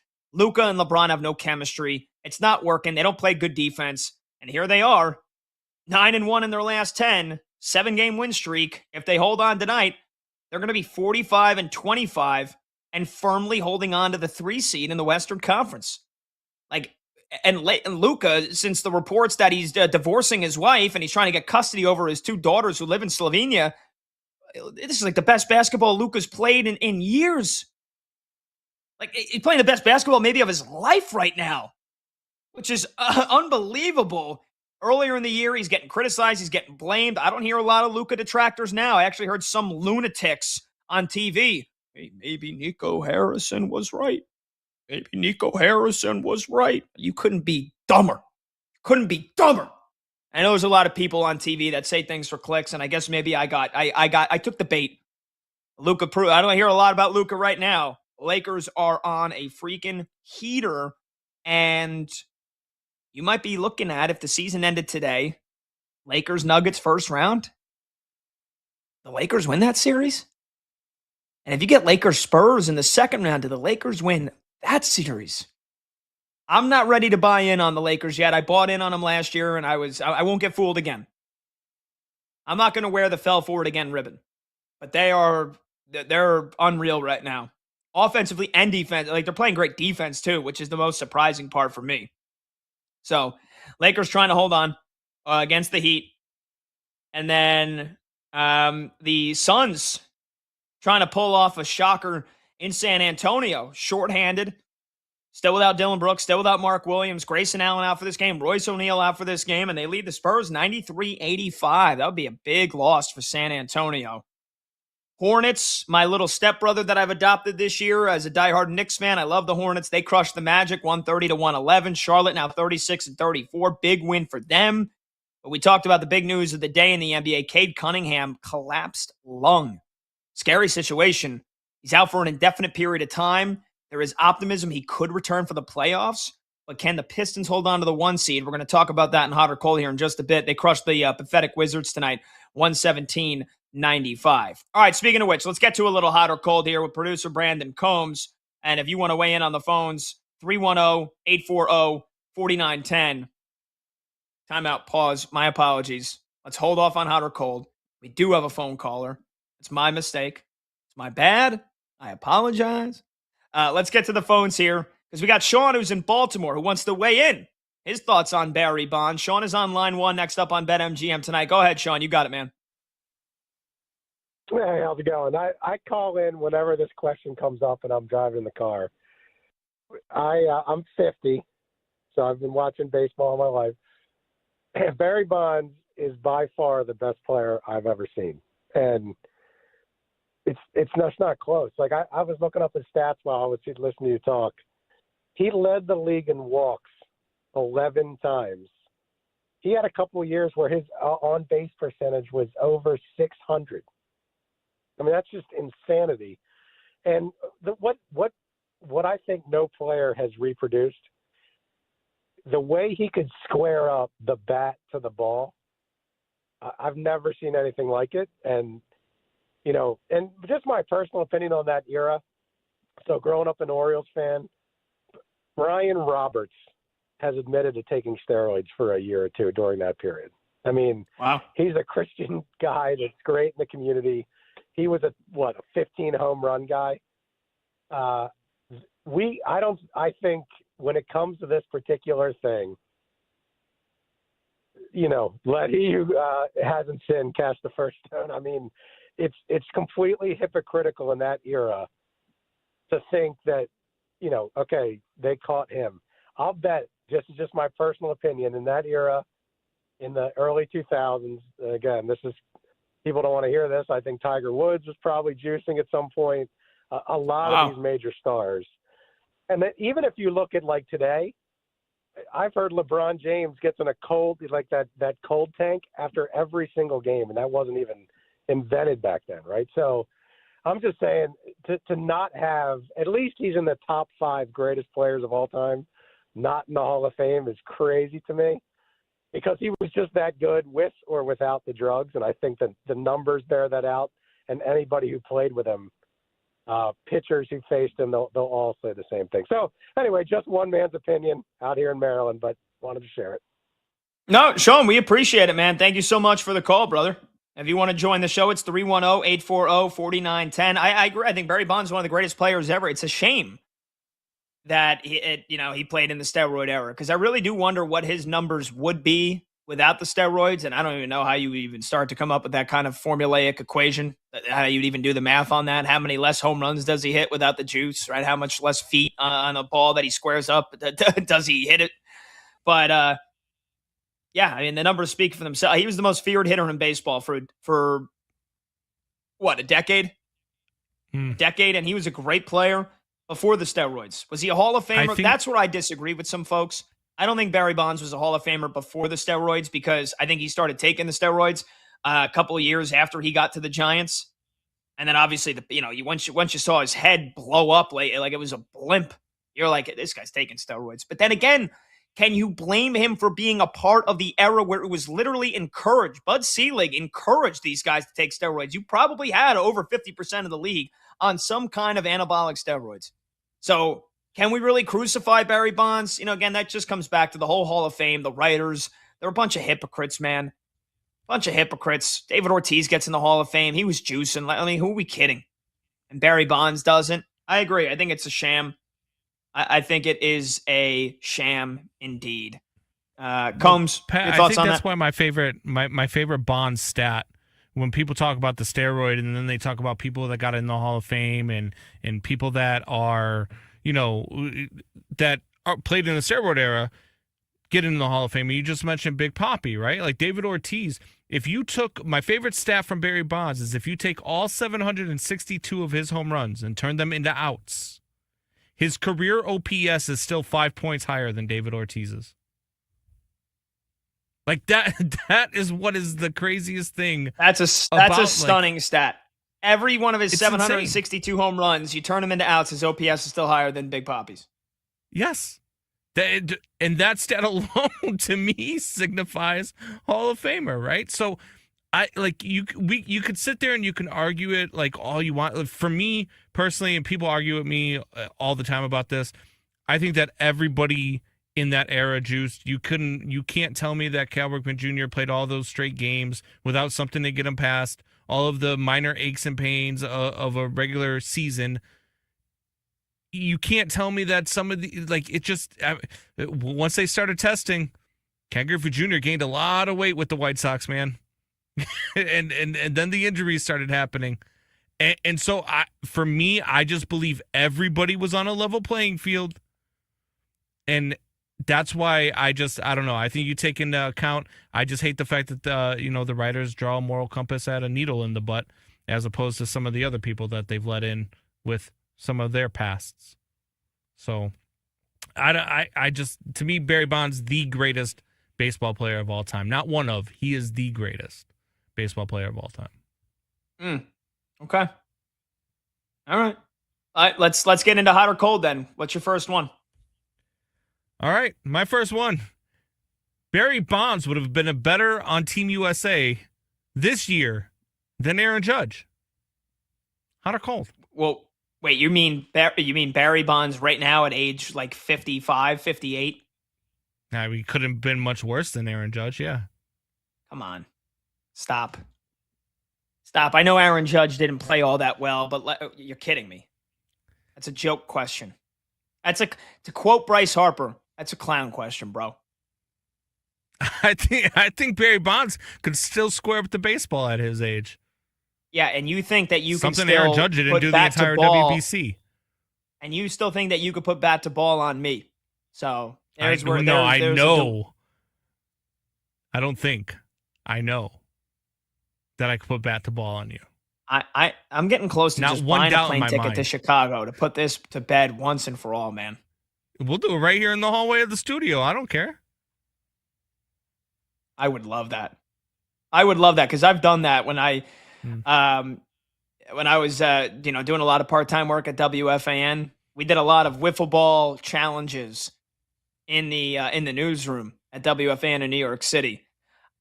I guess we could do an actual baseball and an actual bat with you because I know it's not getting touched. So I don't have to worry about you breaking anything. Oh, God. Yeah, it's all fun and games until Mitch Rosen gets a ball off the dome walking out of his office. Hey, how you doing? All right, I got one for you here.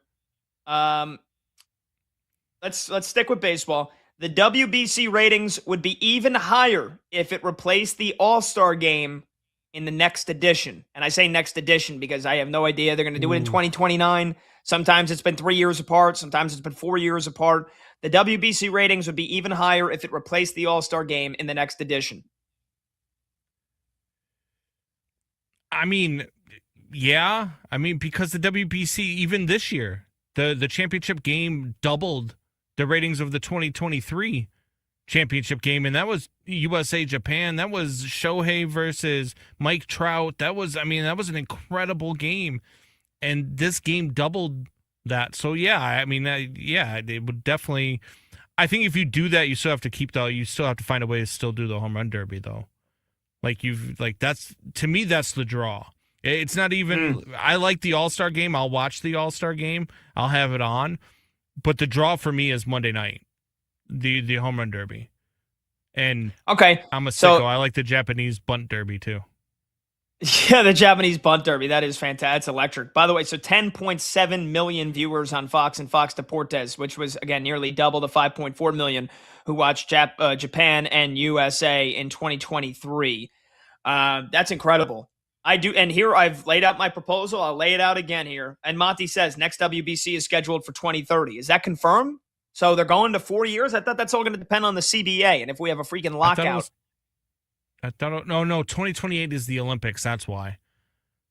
So they're not going to do it the year after the Olympics? Just no, because? It's weird the way the World Baseball Classic does it. They do, if it's an Olympic year, they skip the third year and they go to the fourth year, and then they come back on the third. It's really weird. That's why you've had all sorts of weird years. It hasn't been like every third year. It's baseball. We act like this is a boxing fight that you need 6 months to prepare for. What are we talking about? I think you should do it every year. No, every year would be too much. But no, so here's my plan. March 2030, you have the prelims. You have pool play. All right, and Combs, you are all for, I want the college players or the amateurs and the prospects to play. You can have that in March. All right? Okay. You do pool play in March, and then you set up the quarterfinals for All-Star Week in July. And you have, let's go, quarterfinals, 2 quarterfinal games on Friday, 2 quarterfinal games on Saturday, both semifinal games on Sunday, home run derby on Monday, and then Tuesday night, which would normally be the All-Star game, you have the World Baseball Classic Championship.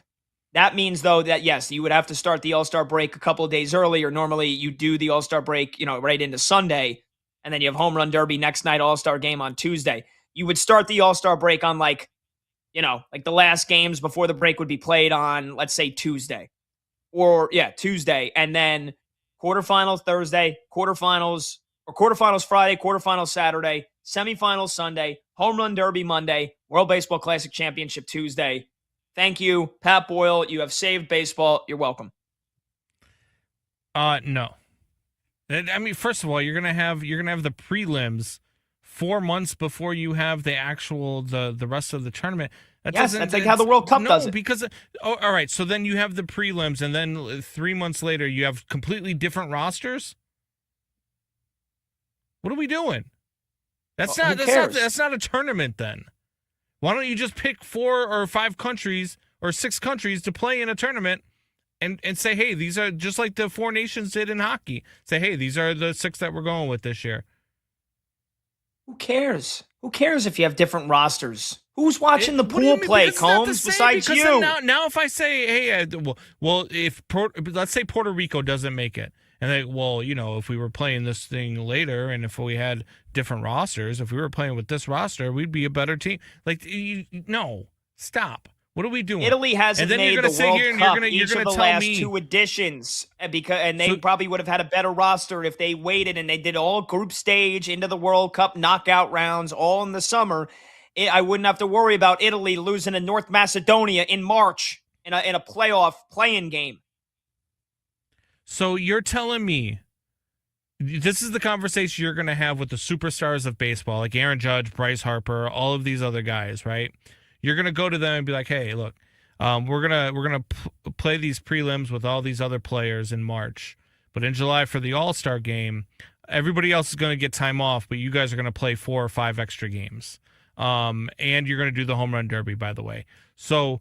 You guys do that while we send everybody else on a nice little vacation with their families, and you're going to play extra. How many guys are going to opt into that tournament? Not very many, Pat. Not very many, especially American players. It's an extra 3 days. If we go by my proposal, you do 2 quarterfinal games Friday, 2 more on Saturday, semifinals Sunday. You can have the home run derby on Monday, and whoever the hell wants to participate in that can. Championship game Tuesday. And yes, Monty says in the show chat, yes, because it's only once every 3 to 4 years. Suck it up. The players are not going to. You're going to find players opting out of it. They're going to be the Tarek Skubals. I'll play 1 game, but then I'm leaving. I'll pitch 40 to 50 pitches, and then I'll go home. We did it in March, and it was the same excuses. So I'm sick and tired of hearing it, man. We put out that. Make it one tournament with college players and amateurs. It doesn't have to be separated. Nobody cares about those players. 99% of people don't know those guys. People watched it when it was that. What are you talking about? In 1978, when it was black and white TV and you only had 2 things you could watch? The first couple Come of on. World Baseball Classics, they didn't play with Major League Baseball players. Well, that's news to me. All right.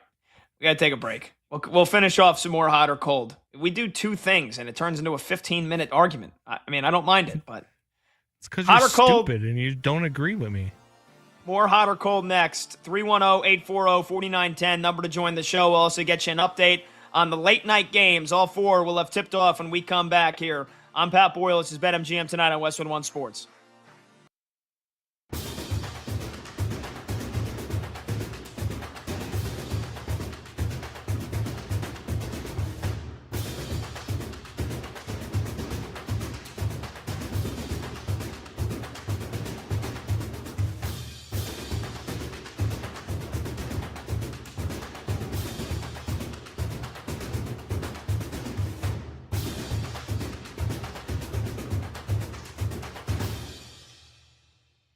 My interpretation of this is that he's probably going to miss some time in the playoffs.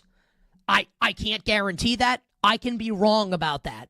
But the fact that extended period of time is used implies that this is not 2 weeks. Right? That's the implication here. Like, I'll ask all of you, right? And this is all up to interpretation. There's no right answer to this question. Who the hell knows what's going to happen? What does extended period of time mean to you? To me, like, that's at least a month. So maybe you want to paint this rosy scenario, right? And Cade Cunningham's back for, game one for the Pistons, and the Pistons are the 1 seed in the NBA playoffs. Maybe that's the case. But maybe it's not. So that's something to consider.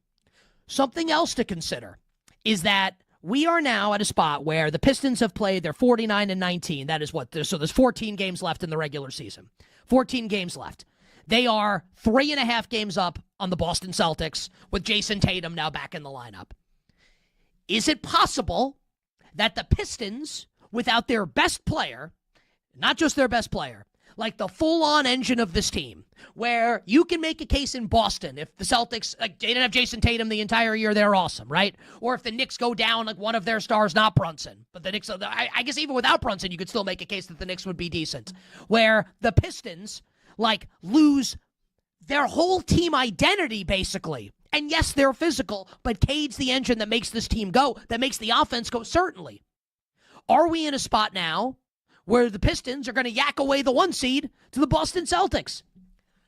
Because think about what we've been saying about the Pistons this entire NBA season, right? And while acknowledging that this has been a great season for them and that they are on their way to being a legitimate championship contender, what I have said consistently here on this show is that they are ahead of schedule and that they're not yet ready to contend for an NBA championship. And that I don't even think they're coming out of the East this year, much less losing in the NBA Finals.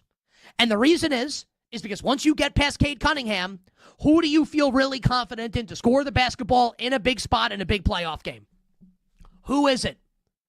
Jalen Duren's awesome. Yes, Jalen Duren's a center. Who do we count on to score the basketball in ISO in a big spot? Who can make the big three-pointer for the Detroit Pistons? Does this person exist? And now, if Cade's going to miss time, if Cade Cunningham's going to miss time, the Pistons could lose in the first round, potentially, if he's not going to play. I mean, as it stands right now, I have the standings up here. Like, what if it's, as of right now, the Miami Heat are the 7 seed. They would be in the play-in. The Atlanta Hawks have won 11 straight games. Atlanta's the 8. The Philadelphia 76ers are the 9. And what happens when Paul George comes back? Are they going to have Joel Embiid healthy for the postseason? Maxey, Edgecombe, are they going to be ready to go? The Charlotte Hornets are the 10. Charlotte has been one of the best teams in the league over the last couple months. If the Pistons don't have Cade Cunningham in the first round of the playoffs, they can absolutely get upset. And I don't even think they're making the finals anyway. So this is without knowing the full extent of it. Is he going to be back? Maybe. We don't know. Feels like to me he's out at least the rest of the regular season. And maybe he's back for game 1 of the postseason. But this is something that could absolutely sink the Pistons before they even try and take the ship out from harbor into the ocean of the NBA playoffs. Where if you're Detroit, even if the Pistons don't make a long playoff, even if they don't make the conference final, but they win a first-round series. Or maybe they make the conference final and maybe they beat the Knicks in the second round or they beat the Cavs in the second round and they get that experience before they lose to the Celtics or whomever in the conference finals. That is valuable experience for this team to build on. And if they lose that opportunity because of this unfortunate injury to Cade Cunningham, and again, collapsed lung for Cade Cunningham, out for, quote, an extended period of time, we don't know how long, that will be a crying shame for the Detroit Pistons. In the betting market right now at BetMGM, and I'm just going to refresh my screen here to make sure that I have this right for everyone, because again, this is all happening in real time here. Detroit, 17-1 to win the NBA championship. The Pistons still have shorter odds than the Knicks to win the Eastern Conference. Detroit plus 400, Knicks plus 425. I don't understand that, given that, Cade Cunningham has a collapsed lung. And Jalen Brunson doesn't. Seems to me like the Knicks are more likely than Detroit.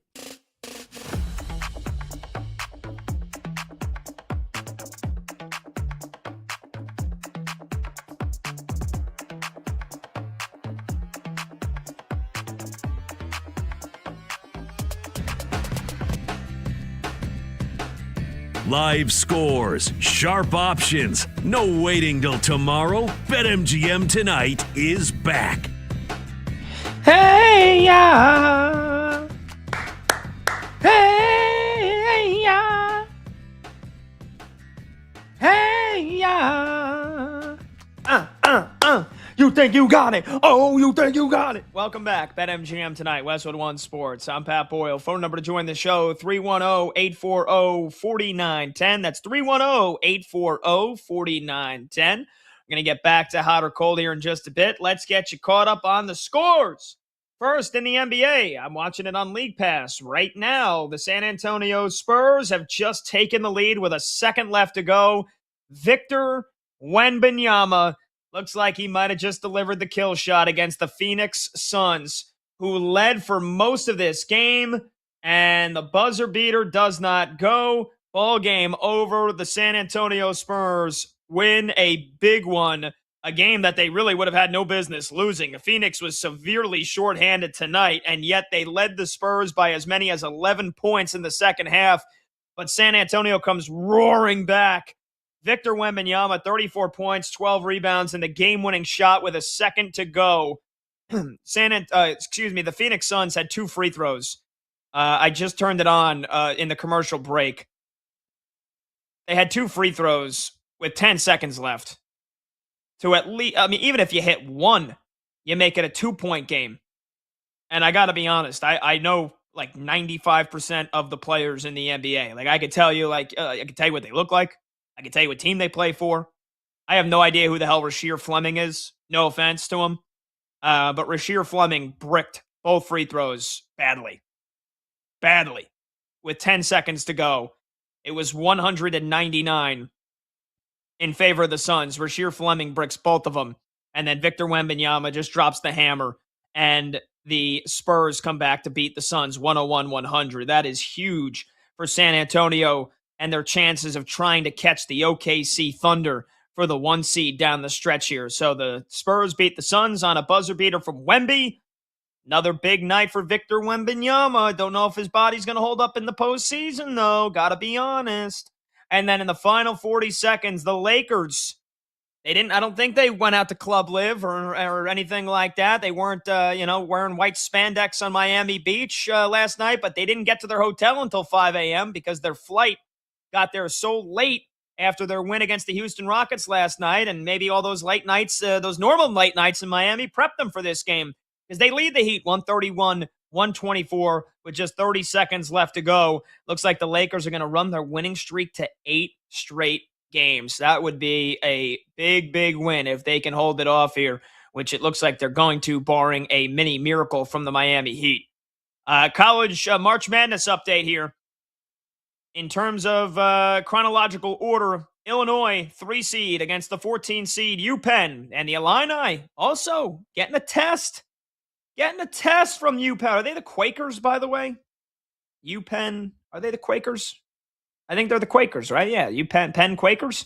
Illinois getting a test from Penn. It's 30-25 with under 4 minutes left to go in the first half. Houston was getting tested by Idaho. I saw Idaho was actually leading. I think that has quickly turned around. I think it was 12-7 last time I checked. So that means it's a 16-3 run for Houston. The Cougars are up by 8 under 12 minutes left to go in the first half. Kennesaw State and Kennesaw State and Gonzaga has just tipped off. Kennesaw State leading at 6-2 in the first 5 minutes. And then St. Louis, Georgia, the one game that should be close, because the other 3 should be blowouts. St. Louis leads Georgia 14-12 inside the first 9 minutes of that one. So all 4 of the late night games have tipped off. We'll keep you posted here through the remainder of the show.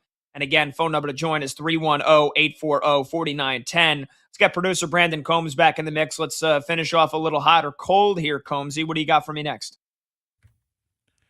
Let's go to the basketball world. You might actually like this one. The Detroit Pistons will finish as the 3 seed behind the Celtics and your New York Knicks. Hot or cold? Well, I love that you just completely stole my question, you bag. You like to call me a bag. If you look down on the show, the rundown here, where we type our hot or cold questions, I have a couple of bullet points down. The Pistons will finish as the 1 seed in the Eastern Conference. So, one thing you'll learn about me, Pat, is I can't read. Oh, that's good thing that I guess that wasn't a prerequisite for getting the job. Hopefully, it's not. Wait, I got the job? All right, so your question was the Pistons will finish as the 3 seed behind the Celtics and Knicks. This is coming off the very scary, concerning news today that Cade Cunningham has a collapsed left lung. Pistons superstar point guard is going to be out for an indefinite amount of time. There is optimism, according to Shams Charania, that he will be back for the playoffs. So I'm going to assume he's probably not coming back for the rest of the regular season. That's 13 more games for the Pistons. They're 50-19. They got a 4-game lead on the Celtics, 5.5-game lead on my New York Knicks. I'm going to say cold. Honestly, I mean, they're not, as much as they're not doing any damage in the playoffs without Cade Cunningham, if he were to miss even more time than that, they're still a decent team without him in the regular season. So I don't think they're going to fold the 5.5 games to my Knicks. They might end up losing the 1 seed, though, to the Celtics. I'm looking at the Pistons schedule here the rest of the way. They're home for the next 4 games. Warriors, Lakers, Hawks, Pelicans. Warriors are terrible without Steph Curry. He's not going to be back for that. That game's tomorrow, though, so that's a back-to-back. 3 nights, 3 games in 4 nights, although they did just play the Wizards the last 2 games, so how much did you really sweat? So they're going to be favored in that. Lakers next week, I'll give them a loss there. Hawks, who are the hottest team in the NBA, I'll give them a loss there. I'll say they beat the Pelicans, so there's 2 wins, 2-2. Then they're at Minnesota and at OKC. Let's say they drop both those and they go to 2-4. Then they play Toronto at home and Minnesota at home. Oof. I'll give them 1-1 in those 2, so 3-5. Then they finish with the Sixers, the Magic, the Bucks, the Hornets, and the Pacers. 3 of those 5 teams are terrible. The Bucks have nothing to play for. Indiana's got nothing to play for. They're tanking. Philadelphia, I mean, if they still have Embiid and Tyrese Maxey out, they'll probably win that. So then I'll give them a loss to Orlando and Charlotte, and that's 7 losses. So if they lose 7 more games, they'll have 26 losses. They'll be 56-26. That means the Celtics have to go 11-2 at the worst. That's kind of tough to do, even if the Pistons lose half the rest of their games. That's not easy. So I don't think they're gonna fold and let the Knicks catch them. Honestly, they still might finish as the 1 seed here, Combs. Even if they go 6-7 the rest of the way, I still think they're gonna end up getting the 1. I mean, Boston's gonna have to, like I said, Boston's got 13 games left. They're gonna have to go 11-2 or better, and I don't think that's gonna happen. So honestly, I still think the Pistons will hold on to the 1 seed. Well, the Celtics, though, they do have 13 games left. They play at Memphis, against Minnesota. Then they've got Oklahoma City. But then Atlanta twice, Charlotte, Miami, Milwaukee, Toronto, Charlotte again, the Knicks, New Orleans, and Orlando. I mean, to be honest with you, I see 11-2 right there. I mean, maybe a loss to the Knicks, definitely a loss to Oklahoma City, most likely. Other than that, I mean, none of these teams are on the same level as Boston. I think they could do it. I really do. Okay. All right. I mean, again, it's how big of a drop off is there without Cade Cunningham for the rest of the regular season? I still think the Pistons could be under 500 and they'll still hold on to the 1 seed. I mean, the better question is, do they win a postseason round if Cade Cunningham doesn't play in the first round? I don't think so. Yeah. I don't think so. I love the Charlotte Hornets. If they get out of the play-in tournament, they're not beating them. And if it's the Orlando Magic, that's a brawl. That's a brawl. And I don't think they're beating them. Best case scenario is the Pistons play the Sixers in the first round, and Joel Embiid is, basically wrapped in bubble wrap and can't even play. And then they have a shot to beat the Sixers without Cade Cunningham. Yeah. Okay. I got one for you. Let's have some fun here. So I don't know if you saw Rory McIlroy's Masters dinner menu. Have you seen this? I have not. So this is like one of my favorite things every year. I don't know why I geek out so much about this, but I love it. So the guy who wins the Masters the year before basically curates the entire menu for the Masters Club dinner, which I believe is the day before the Masters begins or 2 days before.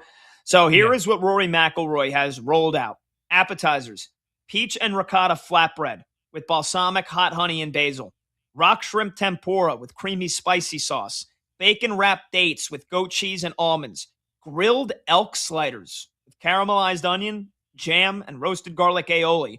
And then the first course, yellowfin tuna carpaccio with foie gras on a toasted baguette with chives. The main course, choice of Wagyu filet mignon or seared salmon with traditional Irish sautéed Brussels sprouts, glazed carrots with brown butter, and crispy Vidalia onion rings. And then for dessert, he's rolling out sticky toffee pudding. So Rory McIlroy's Masters dinner needs no edits, hot or cold. Well, I mean, Rory sounds like a serial killer with that menu. Serial killer? I mean, come on. I mean, what did you have on there? Dates wrapped in goat cheese or something? Like, bacon wrapped dates with goat cheese and almonds. Have you ever had a date? They're phenomenal, dude. You wrap it in bacon? Are you kidding me? That's like a tremendous snack. Have some culture. What is wrong with you? Goat cheese is amazing. You and Rory both. You have issues. We're gentlemen of the finer class who have a good palate. Yeah. All right. So here's the thing. What I need you to do is I need you to find somewhere where you can get one of these things, and I need you to eat it live on air. You can easily find some bacon wrapped dates, probably. And goat cheese. Goat cheese is great, man. I don't know what you're talking about. What are look at our video producer. Look at Monty. If you're watching live on YouTube or on Twitter, he's got the menu pulled up. What a bang-up job. That's why he's the best in the biz. Michael Montgomery. Just for that, Iowa's going to win by 20 tomorrow. Just because he put the menu up, that's going to be the push that gives Iowa the edge. Yeah, I just can't. I can't. I don't know if I would try any of that. I mean, the filet mignon, I could probably do.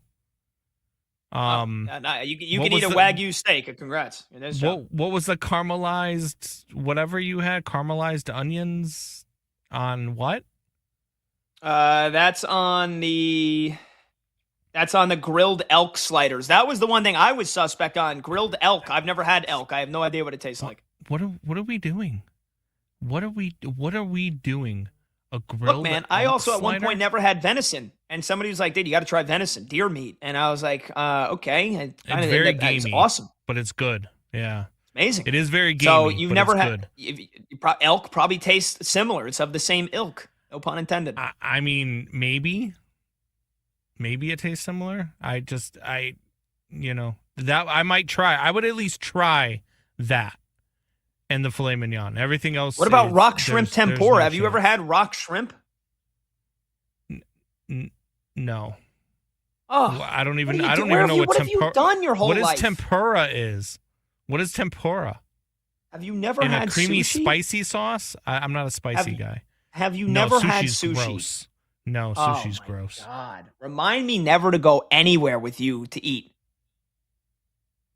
We can go to Taco Bell together. I I don't use sauces either.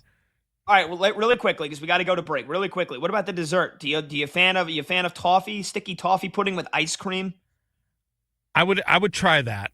I would try that too. I do like toffee. I like caramel. I love ice cream. Yeah, I'm a fat guy, so yeah, caramel.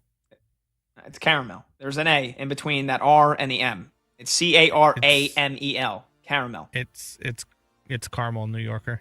It's caramel. No, there's Mount Carmel, but that's caramel. Anyway, we'll break. We can finish hot or cold. Combs and I can continue to argue with one another. We'll get you caught up on all the March Madness scores. Any of your last phone calls, 310-840-4910. 310-840-4910. I'm Pat Boyle. This is BetMGM tonight on Westwood One Sports.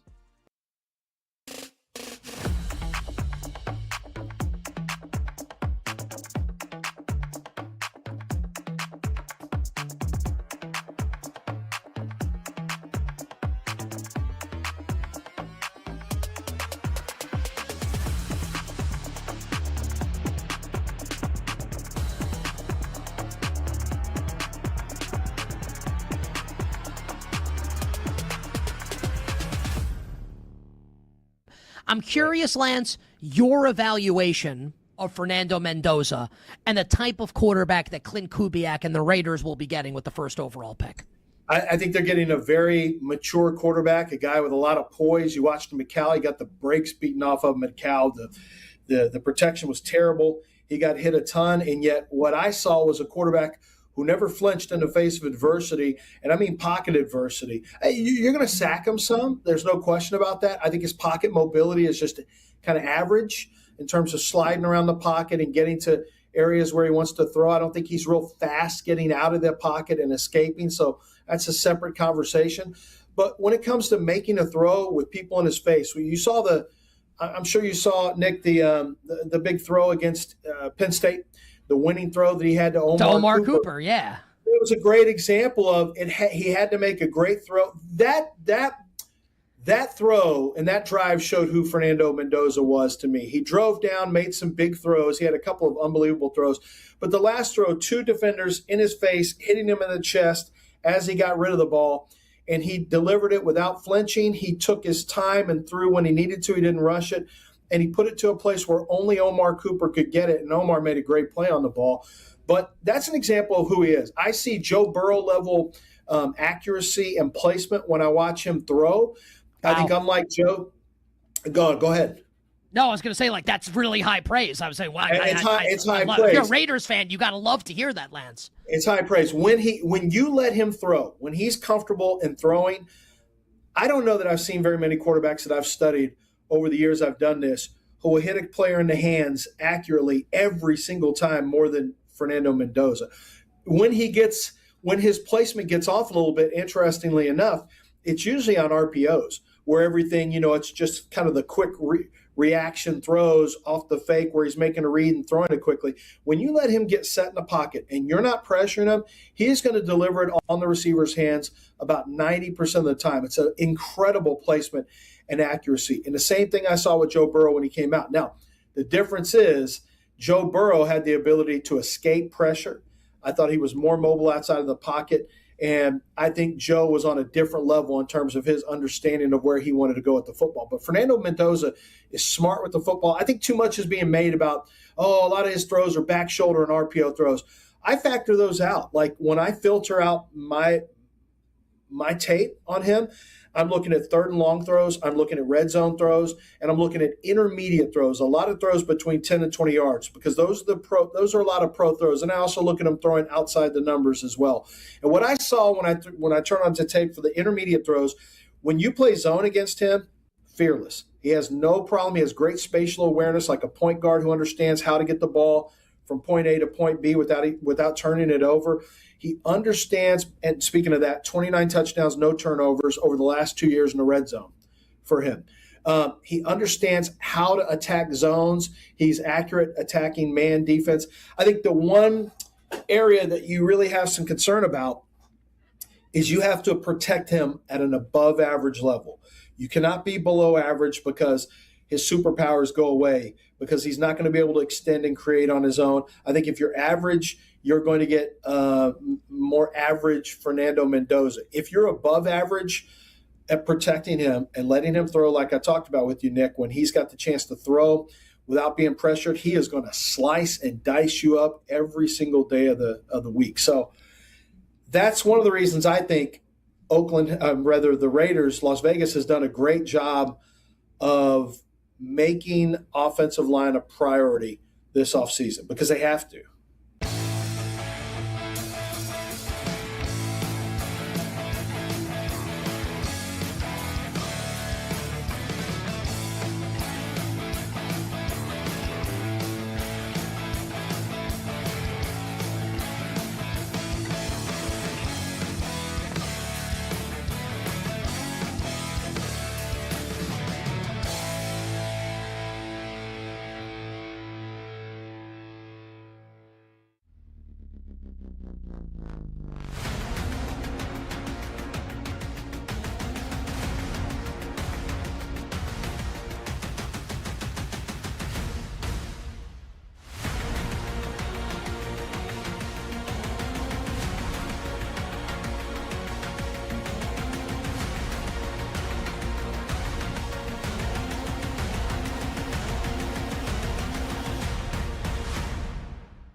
Late games, loud opinions, and money time moments. BetMGM Tonight rolls on.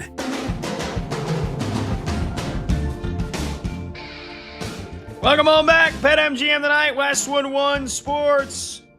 I'm Pat Boyle. Last chance to get your phone calls in at 310-840-4910, especially if you think producer Brandon Combs has terrible taste.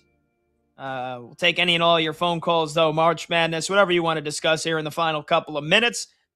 Let's get you a score update here in March Madness. All four of the late night tips are in action. Illinois, taking care of business for the most part at the half against UPenn. It's 40-30 in favor of the Illini. They got no problem scoring, even though they've struggled to shoot the ball from deep. 6 of 22 from deep. They've taken a ton of shots because they have dominated the glass, 28-14. They've taken 10 more shots and 7 more threes than UPenn. David Mirkovic leading the way for Illinois with 17 points and 10 rebounds. He already has a double-double. Keaton Wagler's only got 7 points, but he does have 5 assists. For UPenn, their guy TJ Power, who had 44 points and 14 rebounds in the Ivy League championship game to pull off the upset against Yale. Apparently, he's been dealing with an illness, sick as a dog. He's only got 6 points. And so UPenn putting up a valiant fight here despite some clear issues going on with their team. Houston leads Idaho 33-18. Again, the Vandals from Idaho led this early on. Let me see, what was the biggest lead that they had in this game? Idaho led at one point. It was 12-9. And since then, Houston has outscored them 24-6. And it was 24-3. And Idaho finally just hit a couple of buckets here. But Houston up 33-18, under 7 minutes left to go in the first half. So I don't think we're getting an upset in either of those games. But we might have an upset on the cards in the West region between Kennesaw State and Gonzaga. More than halfway through the first half in Portland, and you would think Gonzaga, who plays in Spokane and Washington, not too far from Portland, Oregon, you'd think they'd have some big home court advantage here, or at least they'd have big home support on a neutral court. Kennesaw State, I believe, is in Georgia, going all the way to Portland. Yeah, Kennesaw State's in Georgia. They lead Gonzaga 14-11. Under 9 minutes left to go in the first half. The Owls playing scintillating defense. Gonzaga is 4 from 17 from the field. Graham Ike, their big man, who's like towering over the entire Kennesaw State team. He's got 7 points. Nobody else has done much of anything for Gonzaga. It's now 16-11. Could we see a 14 seed triumph here? Definitely something to keep an eye out for. And then the one game I thought would be close, even though it's in my favor, might be a blowout as well. St. Louis taking it to Georgia. 39-22, under 4 minutes left to go in the first half. Our guy Robbie Avila, 8 points, 4 rebounds, 3 assists. The man with the rec specs might go for a triple-double tonight, folks. Look out. Clear the deck. Wave the Jolly Roger for Robbie Avila. St. Louis pounding Georgia, 39-22. And then something that escaped me, I guess. I mean, I was following the game. I put it on League Pass for the last 2 minutes after I was watching the ending of the Spurs and the Suns. Luka Doncic scored 60 points tonight. 60! A 60 burger for Luka as the Lakers on a back-to-back on a third game in 4 nights. They didn't get to their hotel room till after 5 a.m. I mean, if you ever see something like that again, just ignore it. Ignore it. Because if we talk to our Odyssey Sports NBA insider, Nick Friedel, he knows what these guys do. And he goes, look, man, a lot of these guys, they land, if it was a normal time, if they landed at like 1 a.m., these guys are going out to the club. Yeah, some of them are. I don't know about all of them. So he goes, 5 a.m., that's nothing out of the ordinary for them. And he was damn right. Lakers win 134-126. Luka Doncic with a 60 burger. Oh my God, this guy, that's like post-divorce Luka. We need to make that go viral. He's out of his freaking mind lately. Here is Luka Doncic in the last, let's see. Luka Doncic in the last 5 games. 60 points, 40 points against the Rockets. 36 points against the Rockets, 30 against Denver, 51 against the Bulls. And he's had a triple-double and a couple of other near triple-doubles. My God, Luka Doncic post-divorce is a scary thing. All right, that's all we have time for. Got Josh Graham coming up next on Westwood One Sports Night. Make sure you stay locked in there for all your March Madness stuff. Thanks to producer Brandon Combs. Thanks to Monty. Thanks to Zach Kroll, Chloe Pratt, Max Sheedy, and my co-host Brad Evans. I'm Pat Boyle. We'll see you tomorrow for another day of madness on BetMGM tonight.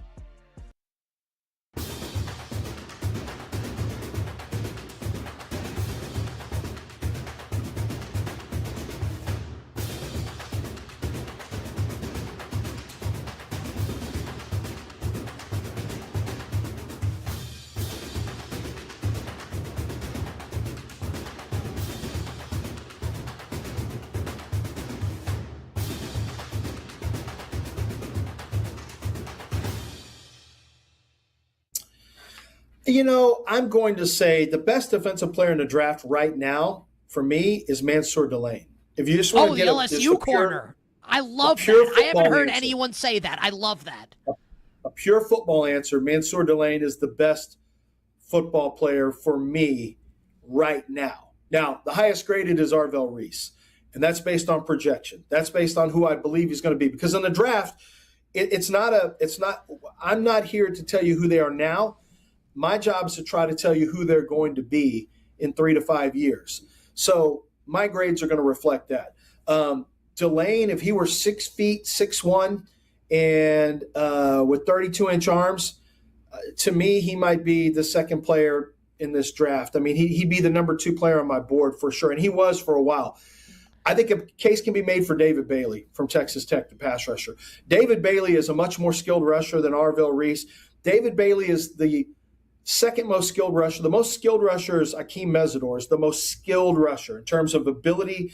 The bag is really deep. He can hit you with all kinds of different approaches and attacks, but he's also 25 years old. David Bailey can attack the pocket with an explosiveness. It reminds me of Jalen Green. If you're a basketball fan, if you know basketball at all, Jalen Green used to be with the Rockets, now with the Suns. He's got the explosiveness of like a Jalen Green attacking the basket. That's kind of how David Bailey is. He's like a basketball player with the way he attacks the pocket. He comes at different angles than you're used to.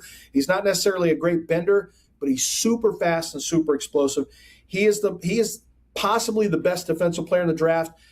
Mansour Delane, to me, is just a smothering cornerback. I thought everything about his tape was fantastic. He just doesn't have elite measurables, but he is going to run really fast as pro day as well. And then, but the highest graded is Arvell Reese, because when it's all said and done, I think he's got a chance to be the most special of anybody in this group.